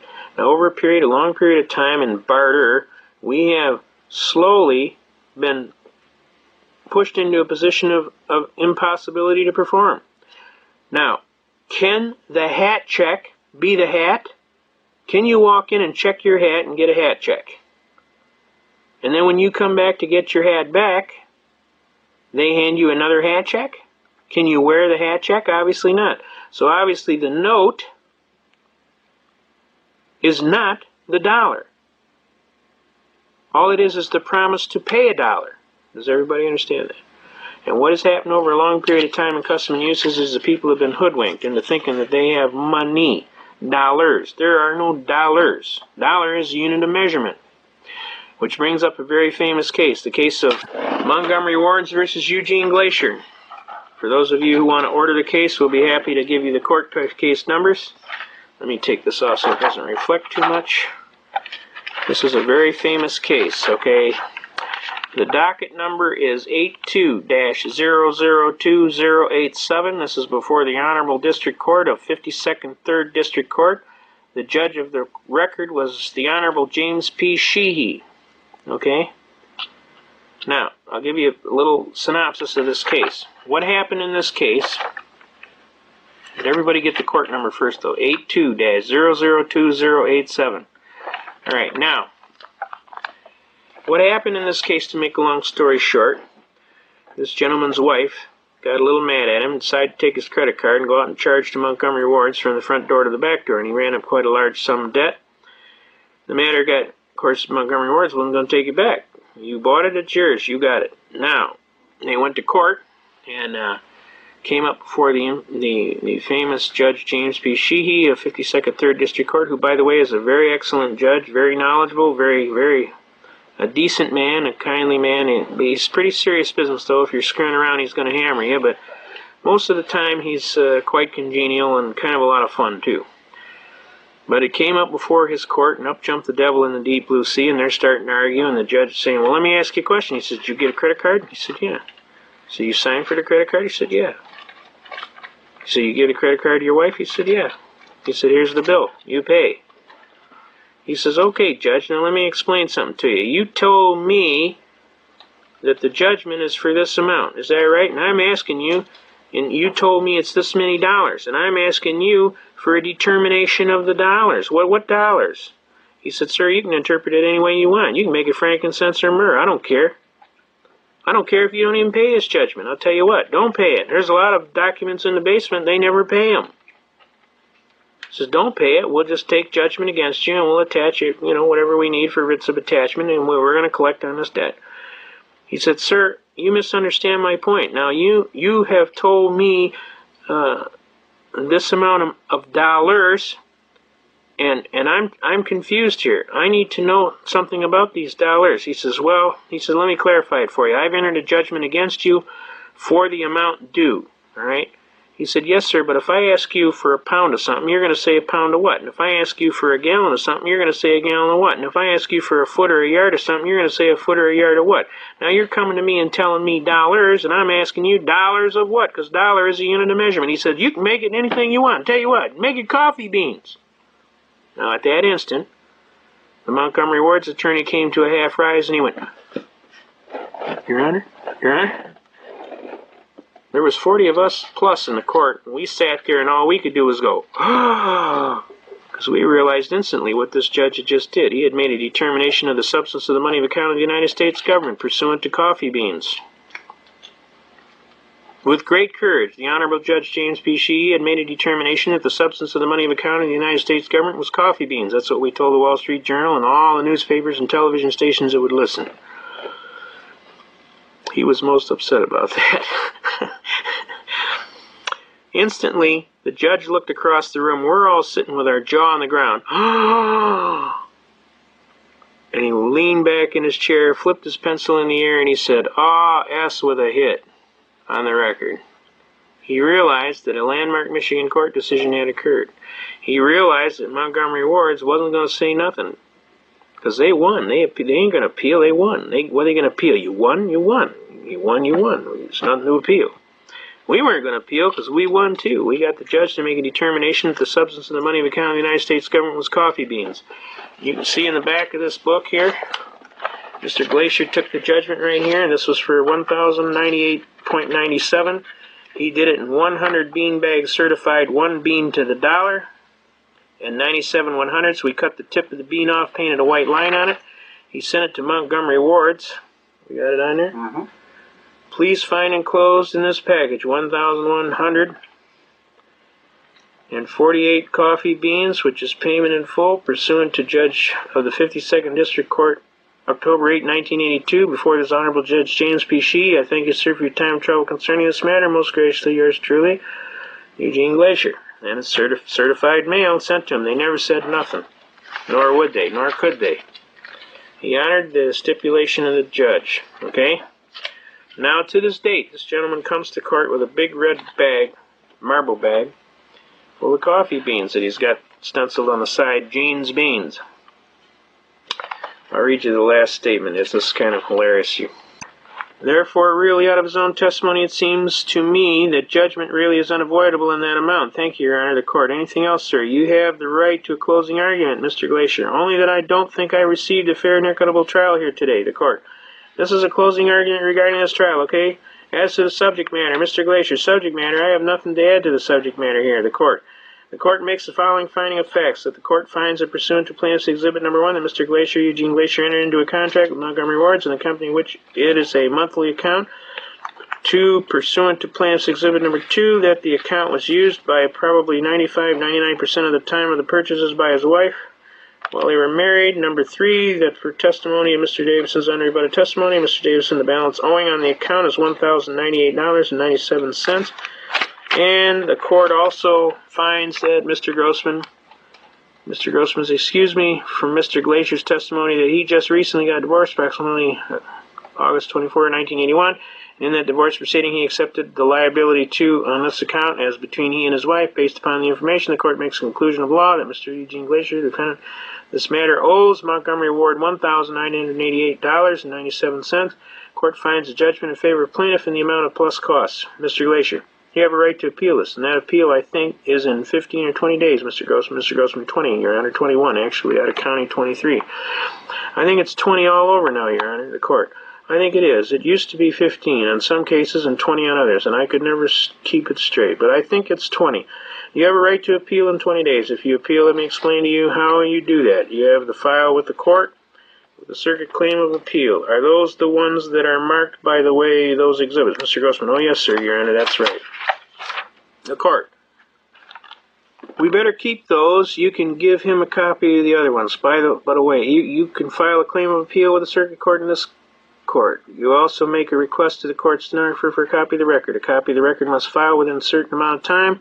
That you can tell you must file, as I say, a claim of appeal, and then you have a certain number of days after that to file your appeal. Okay, claim of appeal is nothing more than a little form. I hereby claim appeal. Okay, so but the court clerks can give you more information. But if you don't file an appeal within 20 days, you've lost your right for an appeal. Any other questions before the court recesses? I'd still like to have a motion for a more definite statement. Dollars of what?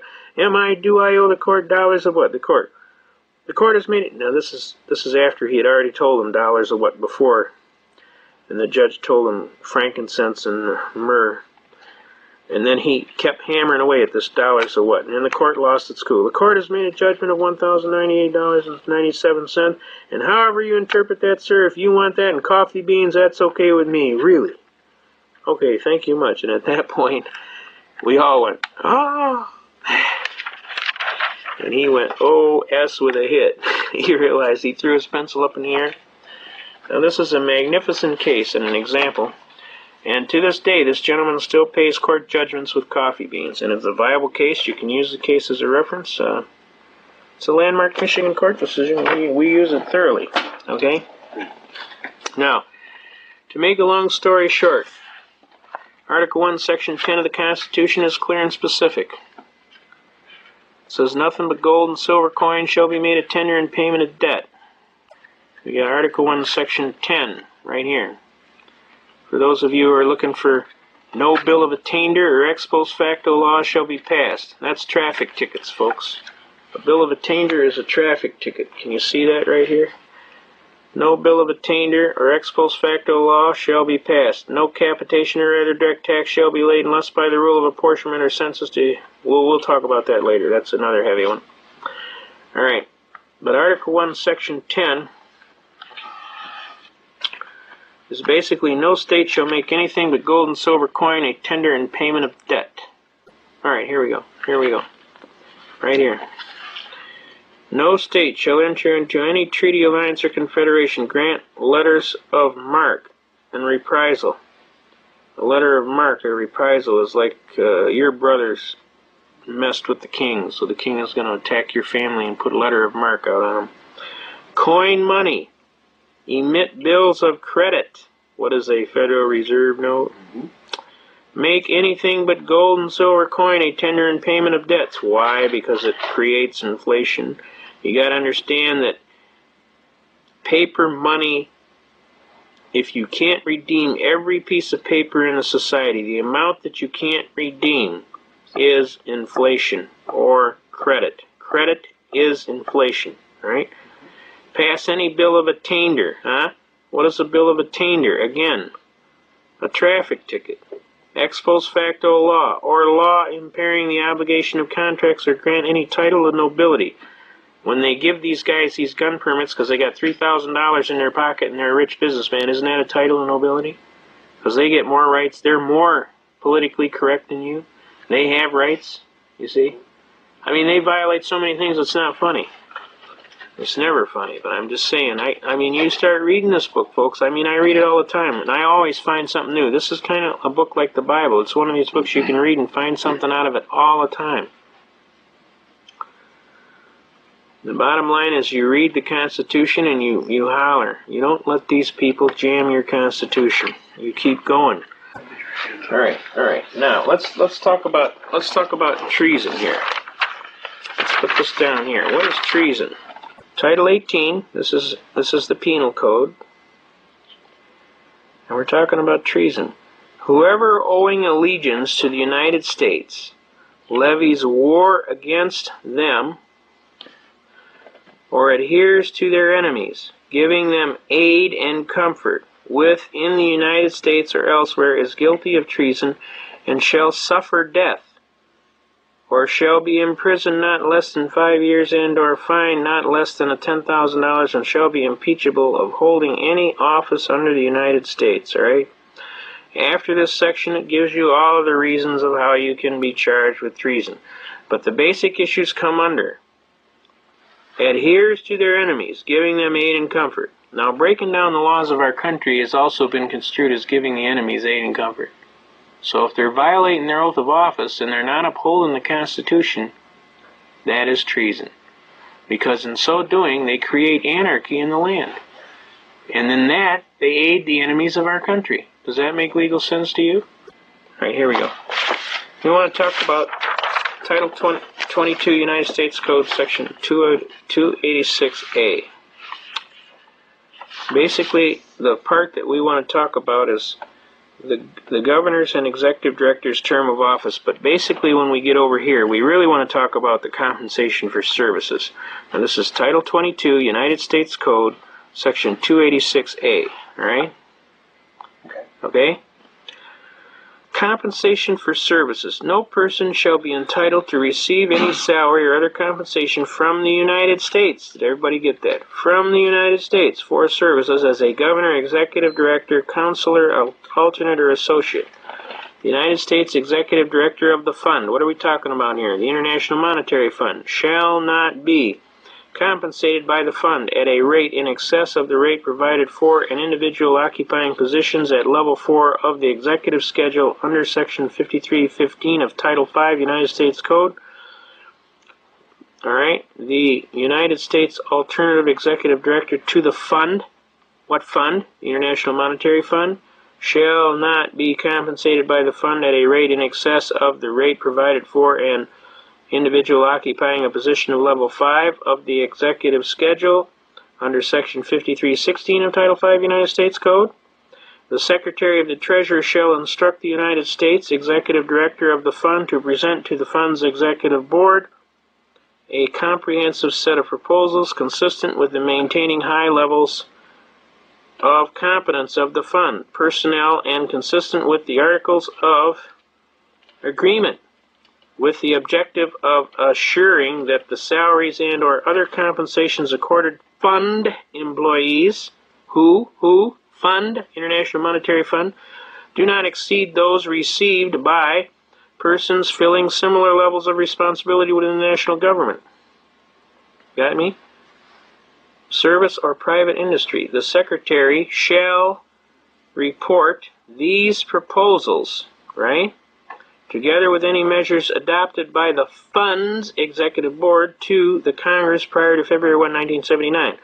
Now, folks, when they're talking about the fund, they're talking about the International Monetary Fund. And when they're talking about being paid, people like Janet Reno, who is the governor of the fund, is paid by the IMF.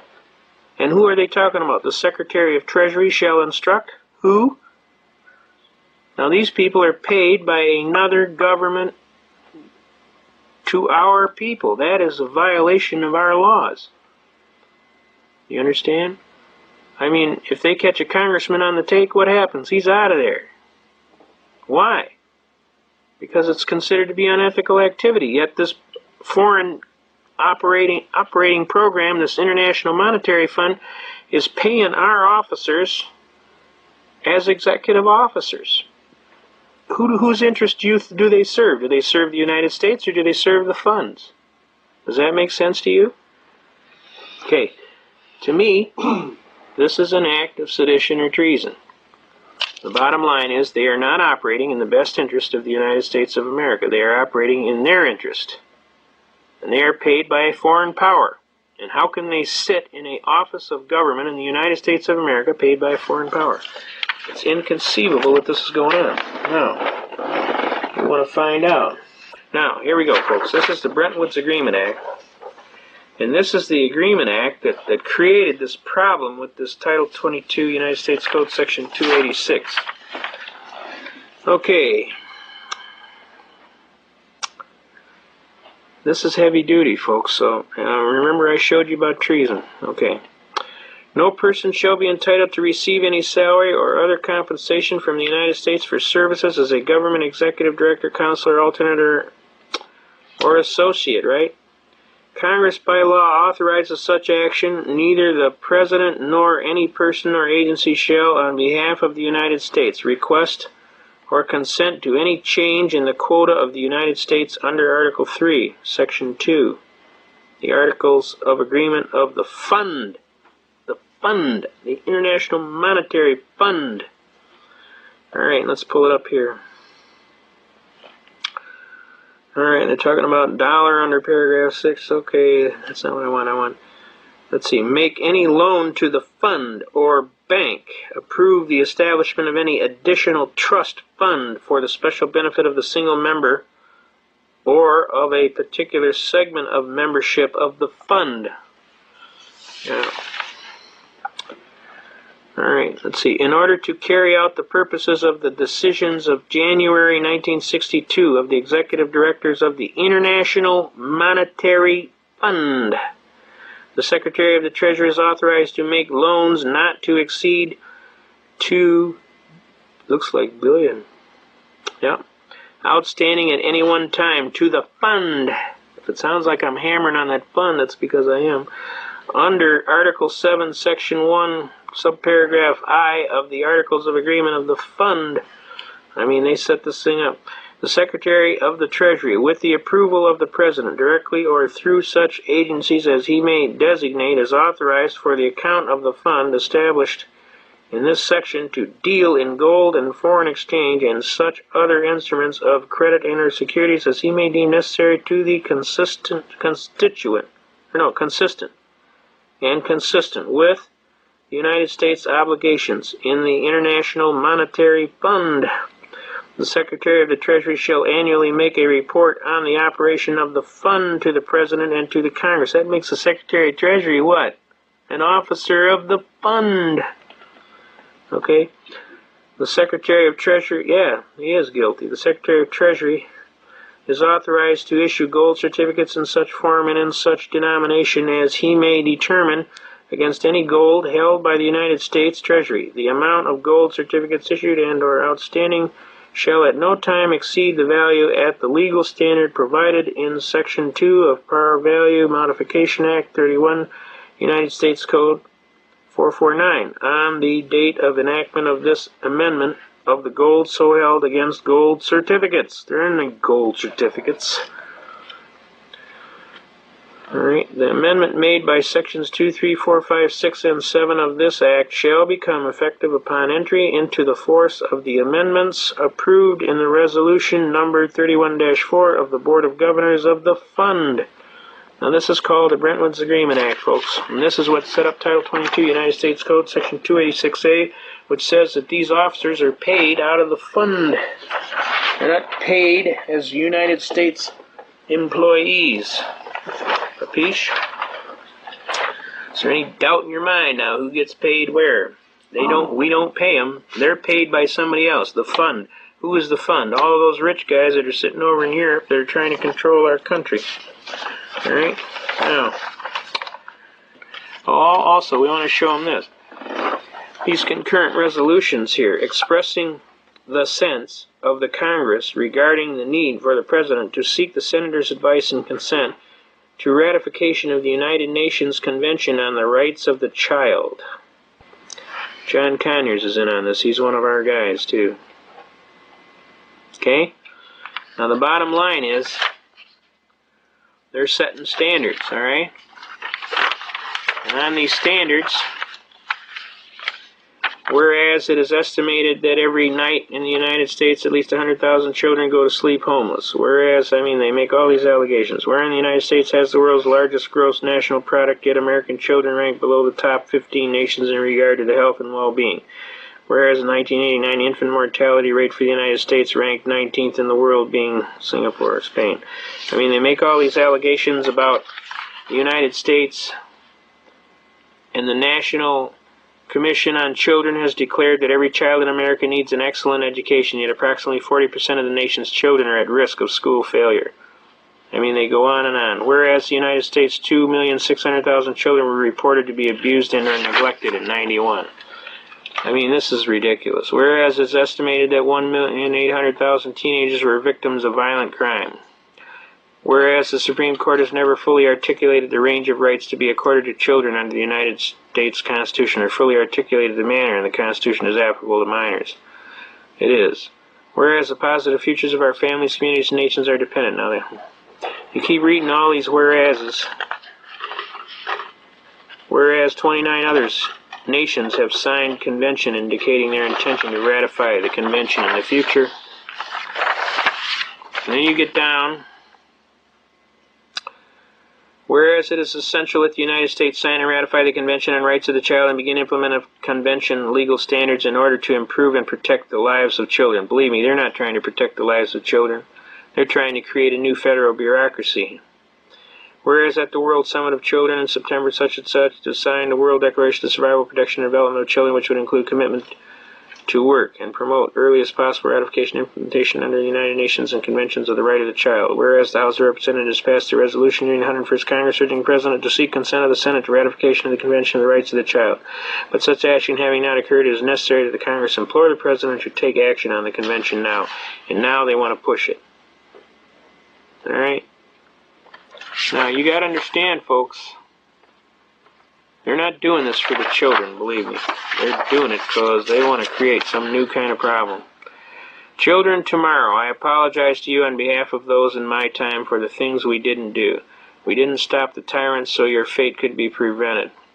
We watched them steal our freedom, but our silence we consented. We didn't choose to circumvent the doom you've not escaped, while the Bill of Rights was murdered and the Constitution raped. Some of us were lazy and too busy, others too afraid to think about our children, the ones we have betrayed. We say we were too busy to be concerned or care, to try to ease the burden of the chains we've made you wear. A debt of 17 trillion, more money than exists, because we failed to heed God's call of usury resists. We could have been good shepherds when the wolf got in the fold, yet watch the flame of freedom die, which leaves you in the cold. We changed our great republic, which was forged in blood for liberty, to a socialist welfare state which we call democracy. I'm sorry we were so timid, betrayed by a selfish generation. We left yet a remnant of a free and prosperous nation. I'm sorry for our action, like sheep we have behaved. We could have left you freedom, instead you are enslaved. Children of tomorrow, descendants of our land, I'm sorry we allowed this fate, you now must understand. Children of tomorrow, educate yourself if by reading the Bible to break the chains we left you with maintain. God's 10 Commandments, use reason, logic, and common sense. Suffer the little children to come to me, for such is the kingdom of God. Dennis Byron. This come off of the Amateur Radio Freemen's Bulletin Board, September 1992. End of transmission. So I think you can see here, at one time they pretend to do all this, and yet on the other they do all that. So I thought this was very poignant thing to put out on the air and try and hammer across, okay? We want to cover about the 1-207. Remember I told you sign your name 1-207 UCC 1-207 without prejudice. This is it right here, folks. This is the 1-207 Uniform Commercial Code. This section provides machinery for the continuation of performance along the lines contemplated by the contract. What contract? The bankruptcy contract. Despite, that's in 1933, pending dispute by adopting the mercantile device of going ahead with delivery, acceptance, or payment without prejudice, under the protest, under reserve, with reservation of all our rights, and the like. All of these phrases completely reserve all rights within the meaning of this section. This section, therefore, contemplates that limited as well as general reservations and acceptance by a party may be made, subject to satisfaction of our purchaser, subject to acceptance by our customer, or the like.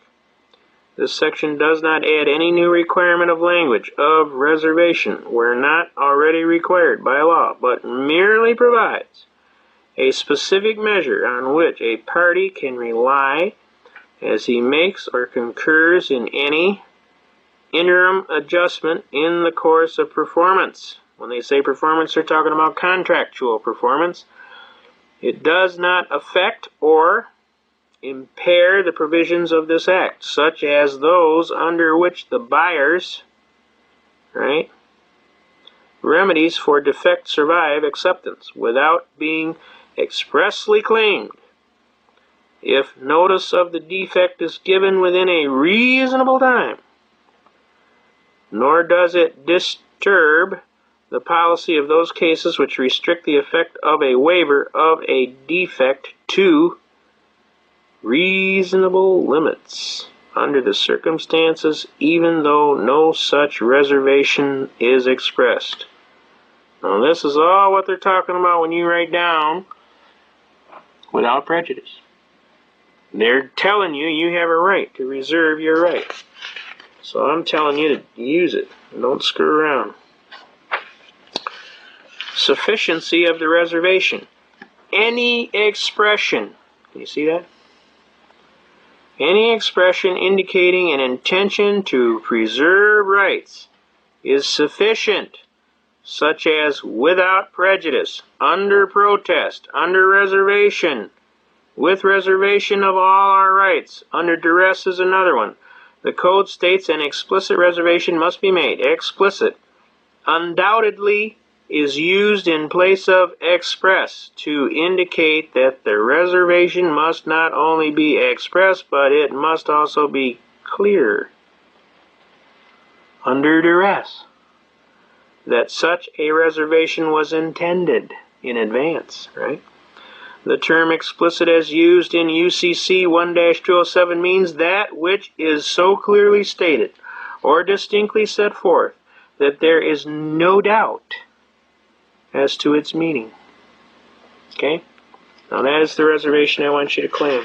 I want you to screw around. I want you to use your head for something other than a hat rack. Because I'm telling you, You just do it too. just do it. Yeah, just do it. Go for the same name. Yeah, you don't tell them nothing. You sign it and you walk out. When they ask you what that is, just say that's something I put down on my signature every time so I know it's me. Okay? You're not. If they say You didn't learn all this stuff overnight, and you're not going to give somebody these classes overnight. Believe me. If you think you're going to teach somebody this stuff all night, you're dreaming. It takes a long time of serious study to get to the level of where you're at. And you're not going to deliver that to anybody overnight. So my sincere advice is don't try and do it, because it ain't going to happen in your lifetime. Just sign it, do what you're supposed to do. If people want to listen, then you let them listen. If they don't want to listen, then you say, oh, well, we want to show off some of these things. Under executive order of the President, all persons required to deliver on or before May 1st, 1933. Try and blow that up. That's a good one. That's all your gold and silver. I want to make sure we get into all kind of arguments here real quickly. Should we have some gold and silver? So yes, I think you should set aside some serious money to put in. I think people shouldn't have everything in gold and silver, though. I think you should buy toilet paper, and I think you should buy food, and I think you should buy cough medicine, and I think you should buy laundry soap, and I think you should buy, have some stuff around like you would keep your normal business, and put a little bit in gold and silver. I think you should have a pump shotgun in your closet to defend your house. Shotgun. Something to defend your house. Not that you may need it, but if you do, you got it. Okay, let's move on here. We got things to do. I want to show you something else, too. Let's look at the very first book of Title of the United States Codes Annotated. And I don't care which section you grab either Lawyer's Edition. This title has been acted in as positive law. Okay? Notice the little asterisk, and you come down here, and all these titles that got the little asterisk, they're all part of the law. Title 11 Bankruptcy, Title 13 Census, Title 14 Coast Guard, copyrights, you got Crimes and Criminal Procedure, Title 18, right? Now, I want you to notice something as we come over to Title 26 here. Title 26 is the Internal Revenue Code. It's never been enacted into law. It's a regulation. Look closely. Title 26 and Title 27. Do you see an asterisk there? You don't see one, do you? No, sir. That's because there ain't one. Now, let's look at the other version. The other version is exactly the same, and this is the one out of the official U.S. reports for titles. This title has been enacted as law. Look at all the titles that got an asterisk. You'll notice again, Title 26 and Title 27, Zippo. No asterisk. Everybody see that? Real clear? Pull it over. No asterisk. Obviously, it's never been enacted as law. How could it be? I'll tell you how. I got a case over here called Erie Railroad versus Tompkins, and I'm going to bring it to your attention.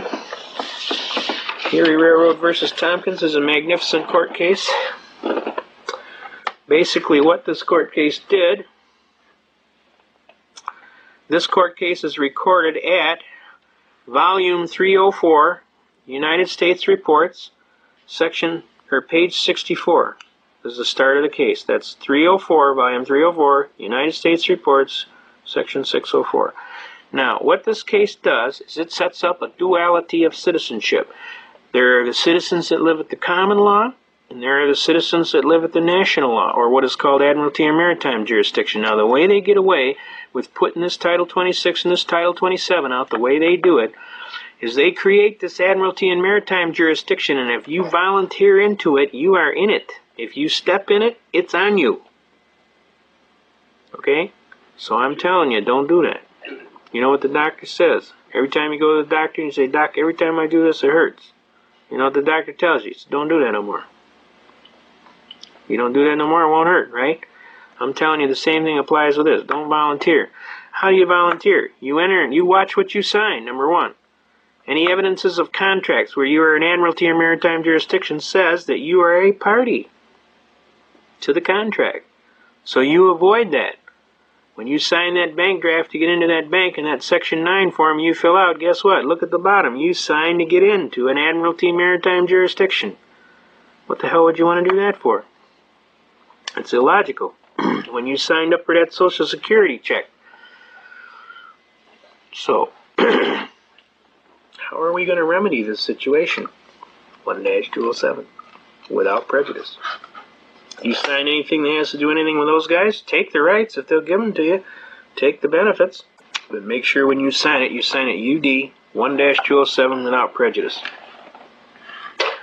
And that makes you a common law citizen. And when they pull you into these courts and they claim they have jurisdiction over you, you say, the first thing out of your mouth is, Your Honor, may it please the court, before this matter goes forward, I wish to state that I am here on a special appearance as distinguished from a general appearance, and I am answering in the form of a demurrer.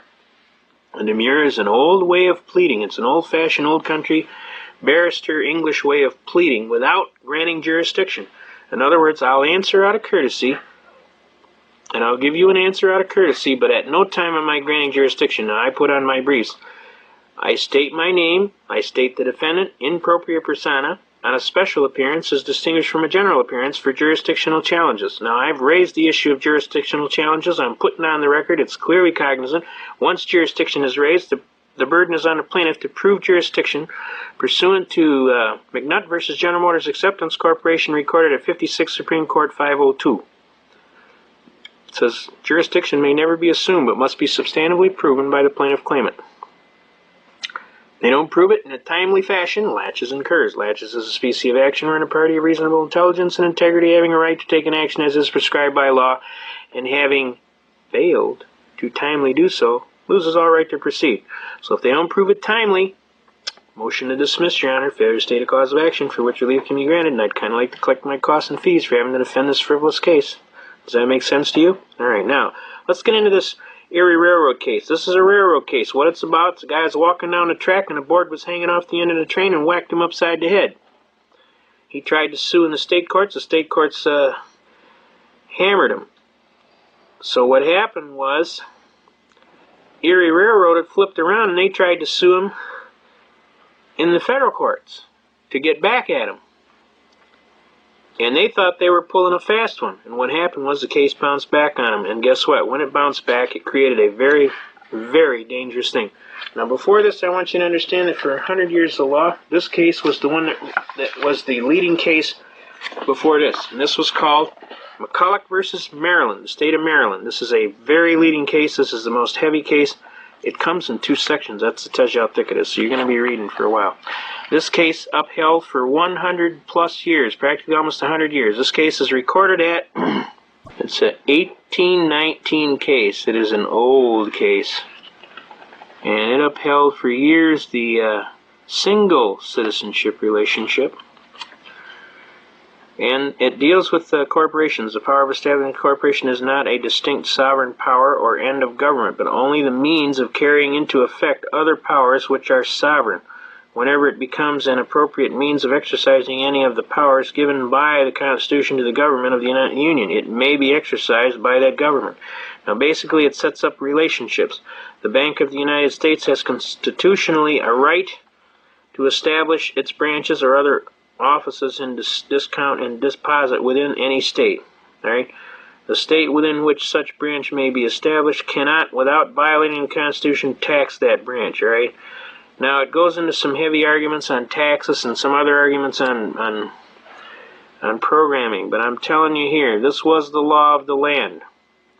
It's probably, see these reporters in the early, this is 1819, folks. That's when this case came down. So this was going to be, you know, shortly after the Constitution was signed. 1791 is when the Constitution was signed, so it's going to be an early case. All right, William McCulloch, defendant, below in your branch. Normally they state the case one place and they state it. But anyway, to make a long story short, McCulloch versus Maryland is a very heavy case. It was the law of the land, and it was replaced by Erie Railroad versus Tompkins. There is no federal, can you see that? There's no federal general common law. Congress has no power to declare substantive rules of common law applicable in a state, whether they be local in their nature or general, whether they be commercial law or in part of the law of torts. And no clause in the Constitution purports to confer such a power upon the federal courts, except in the matters governed by the federal Constitution or by acts of Congress. The law to be applied in any case is the law of the state. Got me? And whether the law of the state shall be declared by its legislature in a statute or by its highest court in a decision, not a matter of federal concern. Now, in disapproving the doctrine of the Swift versus Tyson, the court does not hold unconstitutional Section 34 of the Federal Judiciary Act of 1789 or any other act of Congress. Title 26. It merely declares that by applying the doctrine of that case, rights which are reserved by the Constitution to the several states have been invaded.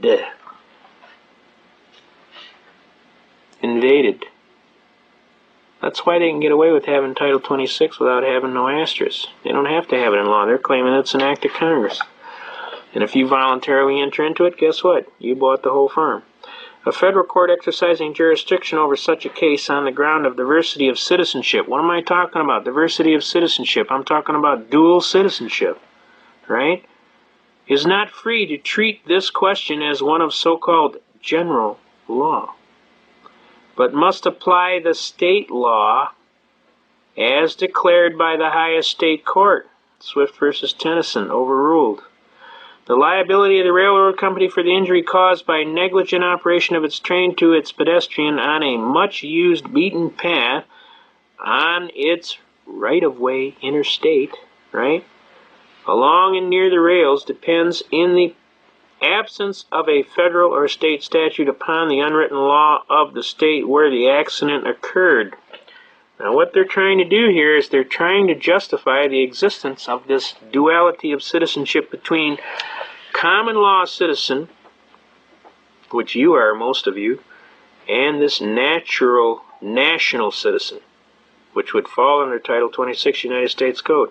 But I'm telling you to look up Section 6331A of Title 26, and you will see that the Secretary of Treasury has jurisdiction only over corporations, officers of corporations, and officers of government residing in the District of Columbia and artificial corporation, who are contractors of the fund. Capiche? Alright? Now this is an important case. If you guys are going to be in this seriously battling and want to argue jurisdiction, which is a very good defense on almost anything they can pull on you, you're going to have to read these cases. Erie Railroad versus Tompkins, recorded at 304. That's volume 304, U.S. Page 64 is where it starts.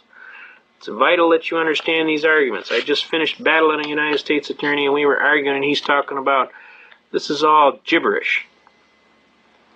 And I told him, I said, sir, I don't think you're well read on the law. All you got to do is read several of these cases, and they'll tell you, 1, there is a duality of citizenship. 2, it has to be clearly defined. And 3, I have defined it. And now I'm asking you to prove that I'm not a party. Or prove that I am a party. You tell me. It's your burden. You're the one making the complaint. You make the complaint, you get the burden of proof. Who says so? McNutt versus General Motors Acceptance Corporation, 56 Supreme Court, Section 5, or page 502. You made it, you prove it. Okay?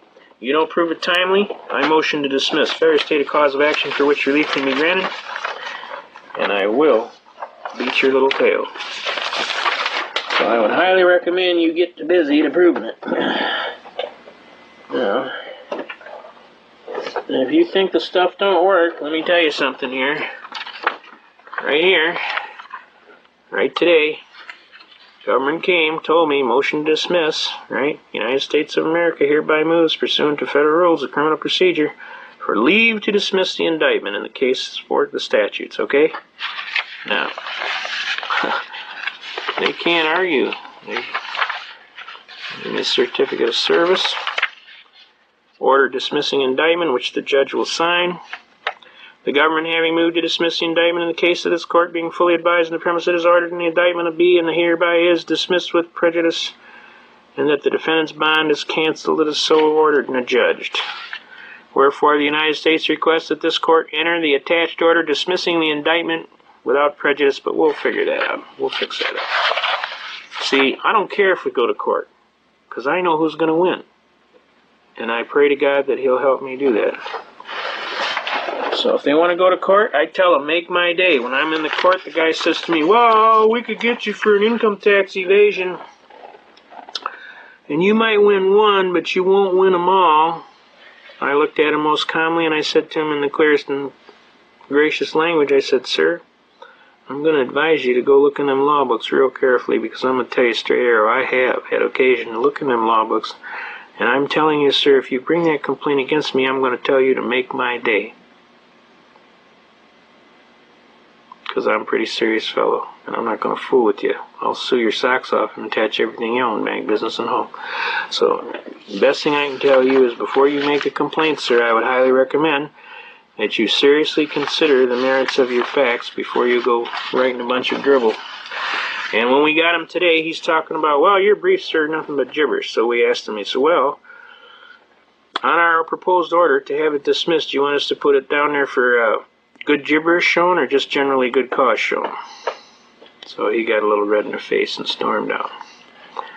But the bottom line is, if you know your facts and you got your stuff together, I'm telling you people out there in TV land, you can do this stuff. As God is my judge, I'm a truck driver, I've been an engineer for a while, I'm a fisherman, a hunter, and a guide.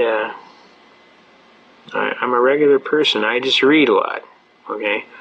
I know people like to add stuff in the game, but I'm a regular citizen of the United States. I love my country and its Constitution. And I'm not fooling around. I want them to honor my Constitution, and I don't think that's too much to ask. I think a lot of fine soldiers paid for it. We've had a lot of patriots. Some of the finest people I've ever known have paid for it. I especially tout Donald Costu, who was the editor of the Constitutionalist newspaper and the initiator and starter of the Justice Pro Se movement in this area. He was a great man. He was a courageous man. He was found shot to death in his home with a bullet in his nose because obviously he stuck his nose in places it shouldn't have ought to been. He was a tireless defender of the people and the Constitution. Many a time we cruised the countryside doing meetings hither and yon. He wore a white cowboy hat, which we used to joke about. Good guys wear white hats. He was an exceptional personality. He lost everything he owned, fighting to the death. And I especially offer my serious prayers for his soul, and for the soul of all patriots who have suffered tremendous things to put on this Constitution and to keep us going. The people with the WWCR radio there, God bless you. Radio Free America, Tom Ballantyne, Bill Cooper, the infamous Jack McLam from Vampire Killer 2000. There's so serious battlers out here, folks, myself included. There's quite a few patriots all around. I can't tell you the names of the people that I feel absolutely privileged to know because the list would be so long here it would take another 2 hours just for the tape. But I can tell you some exceptional people, and some of them are on bond and they can't be doing that, so so I'm respecting their, some of the things. The infamous Eugene May, E.J. May. There's just so many. The infamous No Tax Jim, James Gordon Lott. I mean, the names are endless. So I'm telling you folks out here, there's a lot of good people out here that are pulling for you, that have risked a whole lot, have gone to jail, have stood out in rain protesting. the infamous Dave Franklin, who was one of the most leading arguers on constitutional issues of admiralty and maritime jurisdiction. The outstanding Art Morris, who published the book The Greatest Swindle Ever Told, which is about 4,000 pages of documentary evidence on income tax situations. We're going to share you a couple of arguments in the end, and then we're going to kind of close it off here until the next time. But I want to thank you very much for inviting me into your home, and hopefully we haven't bored you to tears, and at the same time you will have a new love of your Constitution and your country, and that you will push like hell to make sure these people understand, hey, this is America, pal. Last time I checked, there's a flag on a pole out there, and that's an American flag. We don't want no blue flag out there. We want that American flag out there. And we got a Constitution, and we're going to keep it. If you don't like it, move. Preferably someplace out of here, like Russia or other places. If you like that kind of government, go for it. Knock yourself out. That's what free America's all about. You got a right to any idea you like, just so you don't injure your neighbor. You got a right to free speech, but you can't yell fire in a crowded theater. Got me? Does that make sense? Okay. If you don't like it here, move. You don't want to exercise your constitutional rights, that's your prerogative, but if you get abused, don't say we didn't tell you. Because God kind of wants us to do this thing, because this is His holy land, and He's hoping that we're going to have enough hair on our tail feather to do it. Now I want to get into a couple other arguments. One of the things I want to tell you about is procedure. If you're going to go to court and you're going to be your own attorney, by the way, this is the infamous No Tax Jim. He just died, God rest his soul. The infamous James Gordon Lott. I helped the gentleman do his appeal briefs to the U.S. Supreme Court, and I can tell you he was one hell of a gentleman. He can quote Tragedy and Hope, Quigley's Tragedy and Hope from the hip, from memory. And he just passed away. Just recently he died. I want you to see how he died, too. Where does it says? He was alone when he died, Monday, and no services planned, and they cremated his body. He fought to the end. To his last day, he was on the Mark Scott program. There's another exceptional patriot, Mark Scott. I can't speak highly enough for the courage it takes to come on the radio and tell God's truth. There's a lot of people like him. Tommy McIntyre, Mike Reagan. We could get you a list a mile long. There's patriots that come on and tell it like it is. J.P. McCarthy is another one that gets on there and tells it like it is. I remember this one casual time he got Gus Hall on, and J.P. said to Gus Hall, he says, Gus, don't you get tired of losing? Because Gus was running for president on the Communist Party ticket. And Gus turned to him and he said, J.P., what makes you think we're losing? He said, we've implemented every plank of the Communist Manifesto. We just haven't got the guns from the people yet. And J.P. turned to him and said, yeah, and you ain't going to get them from the people. What do you think of that? Well, folks, what do you think of that? They're working on it, aren't they? Huh? Now, you're going to go to court and you're going to be your own attorney. You got to be sharp.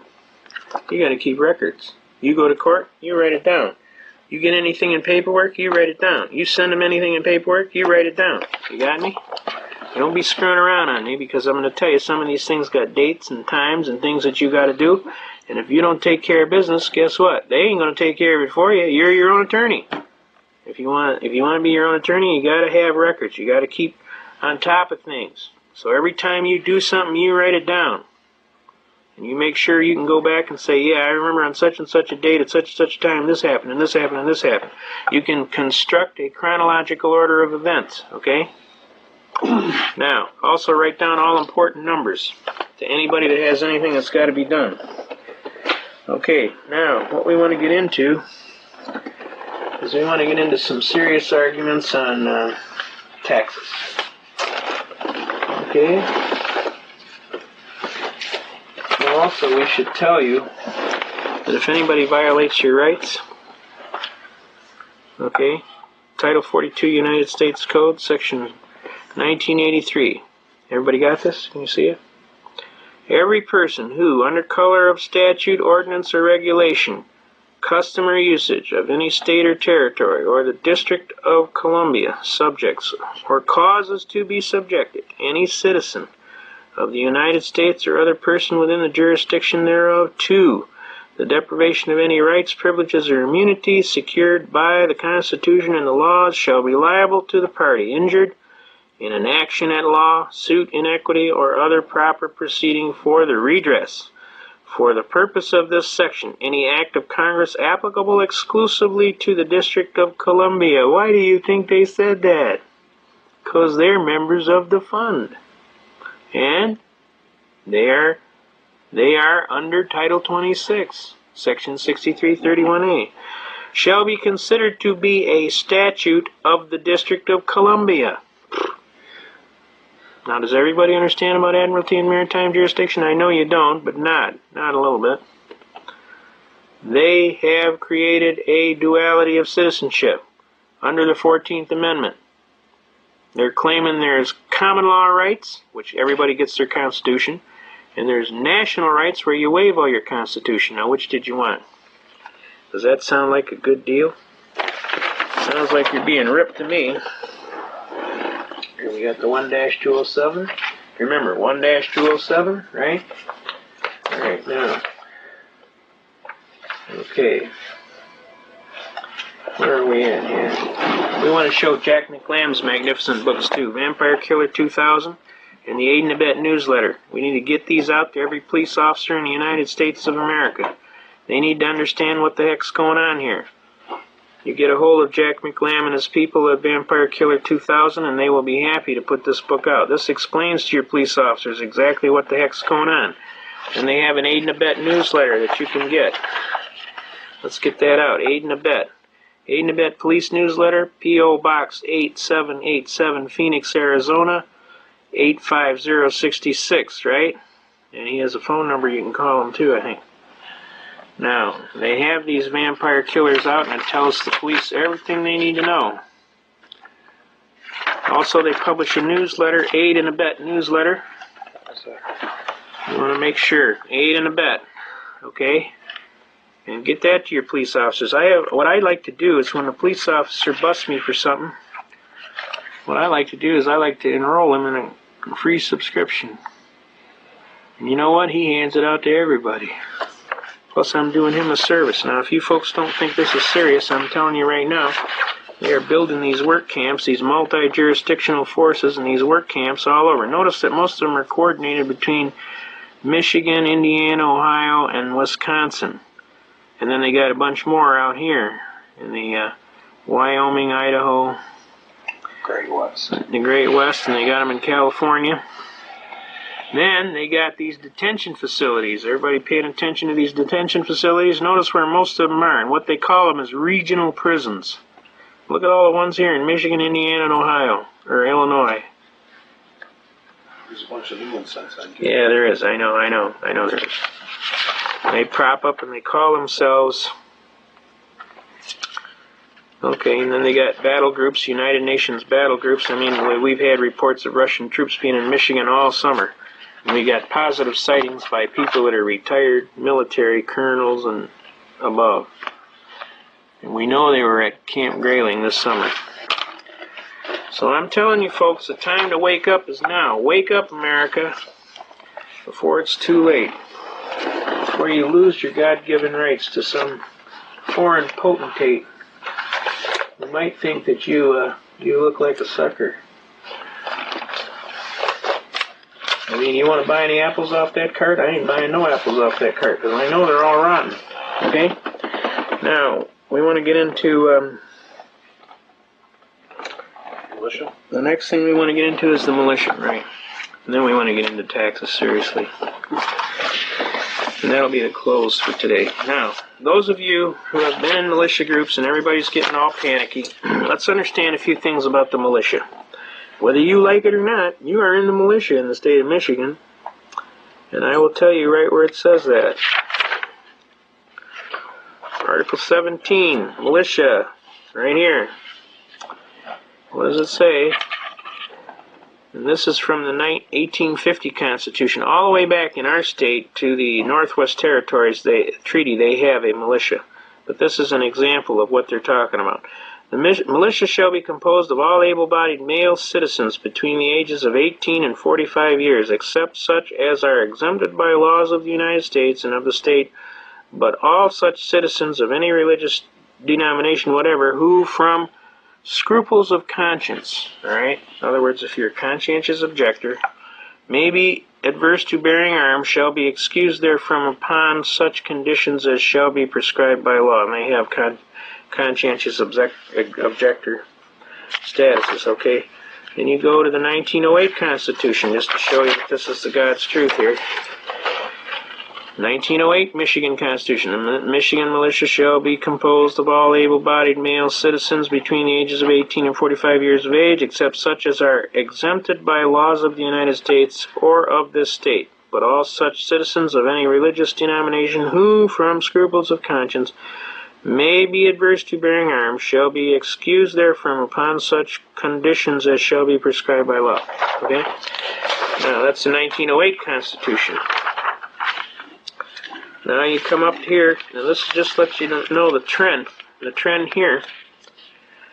Now, we're in the 1963 Constitution.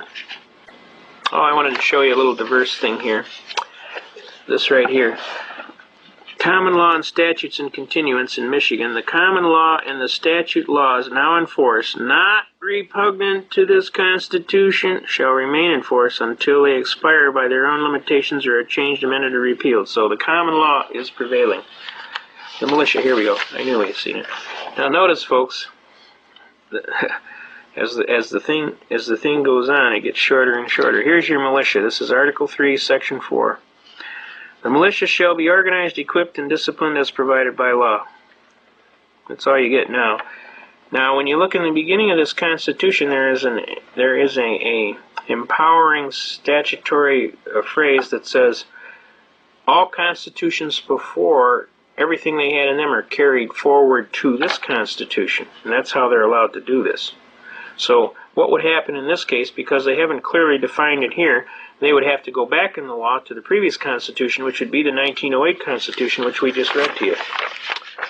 This one right here. So this one would be the militia shall be composed of all able-bodied male citizens 18 to 45 years of age. So that would be the controlling one, because that's as prescribed by law, just like they said. Does everybody see that?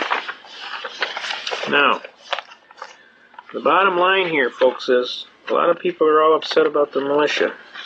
All the militia is concerned citizens that are worried about their Constitution getting flushed down the toilet. We're not putting up with that stuff. We want people to understand that we love the Constitution, we love our country, and we're not screwing around. Alright, here we go. Generally, the militia shall be organized, equipped, and disciplined as provided by law. Now let's get into that.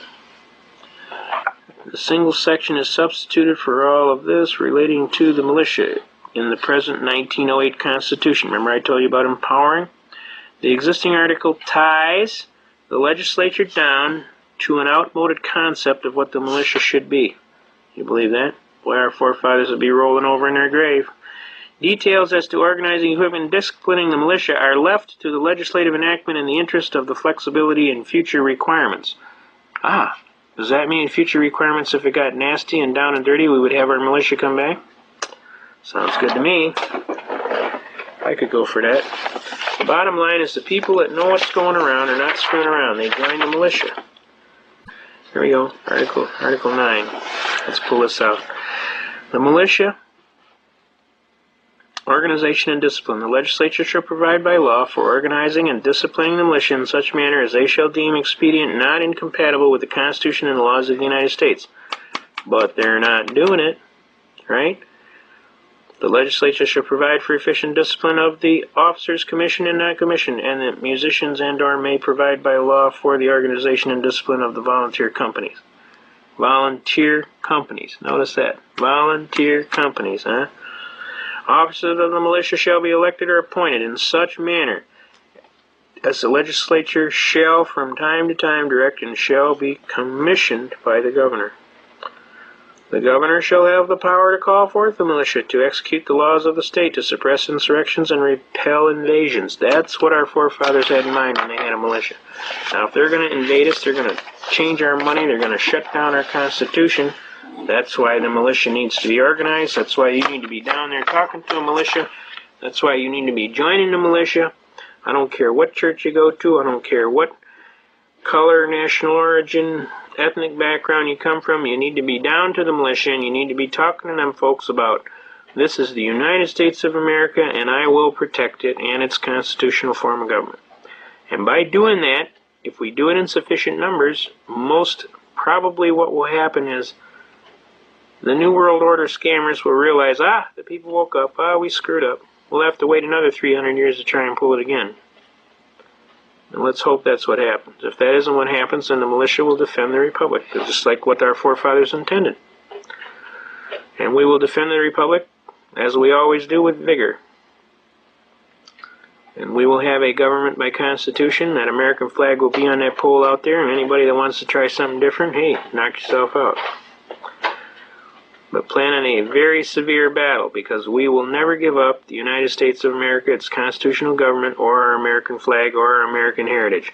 So this idea that you're going to wear us out, tie us down, otherwise skew us around is nothing but a lot of hoodoo. It ain't going to happen in your lifetime. As a matter of fact, your lifetime may not be that long either. Because we try traitors in this country. And the bottom line is the penalty for treason is death. And it's not our purpose to threaten or coerce or otherwise intimidate any person, but we want you to understand that this is the United States of America. This is a country governed by constitutional law, that constitutional law prescribes penalties for criminal acts, and that those criminal acts can be punished by lawful means. We're asking all persons that are involved in all walks of government or any areas of the law to please, please, please, let's get back to the Constitution and quit screwing around. Let's just get back to what's supposed to be done and quit screwing around. Pull back your Federalist Papers and let's start reading. You're going to find out everything that's in this book is directly applicable today. We need to do it over. We need to get back to a gold and silver standard. We need to get back to a serious means of trade expedience that's going to hold the standards of our country even. We won't have this inflation. We won't have this ridiculous market situation. We're asking you, please, before God, we're asking you. We want our Constitution. We want it back. We want all of the American principles that we stand for, that our brave soldiers died for. And we're asking you to please quit screwing around. Let's get down to brass tacks. You've been feeding the pablum to the babies too long. Believe me, we're way ahead of you. You may not think so, but I'm here to tell you, we're way ahead of you. You're going to wake up someday and you're going to be shocked. We're going to be all standing out there smiling. Because you're going to be the one that's asleep, not us. We know what we're talking about. We're not fooling around. We want you to honor our Constitution. God bless America. We want you to keep us safe. We want to be into the 21st century stronger than we were in the 17th century. We're not fooling around, so please. Now we can go into this book, and this book clearly establishes they never wanted to have a militia or a standing army. They only trusted. You listen to some of these arguments in here. Okay? But it is said that the laws of the Union are to be the supreme law of the land. What inference can be drawn from this? Or what would they amount to if they were not to be supreme? It is evident they would amount to nothing. A law, by the very meaning of the term, includes supremacy. It is the rule which those to whom it is prescribed are bound to observe. This results from every political association. If individuals enter into a state of society of laws of that society must be the supreme regulator of their conduct. If a number of political societies enter into a larger political society, the laws which the latter may enact pursuant to the powers entrusted to it by its constitution must necessarily be supreme over those societies and the individuals of whom they are composed of. It would otherwise be a mere treaty dependent on good faith of the parties, and not a government, which is only another word for a political power and supremacy. But it will not follow from this doctrine that acts of larger society, which are not pursuant to its constitutional powers, but which are invasions of the residuary authorizes of the smaller societies, will become the supreme law of the land. These will be merely acts of usurpation, which is kind of what's going on, and will deserve to be treated as such.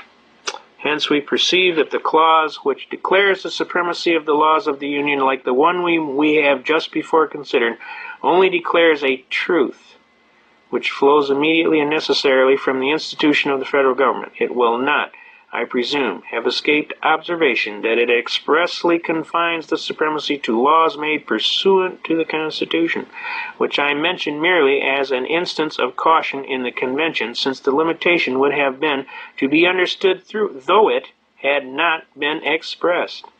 Though a law, therefore, for laying a tax for a use of the United States would be supreme in its nature, and could not legally be opposed or controlled, yet a law for abrogating and preventing the collection of a tax laid by the authority of the state, unless upon imports and exports, would not be the supreme law of the land, but an usurpation of power not granted by the Constitution, as far as an improper accumulation of taxes on the same object might tend to render the collection difficult or precarious.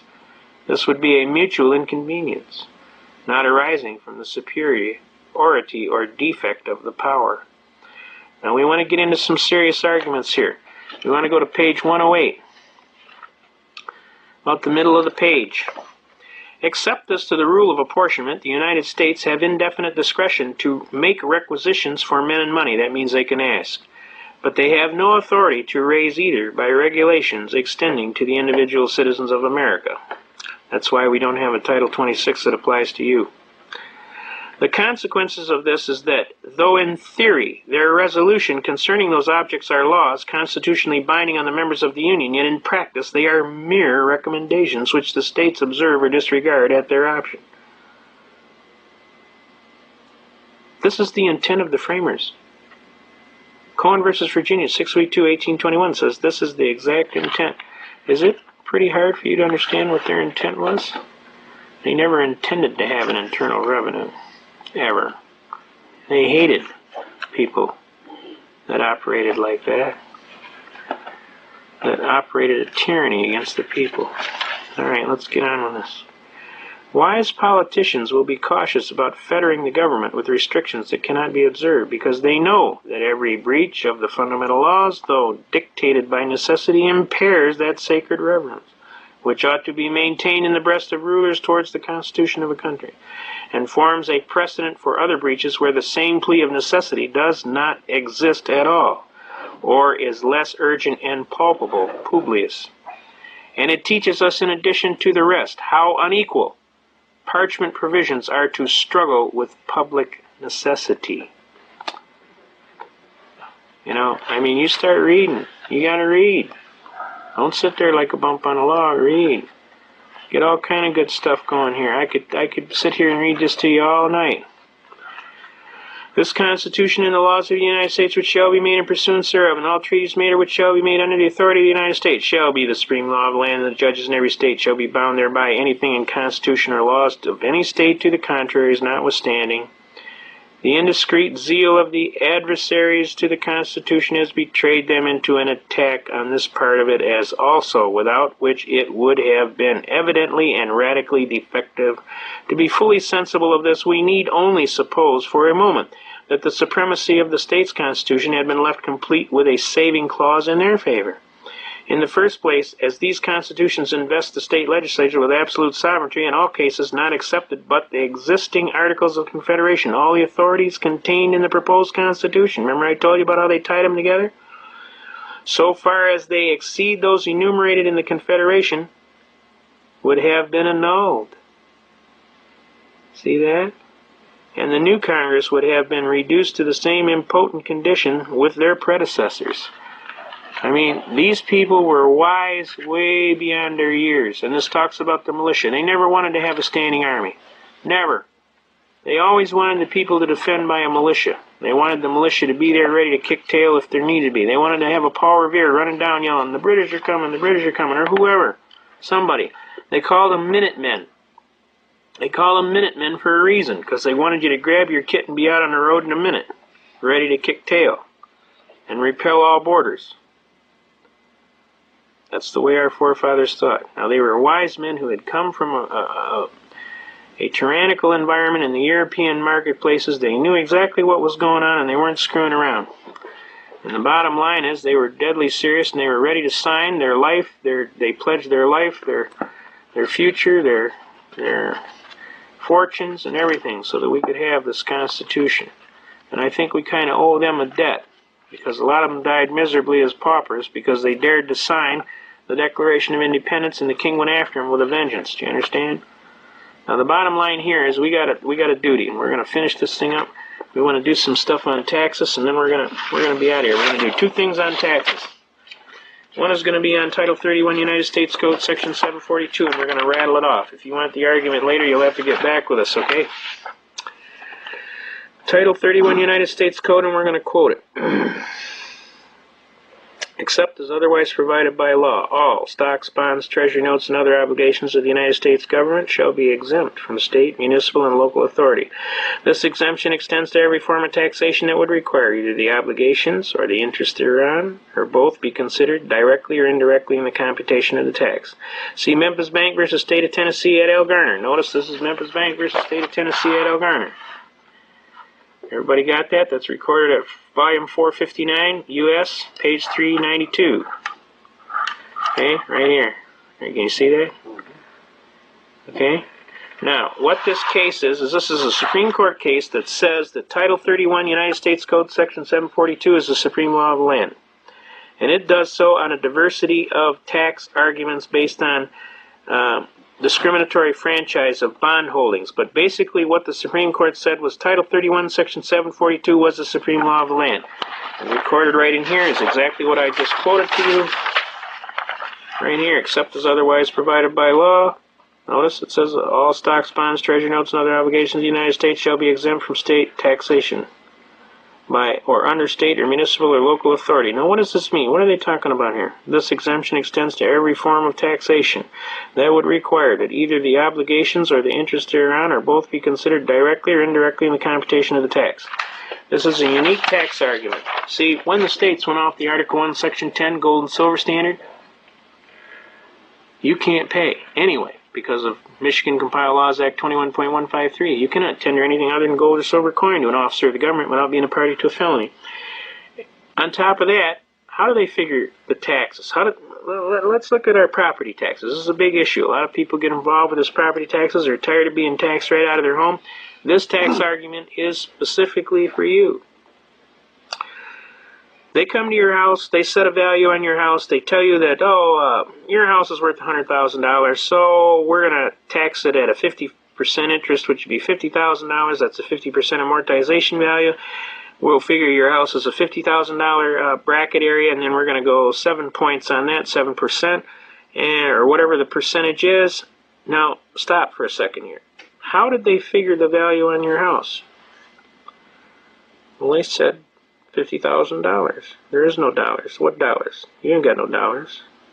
You got dollars? I ain't got no dollars. Dollars of what? Dollars of coffee beans? I don't think so. The bottom line is they talking Federal Reserve notes, and they're putting the commodity item at the reserve notes. Now, what did they just do? Except as otherwise provided by law. All stocks, bonds, treasury notes. What is a Federal Reserve note? It's a treasury note. And other obligations of the United States. What obligations? Title 12, Section 411 says the said notes shall be deemed to be obligations of the United States government. Whoops. Now wait a minute. Let's look at this again. Except as otherwise provided by law, all stocks, bonds, treasury notes, and other obligations of the United States shall be exempt from taxation by or under state or municipal or local authority. Does that mean they can't figure a tax by using obligations to the United States government? You're right. You're absolutely right.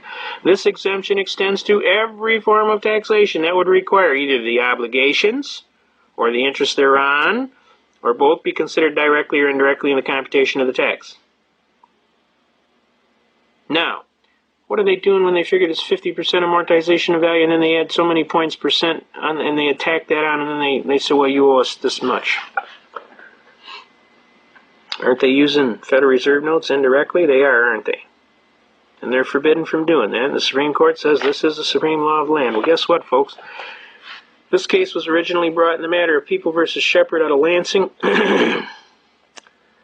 And after that case, they went in all the law books and they pulled out Title 31, Section 742. That's how scared they are of this title.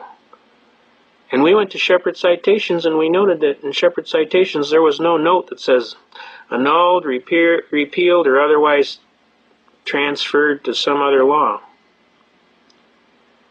There's a hole there, folks. It starts at Title 31, Section 734, and then there's a hole, and then it goes to 752.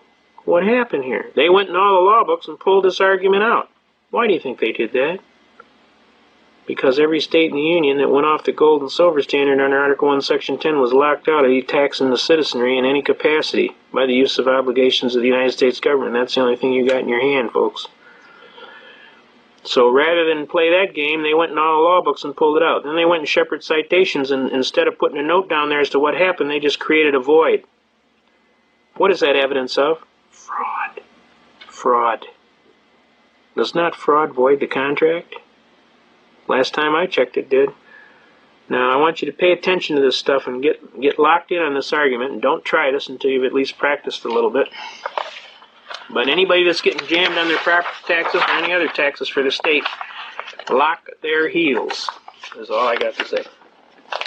Okay? Now, we're going to go into one last argument on income taxes. And I'm not advising you as your attorney. I'm telling you what I have found as a scholar in the law books. I have found these arguments, and if you want to use them, that's your free choice. This is America. Last time I checked, you have a right under the Constitution. Since the Constitution of the United States is the supreme law of the land, we got a unique argument here. It says in Article 1, Section 9, Paragraph 4, most clearly, no capitation or other direct tax shall be laid unless by the enumeration or addition hereinbefore directed to be taken, and that's in Article 1, Section 2, Clause 2, which says income taxes and representation shall be by apportionment, which I will show you. I like to show everybody the rules. Article 1, Section 2, Clause 2. Alright? Just so everybody's on the same wavelength. Article 1, Section 2, Clause 2. Where are we at here? Article 1, Section 2, Clause 2. Representatives and direct taxes shall be by apportionment among the several states which may be included within the Union according to their respective numbers, which shall be determined by adding the whole number. Alright, we got the idea. Article 1, Section 9, Clause 4. No capitation or other direct tax shall be laid unless by the proportion to the census or enumeration as hereinbefore directed to be taken. Well, folks, they're not using the census. They're not using apportionment issue at all. They're evading it totally. Now, there's several arguments here, and it's very catchy, so I want you to pay close attention, all right? One of the arguments I want to share with you is brought by an infamous, outstanding judge, Judge Beers. He's the gentleman that actually lived the movie Cheaper by the Dozen. He went out and had 2 wives and had 12 kids by each. Man's got a lot of guts. All them kids went to college, too, I want to tell you. Every one of them. I know some of them personally myself. One of them is the director of the law library at Oakland County Court. Excellent people. But Judge Beers got mad, and he called up Jimmy Carter, and he told him, look, we need to have a raise for our judges because we're not keeping up with inflation, etc., etc. And Jimmy told him, no way, Jose, and so Judge Beers filed in court the case of Evans versus Gore, recorded at 253 U.S. 245. Judge Evans sued I.R. Gore of the Internal Revenue Service because he claimed that the Internal Revenue Service diminished his salary during his continuance in office. And we all know that judges of the Supreme Court and Inferior Court shall hold their office during good behavior and shall receive for their services a valuable compensation which shall not be diminished during their continuance in office. That's Article 3, Paragraph 1. Wait, I'm sorry. Let's see. Yeah, let's see. Yeah, Article 3, Paragraph 1. The judicial power of the United States shall be vested in the Supreme Court and such inferior courts as may from time to time ordain and establish. The judges both of the Supreme Court and inferior court shall hold their office during good behavior and shall receive at stated times for their services a compensation which shall not be diminished during their continuance in office. Well, guess what, Your Honor? They diminished my salary during my continuance in office. You'll notice that there was no diminishment specified, so all diminishment is forbidden. Okay? And since all diminishment is forbidden, I am constitutionally immune from your income taxes. The Supreme Court came back and said, excellent argument. The 16th Amendment didn't create any new taxing power whatsoever, and clearly, Judge Evans is immune from income taxes based on the Article 3, Paragraph 1 constitutional immunity. So up jumped the devil in the deep blue sea. Jimmy Carter was most unhappy, so he had to give the judges all a raise to shut him up. And he took his wrath out on Judge Beers, and he went and published the fact that Judge Beers was a bigamist, and he kind of trashed him and got him disbarred and thrown off the bench, which I didn't think was a very nice thing to do at all, because Judge Beers was a good judge. Now, how does this affect you? Basically, this case of Evans versus Gore makes two basic statements. One, the 16th Amendment didn't create any new taxing power, and two, there was, what? An acceptable, possible immunity to the income tax, right? Whoa, I said. Let's go back to Article 1, Section 9, Paragraph 4. No capitation or other direct tax shall be laid unless by the rule of apportionment is hereinbefore directed to be taken. Didn't I have a right to be free from a direct tax on my property? A direct tax is one where I actually come in your pocket and I tax it. I had a right to be free from a direct tax on my property unless by the rule of apportionment is hereinbefore directed to be taken in Article 1, Section 2, Clause 2. Does that mean I'm constitutionally immune? It sure does. But you have to tell them and demand that it's a direct tax. You got to say it's a direct tax on my property. Now what are they going to do? They're going to come around and tell you, this isn't under Title 26, this is under Title 27. And that really you're a coal miner, or you're a miner of some kind, or you're a manufacturing handgun someplace. Well, you ask them, all right, let's see the Form 4456. They'll send you the Form 4456, and sure enough, they're going to have you down under some excise tax where they're charging you under BATF for having some fraudulent claim that you're involved in mining or something that requires an excise tax, and that for the privilege of doing business, you have to pay a fee because you're a corporation, an officer of a corporation, or you reside in the District of Columbia. Now let's ask you, that's Section 6331A of the Code. Look up Section 6331A. Those are the only guys that the Treasury Department can levy against. That's the only ones. Are you any of those? No. How could that be? You're not any of those, they can't levy against you. If they can't levy against you, there's no jurisdiction over you. Got me? Does that make clear? I mean, if they could levy against you, they'd have jurisdiction. Now, if they levy against you and you pay them, guess what? You just gave them jurisdiction. You sign their documents, you sign their W-4 form, you don't put down there, like I told you, UD 1-207 without prejudice, guess what? You're in. So, you think. Now, isn't that fraud? Doesn't fraud void the contract? You need to read, folks. We need to get you down here and we need to read. There's so many beautiful arguments in here, I mean, we can just hammer them. What is income? There is no income defined anywhere in the code. Oh, Section 61A of the code says income is wages. No, it doesn't. It says Section 61A of the code says this is a list of sources from which income could be derived. Not necessarily is be, but could be. And it's compensation. Now, think about the word compensation. Look it up in Black's Law Dictionary. You're going to find out compensation, to make whole. Now, if you're out there and you painted your neighbor's barn, and he told you he'd give you $300 by Christmas, all right? You painted the barn, and Christmas came and he didn't pay you the $300. Wouldn't you have a loss on paper? You would, wouldn't you? And wouldn't you have a gain? He would, wouldn't he? Now, let's say he pays you the $300. What do you got? Do you have a loss? No. Does he have a gain? No. What happened? An equal exchange of property. What happened? You changed your time of life property in labor for his consideration. You have a 0-0 balance. You aren't ahead and he isn't behind. And you aren't behind and he isn't ahead.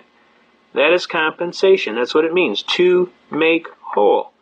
Now, what happens if he doesn't pay you? Doesn't he have a gain?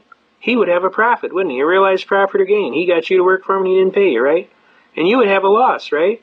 Does that make sense to you? The only way you would have income, by the way they define it in Brusheber versus Union Pacific and some of these other cases, Pollock versus Farmers Loan and Trust, first you would have to have a realized gain from some source, right? Before the period under consideration happened. Now, did you get paid any more than you agreed to? You didn't, did you? You got paid $300. You agreed to $300, you got $300. If you got $301, you had a gain. And if you were a corporation, an officer of a corporation, and a person that resided in the District of Columbia was an officer of the government, you'd have a income. But you're not any of those. You're not a corporation. You're not an officer of a corporation. You don't reside in the District of Columbia as an officer of government. So you're, first of all, not even in the game. Second of all, you didn't receive anything above what you bargained for. Okay? So you don't have a realized profit or gain before the period under consideration was commenced, so you don't have any income.